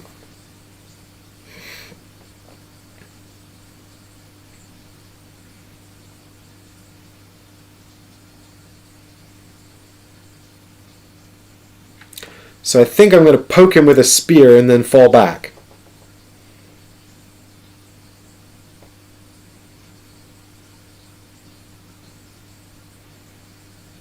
Somewhere safe? I don't know where that would be. Okay. Now if I take... so I shouldn't have that. So if I take 3 stamina, it's going to be putting me so close to death. But... so 1 spear hit on Mushroom Parent, but he's not very good at blocking this. So he should take a nice set of damage. Oh, come on, die. 1. So that's 4 damage in total. So he takes 3. Which is more or less what I expect, I suppose. And then I have a move. So I guess I just fall back to where the pyro is, because we won't get hit by the laser. Yeah, okay. So we fall back into here. Hiding in the corner. Mushroom Parent advances over to here. Laser misses because of the barrel in the way. And I guess Pyro's gonna hit Mushroom Parent with all of the magic. I'm probably not going to do anything meaningful to it. I get rid of this stamina token here, which is fine. I don't think I can kill it, though. It's still got 6 hit points. I would need to do an awful lot of damage to kill it. And I'm just not really feeling confident about that. I could probably kill it next turn with the...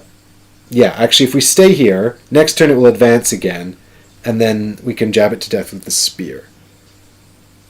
Yeah, okay, so we take 4 stamina on the Pyromancer to blast it with Fire Surge for 2 blue dice. Now, this has not been very impressive thus far, so fingers crossed this comes out better. Hey, that's excellent. 3 damage. Down to 7. Pushed back. Bam.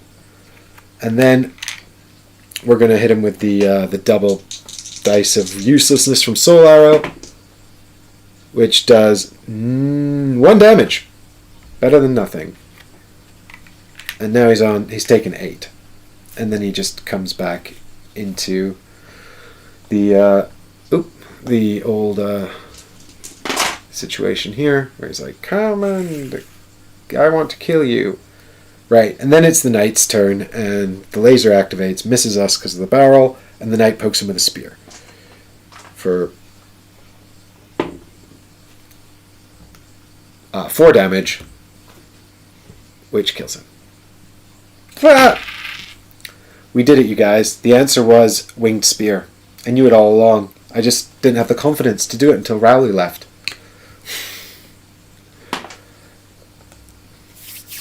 Cool. So,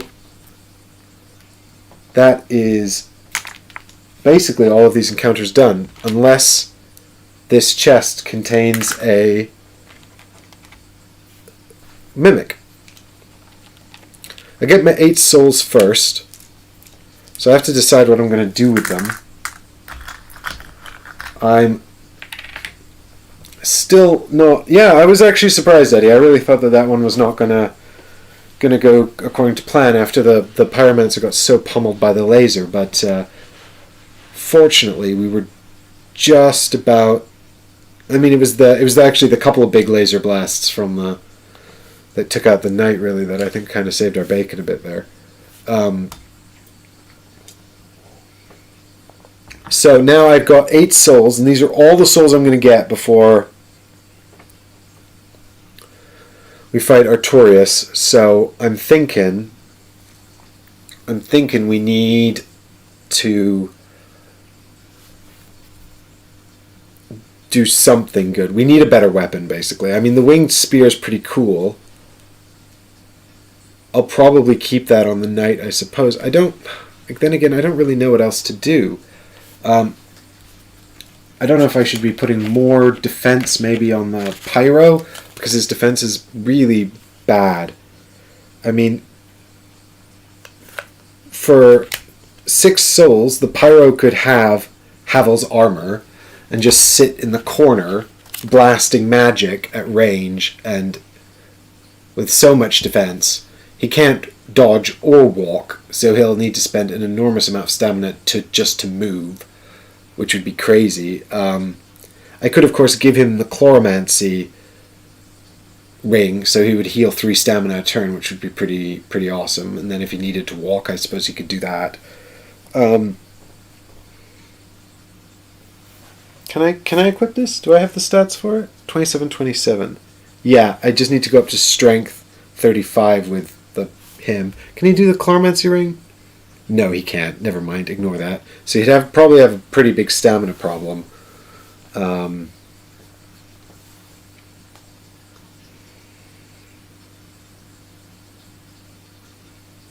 the problem is, I still don't know how I'm going to get through the. I still don't know how I'm going to get through the defense of Artorias. He's got 3 block and 3 resist.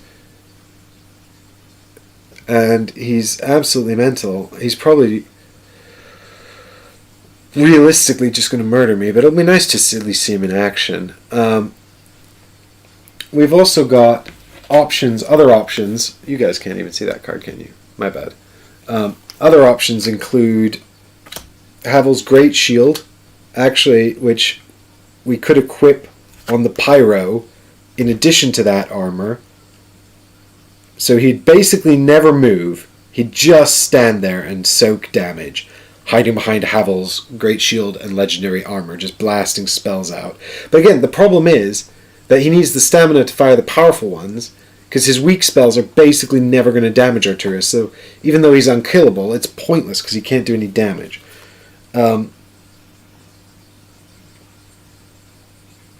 Problem is, I don't think I have the souls to get to any of these other weapons. Oh, the treasure chest! Right, yes, I'm trying to decide. Right, I should probably open the treasure chest, really. I was going to try and spend the souls first, but who knows what the treasure chest has in it, right? It might have something super duper useful. If it's a mimic, I can probably kill it at my current level. Fingers crossed. Everyone ready for this? Are we going to have a mimic fight? We are. It's a vicious mimic. Okay, cool. So this chest contains 2 additional treasure cards because it's a mimic. And now I need the mimic stuff, which I put over here because I knew this would happen. I knew it would happen. I haven't actually fought the vicious mimic, so I might be fucked. That might be the final boss fight.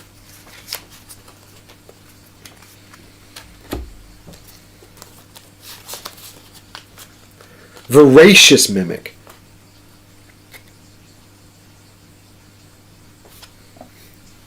There he is. Ba-bam. Okay. Well, someone had to go over there and open it, so we'll just we'll send the knight, I think, with his knives and his shield equipped, because that's the sensible thing that we would have done if we were thinking about our live choices.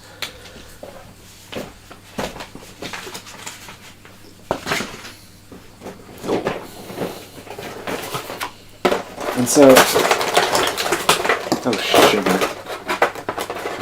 that did not go according to plan. Okay, well. Anyway, we went to get our treasure, and then this happened. Ah! Oh no! The treasure chest was a monster! The whole time! And now, this is our life.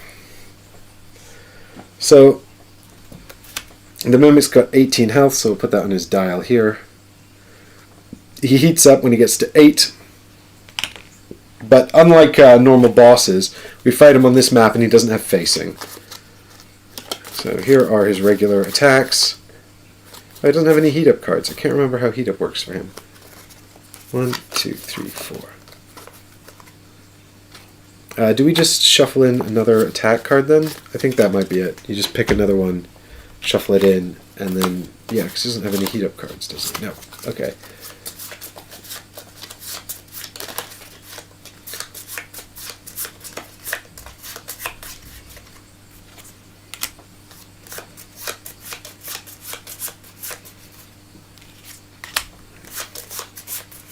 Imagine if this is the end.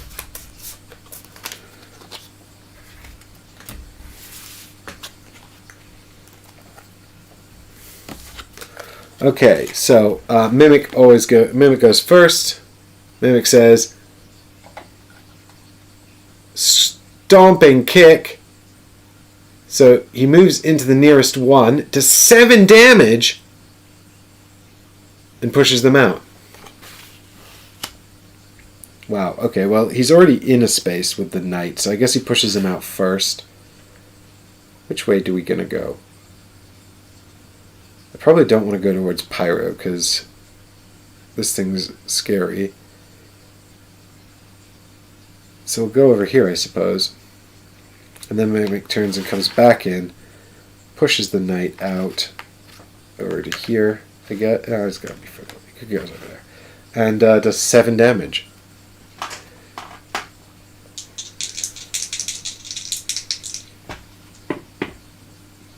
And I only block 4. Oh my god.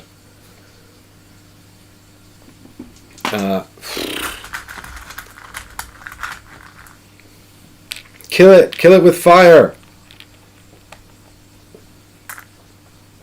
Right, who ended the last one? It was Knight. So, Pyromancer starts. We shall have Knight with aggro token, though, because Knight has shield. Pyromancer's going to use Fire Surge on this guy. Chests have to be weak to fire, right? That's how these things work? 4 damage. No, 2 damage. But it's a start. And then we can hit him with the old useless soul arrow as well for no damage. Cool. Thanks, soul arrow.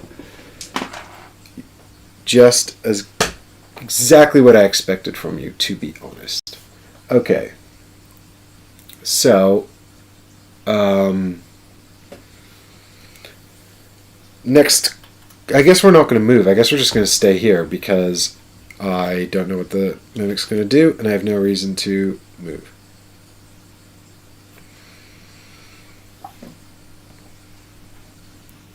Charging Chomp. He's going to move 3 towards aggro, which is still the Knight, and then deal 5 damage to aggro. So he comes into here. So I got to remember that the Stomping Kick is his first card, and it sucks. And he moves 1 and then attacks. So I really need to be 2 away from him when he's going to do that.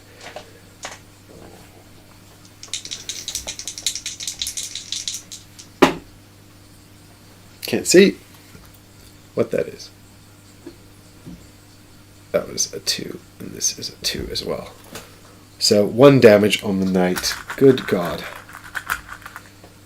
I'm not pushed.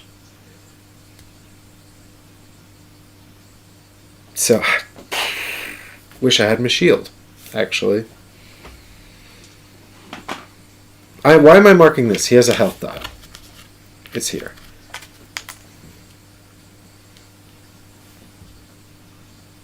It's on 60.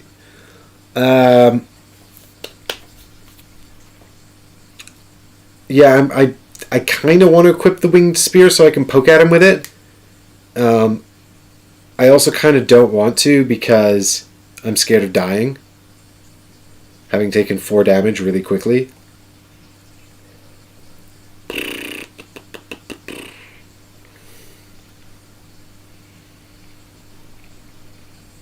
But I do have an Estus Flask, so let's do it. So I'll move 1 over to here, poke him with my spear. Suffer! So that's 4, so he takes 2 damage, down to 14. Slow and steady wins the race, right? Don't like the look of this at all. Attacks nearest, turns around, moves in.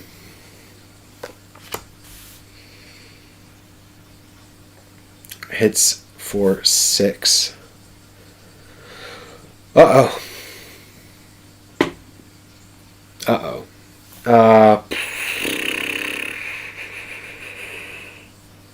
What am I going to do about this? That's 4 damage, which is really uncool.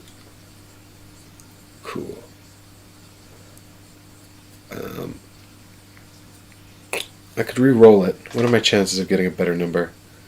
I could re-roll it, or I could add a black die. 50-50. It's still not going to be that much better, but then again, the black die is not really going to do much of anything. Maybe I'll re-roll it and still add a black die too. This is really bad. I should have kept my shield. Oh, it's the same. The black die is pointless. I'll have to take 4 damage and hope I survive long enough to drink my Estus Flask. Maybe the Pyro will run in and tank a hit. This is bad. Bad, bad, bad, bad, bad. Okay. Geez, this thing is much harder than I expected it to be. Okay. Pyro's got aggro. Yeah, so I think the Pyro just runs up to here. And we're going to hit it with...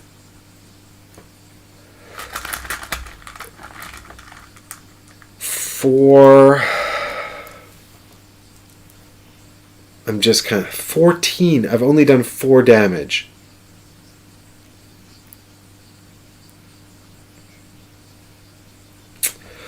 Okay. Gonna hit it with 2 blue dice. For 4, so it takes another 2. Bring it down to 12. And push it. So I'm going to push it here, because I'm worried that it's going to kill the knight if I don't.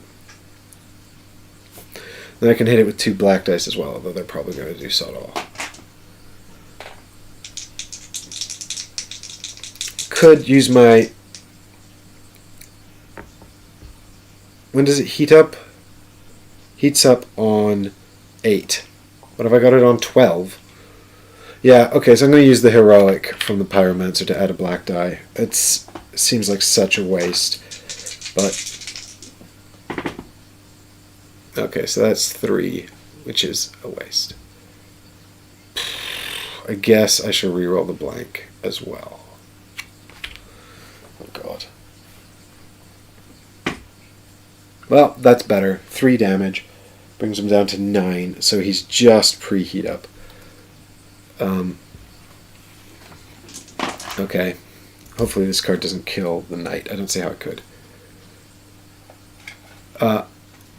Nope, it's actually an attack with no range, so somehow we've missed his attack entirely. Okay, but his next attack will do 7 damage to somebody. We know his next attack is a move in and push out for 7 damage that targets the nearest, which will be the knight unless the knight retreats. So it's the knight's turn.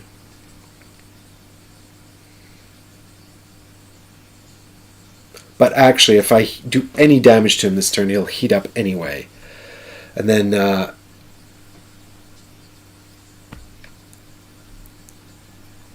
his attack will change and we won't know what it is. I think that, well, the knight's going to have to quaff his Estus because he's taken so much damage. So I think I'm so tempted to just keep jabbing him with the spear. You know, I'm tempted to quaff the Estus and do a big spear attack and just try and burn him down ASAP. I'm not going to have, if I do any damage this turn, I'm not going to have any way to predict his next attack, and I don't see any reason to delay. Yeah, so I shall drink this. These all go. I'm going to take... I should take this. I'm going to take 3 stamina. I'm going to... Do I move first? Try and pull him away from the Pyro. Pyro's not taking any damage. Yeah, okay, we'll just wait there. So, we stay here. I don't think he has any range, like any attacks where it's sort of ranged. He's probably coming after the knight now anyway, because knight has aggro. And it's a 5 damage attack, so he takes 3, which brings him down to 6. Where did I put his dial? It's under here. So he goes down to 6. And then he heats up. So we take one of his behavior cards, shuffle it into the deck. Elias, I've died 3 times, Elias. And I'm on my last life. I'm just trying to make it to the main boss. 76 HP, yeah, he's got 76 left, I'm fucked.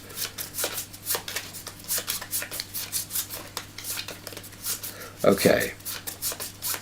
Here we go. It is. Oh, it's a leap. Okay, this must be his new attack because I haven't seen this before. So he's going to leap at the nearest character. This is going to be the knight for 6 damage and push. So he's just going to leap into here. And then he does 6 damage. I've only got the orange to block it. Oh god, 4 damage. And that pushes the knight out as well. So I guess we'll come up here. So there's 4 damage on the knight, which is really not great, but I'm wondering, can I do 6 damage with the pyro? Probably not. But I can probably at least distract the guy. So it's Pyro's turn anyway. Pyro's got aggro now as well. I'm going to get rid of 2 of these. The question is, do I take 2 more to try and do a big magic attack? If I take 4, I'll only have 4 hit points left, which really I don't like the survivability on. If I don't, chances are I mean, 6 damage. Do I think I will get through his... I might be able to do 1 damage, bring him down to 5. Realistically. What I could do is throw 2 blues and a black. It's not going to kill him.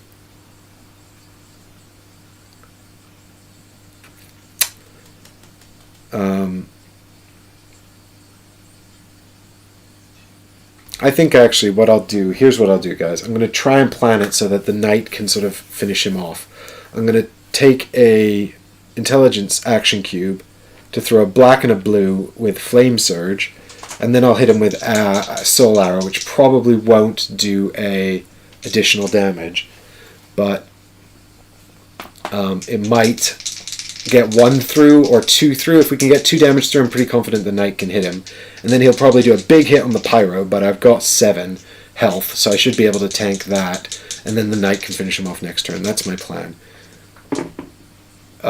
That's 1 damage. So he goes down to 5. And he's pushed into the corner. And then he takes 2 black dice as well. Hey, Mumpus, I'm still playing after 9 or 10 or 11 hours of streaming, so I guess I like it well enough. We're fighting the Mimic. I'm glad we got to do one, and that's meaningless. So we need 5 damage from the spear on the knight's turn, or else we're probably going to lose. Unless this attack is negligible. Let's find out. Oh no, it's the terrible one. So he's going to run in here and push Pyromancer out and do 7 damage, minus a blue die.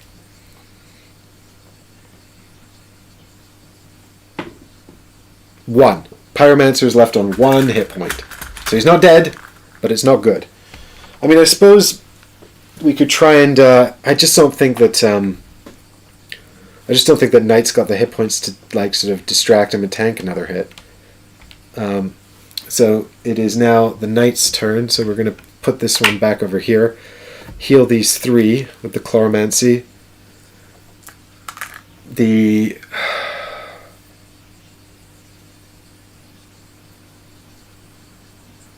Hey Mumpes, I'm playing so I've been playing on the stream a lot with this guy called Rowley, who's played the game loads, although not with the extended rule set, and he's basically been guiding me not to dodge. Usually I use dodge a lot in this game. When I played it in practice for this stream, I did nothing but dodge. So interestingly, I'm now not dodging at all and seeing how it goes. And I don't know. I can't actually tell you whether it's been more or less successful. Yep, Elias, you're back to distract me with more Etherfields chit-chat. So our knight is moving up to here, and I guess we're doing a stab into the Mimic. We can potentially use an action token to add another black die, so we should be able to kill it with this, in theory. Surprise butt attack. So it's this result plus 3, and we're looking for 5. Oh, I forgot he blocks 2. We can't kill him. Oh, we're boned. Yeah, that's 3 damage. Okay, hang on. Yeah, this is never going to work. Because he's got 5 hit points. I really needed more from Pyro. Pyro needs one more turn to finish this. But, okay. New plan. We sawed the spear. We equip the poison throwing knives and the shield, so we might have a chance of surviving. We still do the attack though, so we'll run in behind him. We'll throw the poison at him, and then hope we can survive his oncoming attack with our shield and our knight armor. We probably can. So that's nothing. He takes 1 poison, but at least that's something to help with. I don't think Pyro's probably going to have to quaff his Estus though. I don't think I'm going to be able to do this and save the Estus. Anyway, Knight Mimic's activation. What we got? So he's going after the Knight for 5 damage. So he's going to turn around, move into here, attack the Knight for 5.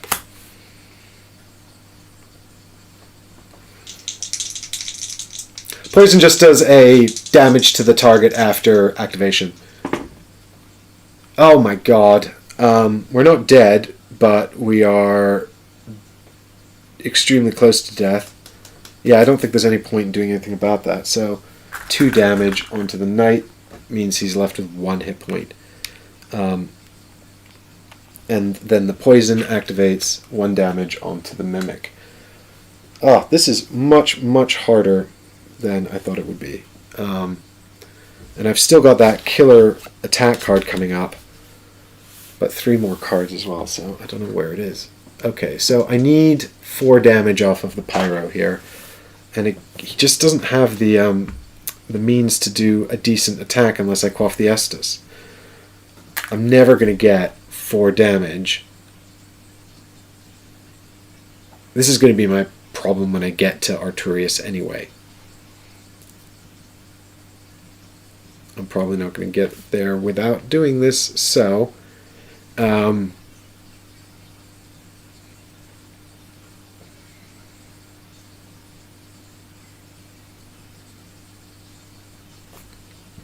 feel like I haven't used any of the weapon arts because I forgot what they were. So we pop that to heal all of this. Save our friend Knight. Don't die, friend Knight. 2 blue dice into... Ugh, I don't know if I'm going to get 4 damage here, guys. So that's 4. What is the Pyromancer good at? Magic spells, I guess? Ranged spell damage, I suppose? 2 damage. Takes him down to 2. Oh my god. I'm not going to be able to kill him, though. Well, we'll see. We'll see. No pessimism. Right, we'll take another 4 here. This is the best I can do. I need this to kill the Mimic. That is a push, so I'll push the Mimic into the corner here. Hopefully he'll do a lame attack next turn, but it seems unlikely. And then I'll blast him with the Soul Arrow. Full attack, 3 dice. And also if he did his leap already, so he's not going to leap back at me. He doesn't have another one of those. So at least I'm okay. Oh god, I need a 4. Success!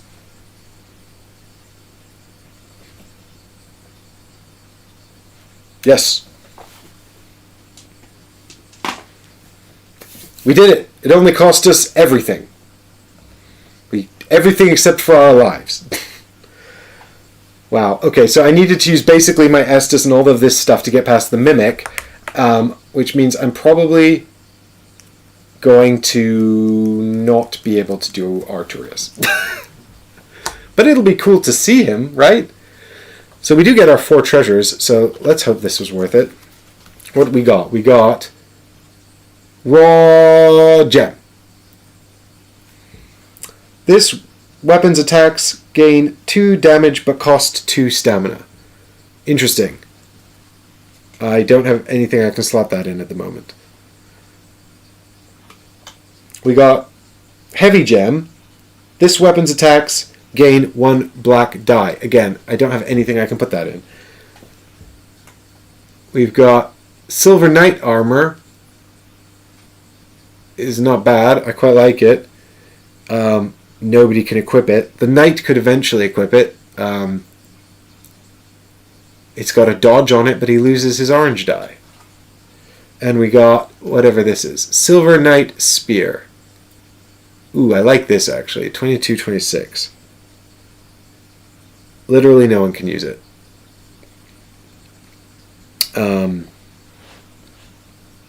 I could spend all of my souls to equip it. I don't know if that's worth it. I could spend all of my souls to equip it and put it onto a... Put on that gem that added a black die.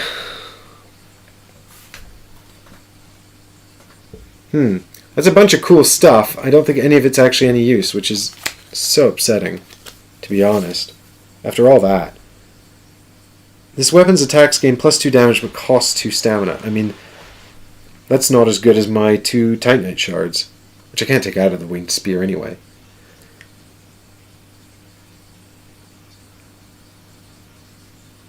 And I mean, the black die is pretty much the same as a Titanite shard. I mean, I am pleased that we beat the Mimic. That's cool. So we're all ready to go in and die against Arturius.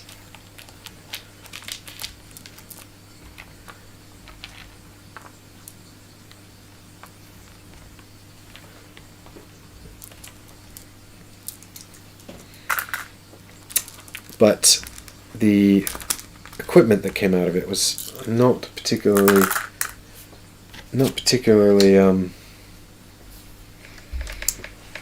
useful, because what I really need is a weapon for the pyromancer that's going to enable him to attack Arturius. I mean, the fire surge can do it, but the 4 stamina cost is so high. He's not going to be able to do it regularly enough, I don't think.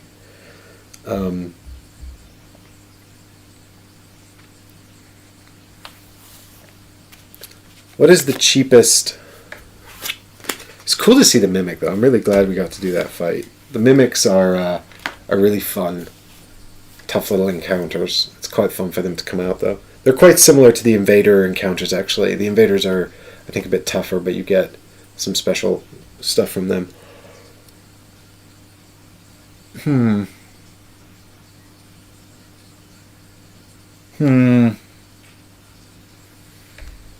See, the winged spear with the knight is good in the sense that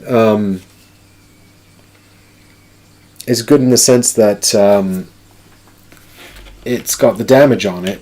I mean, it's just +3 damage is just really good. It's like plus a maximum blue die every time, which is awesome. But the thing is,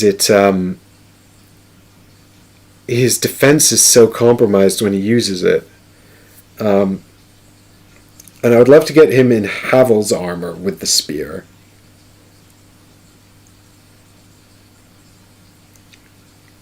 Which I could do. I mean, basically, I can't get anyone in Havel's armor without losing my summon. It would be cool to summon someone for the final fight, but...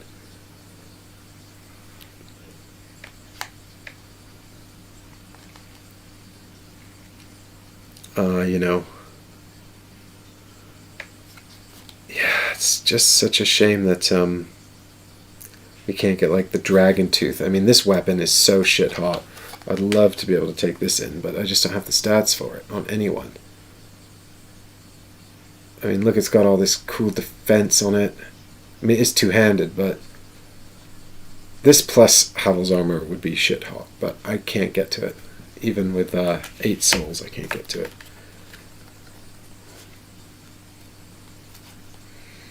Ugh, I'm just treading over old ground, wistfully looking at all the things I can't afford to buy. I suppose if I upgrade my strength on the knight... No, but that's the problem.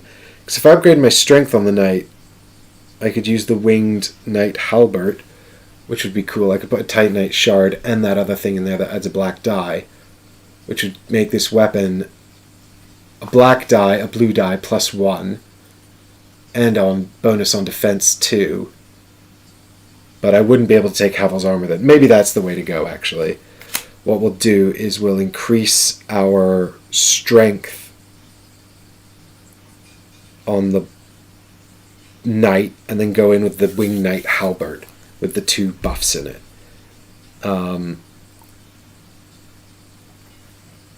I think that's probably the best thing to do, actually. Which is a shame, because I'm not going to get to use the cool Havel miniature, because I'm not going to equip his armor. What a bummer. So I'll have 2 souls left over, which I'll probably just use to restore my luck tokens at this stage, because there's no point in doing anything else. So the 6 to buff the strength, gain a little thing in here, and we put on the Knight Halberd with the heavy gem and the final Titanite shard. Give that to the Knight instead of the winged spear. I mean, we could give the winged spear to... What are these? These are the wrong things. I don't know why I'm looking at those. Where's my inventory gone? What did I do with it? It's right here in front of me. I'm an idiot. There it is. The final Titanite shard. We could give the winged spear to the Pyromancer. I mean, it's not like he's using his shield ever. Although, now that I've said that, I'll probably want the shield in this next fight. I mean, Soul Arrow is basically never going to do anything. So I might as well give up Soul Arrow, take the shield, keep it equipped, and then also put on the spear, the winged spear on him.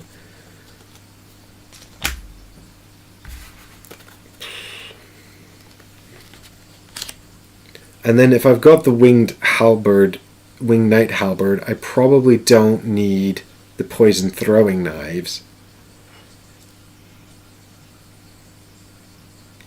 So I could take another shield just in case. Although then that's just in case I need to tank down for a little while, I guess. Batten down the hatches, I suppose.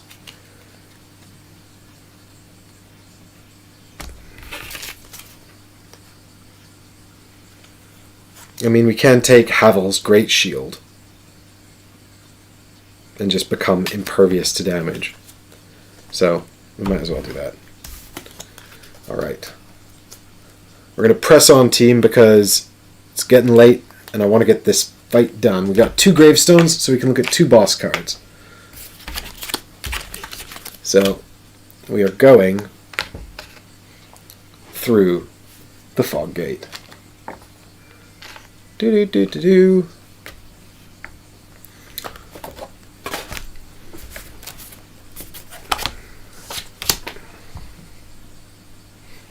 That was that's the legitimate sound effect of what happens when you go through a fog gate. And we're going to fight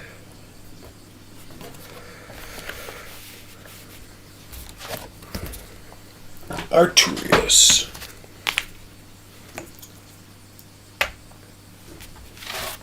Enter this guy. I mean, he does have a big sword. Bam! Okay. I literally have no idea what this guy does. I've never looked at any of his cards. Where's heat up cards? I mean, I'm looking at them now, but I'm not really looking at them. When he heats up, remove 2 random behavior heart cards and then add 3 heat up cards. Great. He's a nightmare. On 25 hit points.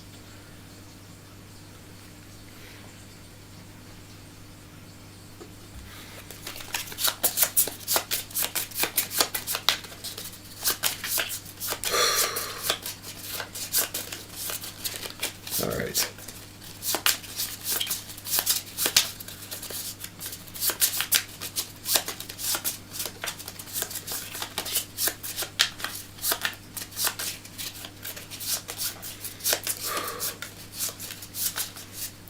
What I'm not going to do, I think, is start together. 5 cards. Behavior cards. There we go. Corners.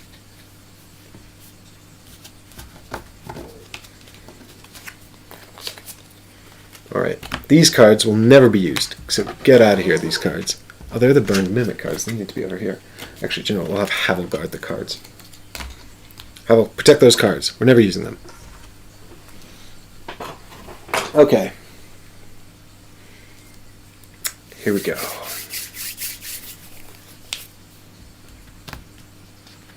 You all ready for this?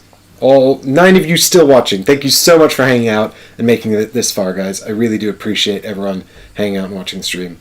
And this has been quite an undertaking, after all. I don't much fancy our chances in this one.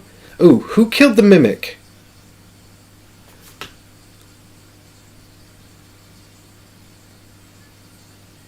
Anyone in chat remember who killed the mimic?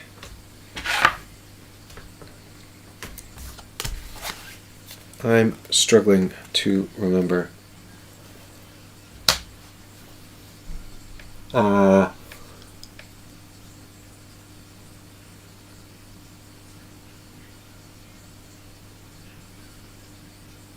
think it was the Pyromancer, wasn't it? So Knight's going to activate first. So I think we start the Knight off with the aggro token as well, because he's got double shields and he's impossible to kill currently. You thought it was the Pyro. Well, I will give it to the Pyro then, Eddie, but we're still starting the aggro token on the Knight. Oh, I get to look at 2 behavior cards. Actually, I'm going to have to reset this. Okay, let's have a look at 2 of these behavior cards and see what we're in store for. We'll get this guy into a position as well so you guys can see a bit of what's going on from a cool angle.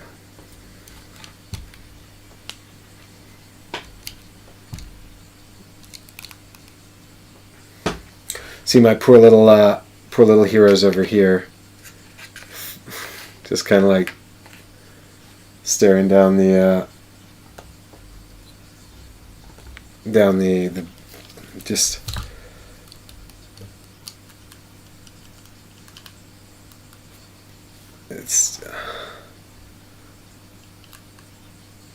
He's scary, man. He's coming for me.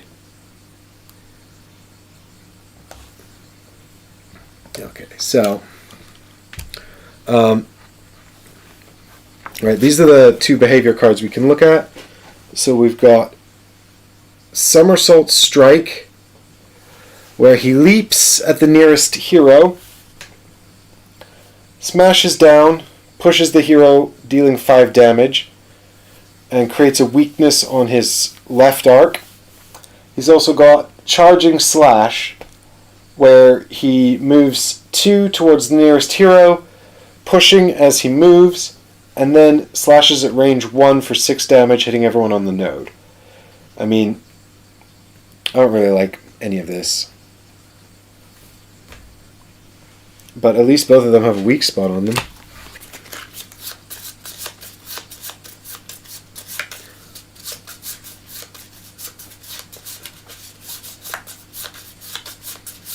Okay, here we go, guys. First behavior card from Arturius. Dun dun dun dun dun dun dun. What's he gonna do? Charging Slash. It's literally the one we just looked at. So he's gonna move 2 forward towards the nearest hero, which is actually the Knight. Which is fine because, to be honest, it's really not too bad. So he's actually just gonna go like this, I think. He's still pretty far away, which is actually kind of weirdly scary, you know? Then it is Pyromancer's turn. I don't think Pyromancer's going to get anywhere close to...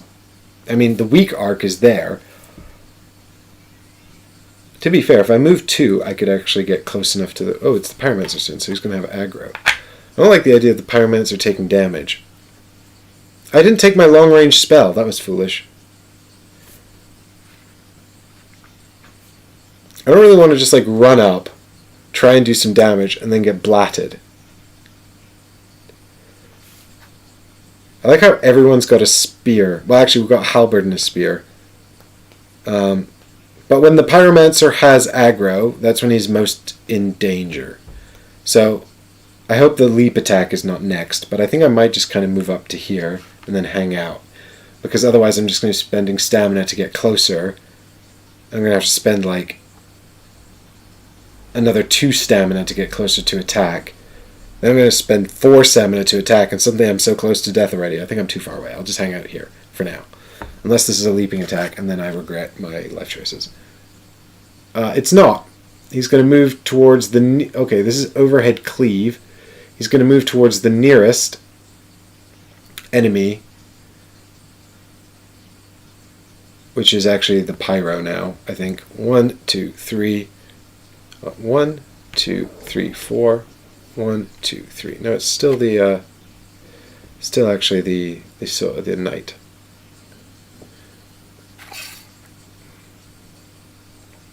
No, oh, he does have a weakness on this one, and it's the same arc. Actually, no, it's not. It's the opposite arc. Oh, well, it's a good thing I didn't go in with the Pyro then, because I had the card upside down, and the weak arc was actually on the inside. Okay. Knight's turn. So there's a weak arc there. Could just equip the halberd, charge up and jab him.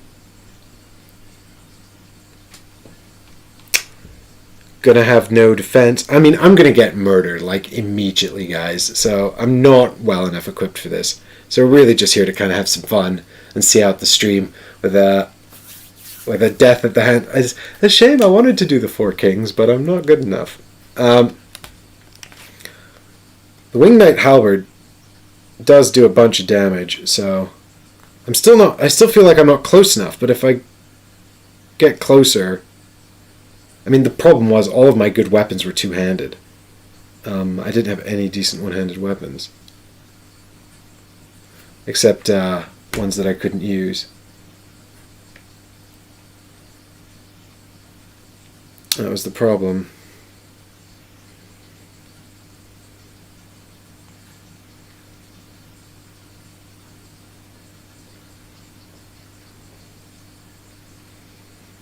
If I go 1, 2, if I equip this halberd, I go 1, 2 up to there. I take 4 stamina to do that, because 1 for movement, 1 to attack, and I jab him. And I do a bunch of damage.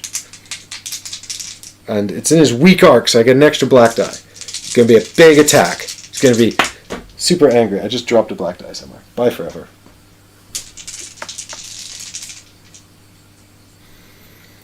Here I am, heroically jabbing Arturius with my halberd. Alright, we got 7 damage. So he takes 4. Where's his dial? It's actually in here. Great, he's down to 21, guys. It's a great start.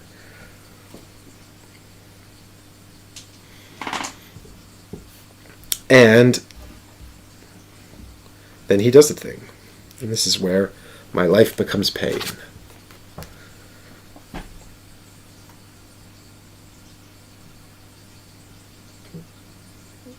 Well, this is range 2. Everyone takes 6 magic damage. So our Pyromancer at the back here is okay. But I think this is not going to go well for our soldier, our knight. Yeah, we're going to take 4 damage. Uh-oh. Now I must choose my life choices carefully here. Do I re-roll that? Yeah, I do. Why not? We'll re-roll it. Come on. Let's see if we can last a little bit longer in this boss fight. Oh my god, every time I re-roll, it's the same result! The orange dice is supposed to be really good, he said. So I guess I could add a black die, but I feel like it costs a stamina to do that, so there's not much point. So we take 4 damage. And hopefully we'll survive long enough to equip our shields and then just sit there. 1 good hit. That was what we get. 1 good hit. But, you know, we got 1 good hit. Okay, so back to the Pyromancer. Do something useful, Pyromancer friend. He doesn't have a weak arc anymore, so there's not really much point in moving into the weak arc. So I guess I could advance up to here and blast him with Fire Blast. 4 stamina. 2 blue dice.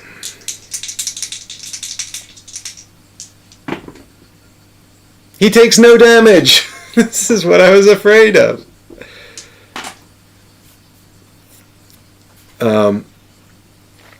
Yep.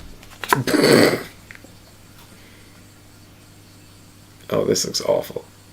Okay, so he's actually going to attack in his front arc, 5 damage.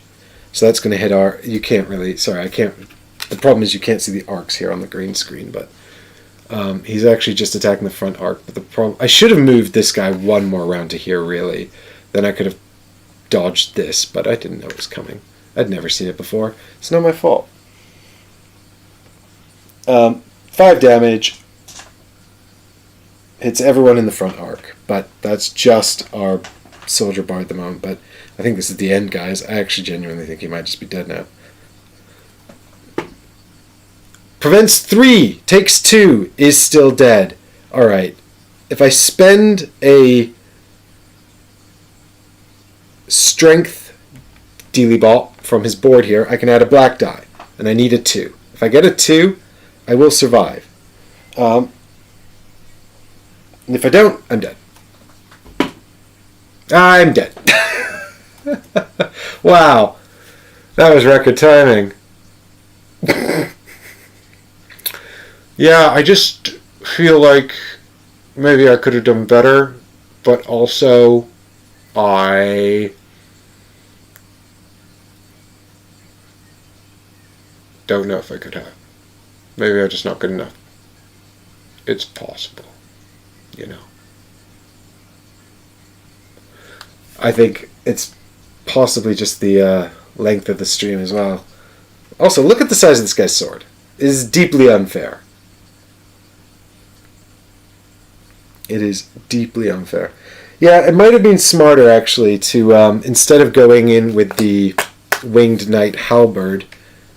Oh yeah, but I can't equip the Silver Knight Spear, because I just don't have the... Wait, tier 3 is 6 souls, right?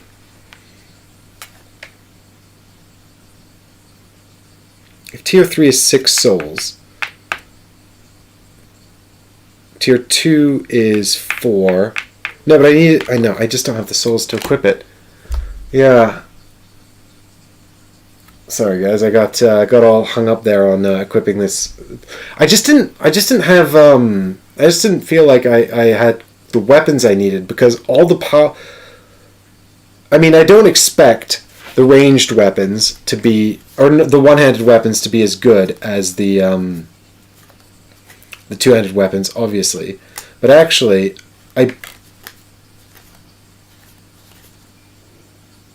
didn't draw a single... The only one-handed weapons I drew were the magic used by this man and the poison throwing knives that the knight was using most of the time. Those are the only one-handed weapons I actually drew. So the problem I was having was essentially getting up enough damage to defeat someone like Arturius, you know, while keeping up my defenses.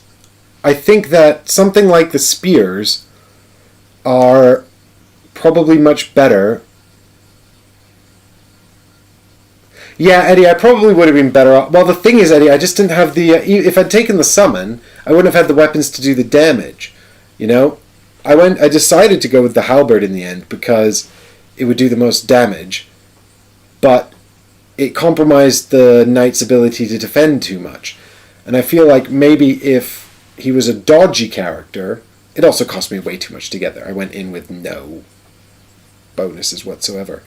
But I feel like maybe if he was a dodging character and he'd sort of upped his dodge to 3 dice or something like that, he might have been able to get away with it.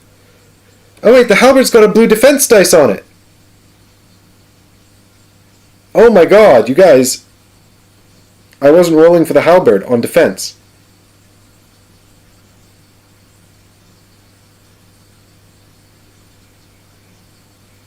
Hang on.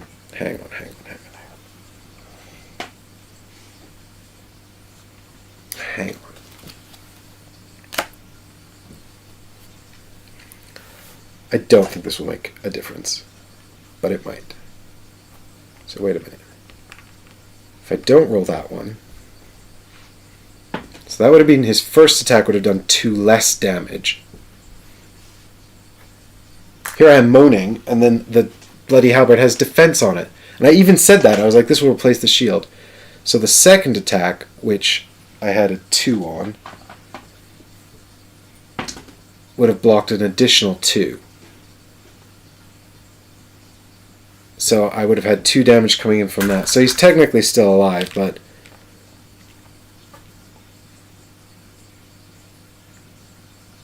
it really is only a matter of time, I think. I think we can probably go a few more rounds. Probably. But, oh no, he does this twice. Never mind, I'm fucked. Because he's going to stagger the knight. And then he's going to move 2 away from the nearest person. So he changes his facing to the knight, and he moves 2 away. Oh, actually, this is hilarious. If he was not up against a wall, he would have backed 2 away here and actually missed me. But because, and he's like, rewind success, rewind unsuccess, yeah. Because he's against a wall, he can't actually back up, which means he's just going to stand there and hit me again for another 5 damage. Oh, it's 5 damage, actually. I should only have put out 1 more here. It's still not good enough, I don't think. Can I protect 5 damage? Rewind success? I don't know. I'm staggered now. It's not good. Whose turn is it? It's the knight's turn.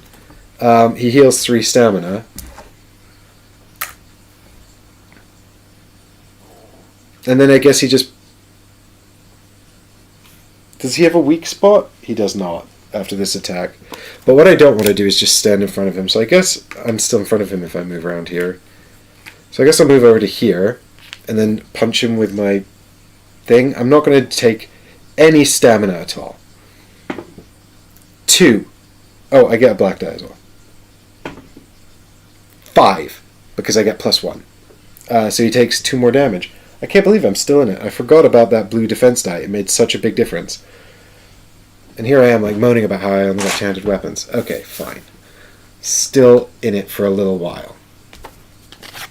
Probably not for long. Let's find out. Next card is leaps 5 at nearest enemy. 5 damage. Presents weak spot. So he's actually just going to turn towards the knight and leap onto him here. Pushes the knight out. Oh, he's supposed to be facing forward. It's so hard to tell which way his front arc is. It's that one. Pushes the knight out, back like this. Who doesn't have stagger anymore? Oh, I should have taken a stamina actually last turn on the knight. 5 damage incoming.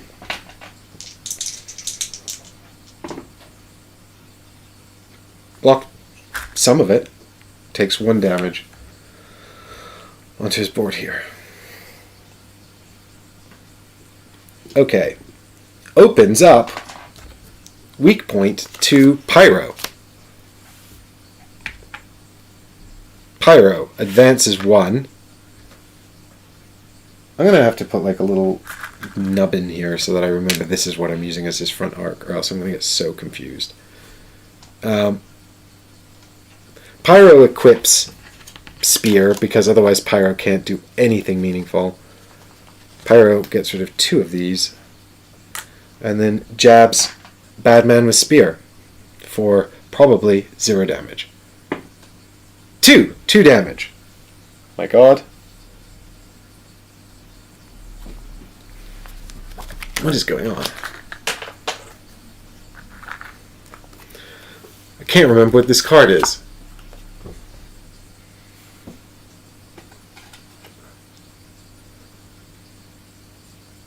Uh-oh. I think Pyro's gonna die. Badman turns to face Pyro, who is nearest enemy. Oh, he's probably gonna hit everyone. Advances in here, pushes. Advances again, pushes, and then hits for 6 damage. Which I think will probably murder poor Pyro Man. Pyro has 1 blue die of defense. Because he equipped his spear. He was so happy to be taking part. Pyro takes 5 damage. Oh, Pyro, you're such a liability.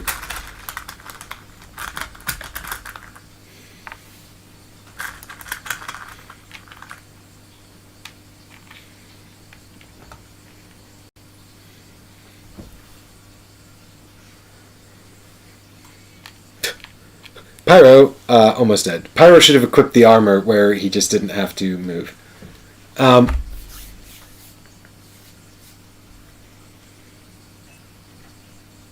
Or maybe Pyro should have dodge. Don't know why we don't have more dodge. I think I need Knight to take damage. It's Knight's turn. Heals 2. Takes aggro token.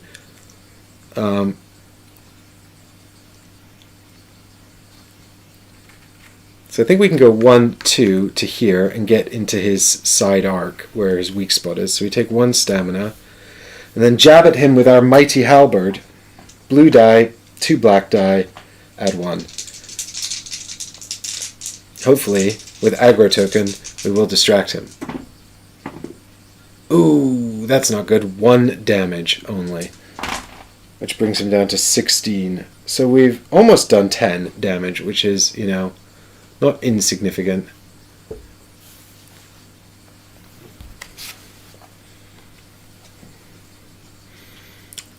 Boss turns to nearest,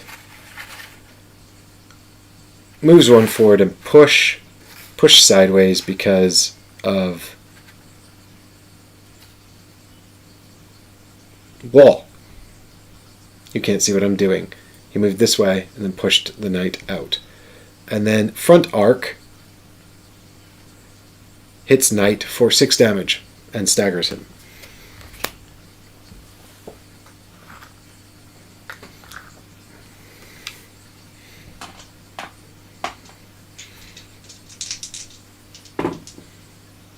Knight blocks 4, takes 2.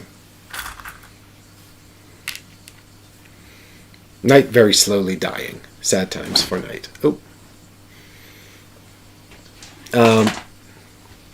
Pyro's turn.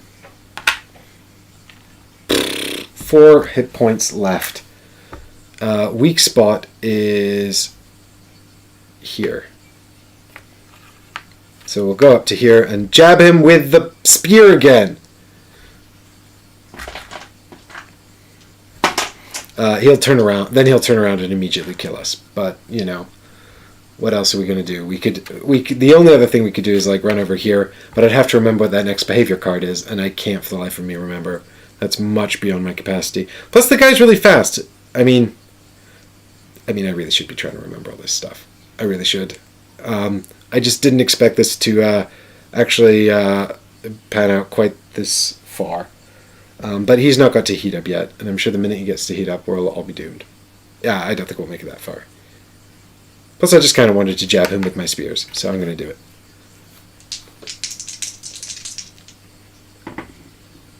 That's 6 damage, except he blocks 3, so he takes 3. Ha! He's down to 13. Oh my god, he heats up. We got him to heat up. He's almost at half health. So actually, even if I remembered what the next card is, it wouldn't matter. Unbelievable. I can't believe that that I got him down to actually half health. That's amazing. See, if I still had my Estus flasks, actually, this would probably have been quite doable. It's a shame I'm not better at this game. Still, though, I'll just pretend that the Four Kings Megaboss doesn't exist, and then I made it to the final boss, right? That's good, right? Okay, so we randomly remove 2 behavior cards. Buy these cards. Hang on to them for me, Havel. And we add in all 3 heat-up cards. Give that a shuffle. And, Chris says, get good, son. I know. Honestly, at this point, I'm just... Are there encounters leading up to Mega Boss? Just one, Chris. There's one big level 4 encounter, which has a huge board, and then there's the Mega Boss.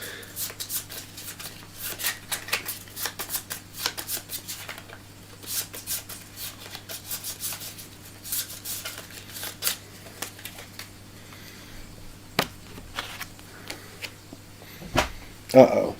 Leaping Fury. Oh, this is bad. Wow, he attacks everybody. That's kind of cool, actually. Except it's going to kill me. Oh, it's going to kill the Pyro. For sure. There's no surviving this. So he actually jumps up in the air, lands on the Pyro. He was facing that way, wasn't he? He doesn't actually change his facing when he leaps. I've just remembered. Pushes the Pyro this way, I guess. And does 5 damage. Right, you can't see. There it is. Well, I'm still alive. Not for long, though. I've got 2 health left. And now he's going to jump on me again. But now he's going to jump on whoever has the aggro token. It's still the Pyro. Bam. And does 6 damage. And I'm dead. Well, stomped to death by Arturius in the end. He got me in the corner and stomped on me. Pyro, you're a liability. You should have equipped your shields.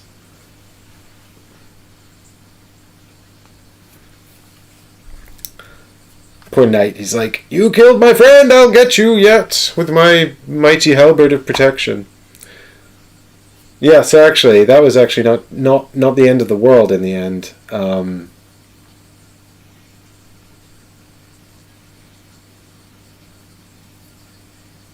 No, because I looked at there's 2 boards in the Mega Boss box. One board for the encounter and one board for the actual boss fight. Yeah, I think Eddie says it right. That was a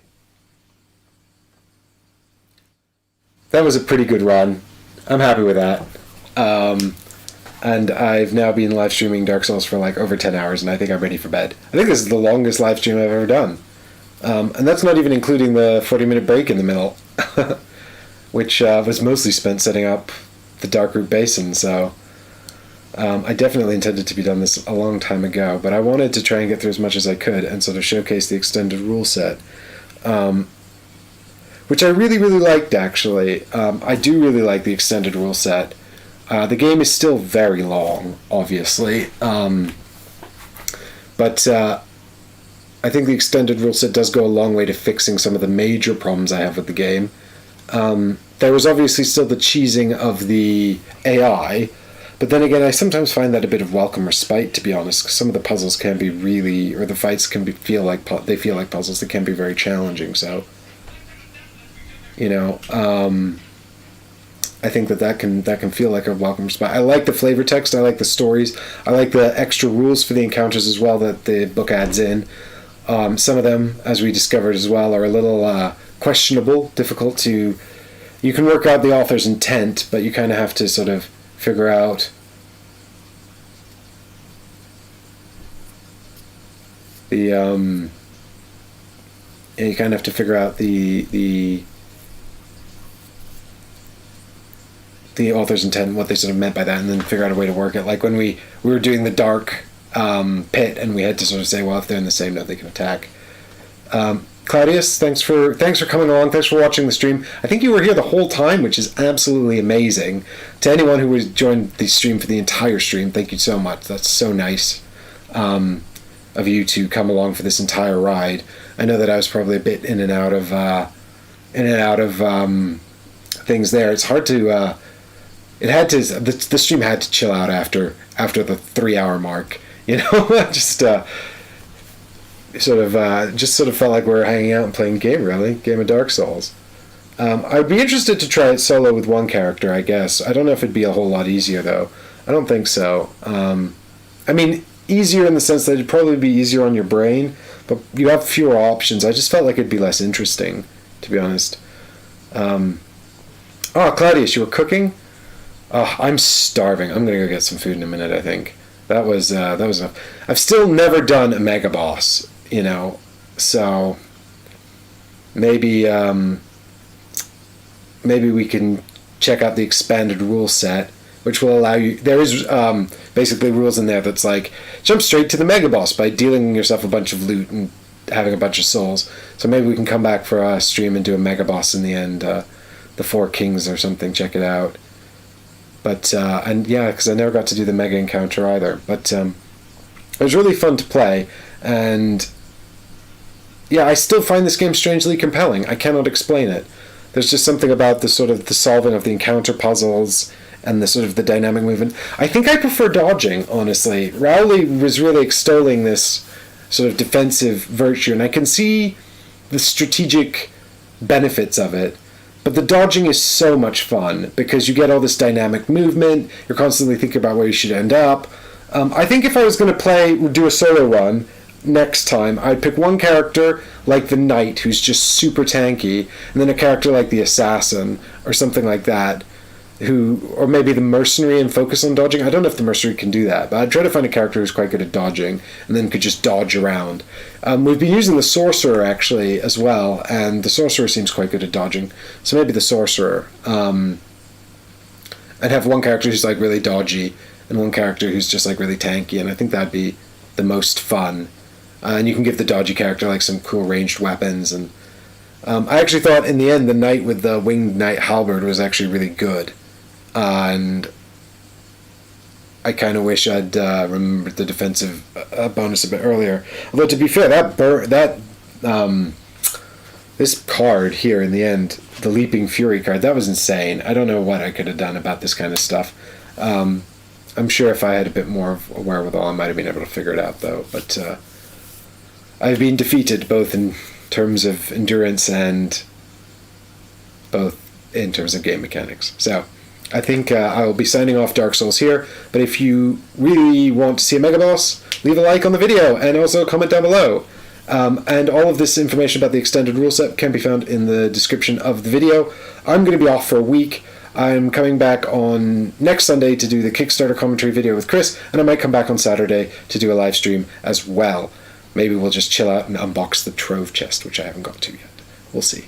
But for now, I'll just say bye everybody, and thanks so much for watching, and I'll see you next time. Bye-bye!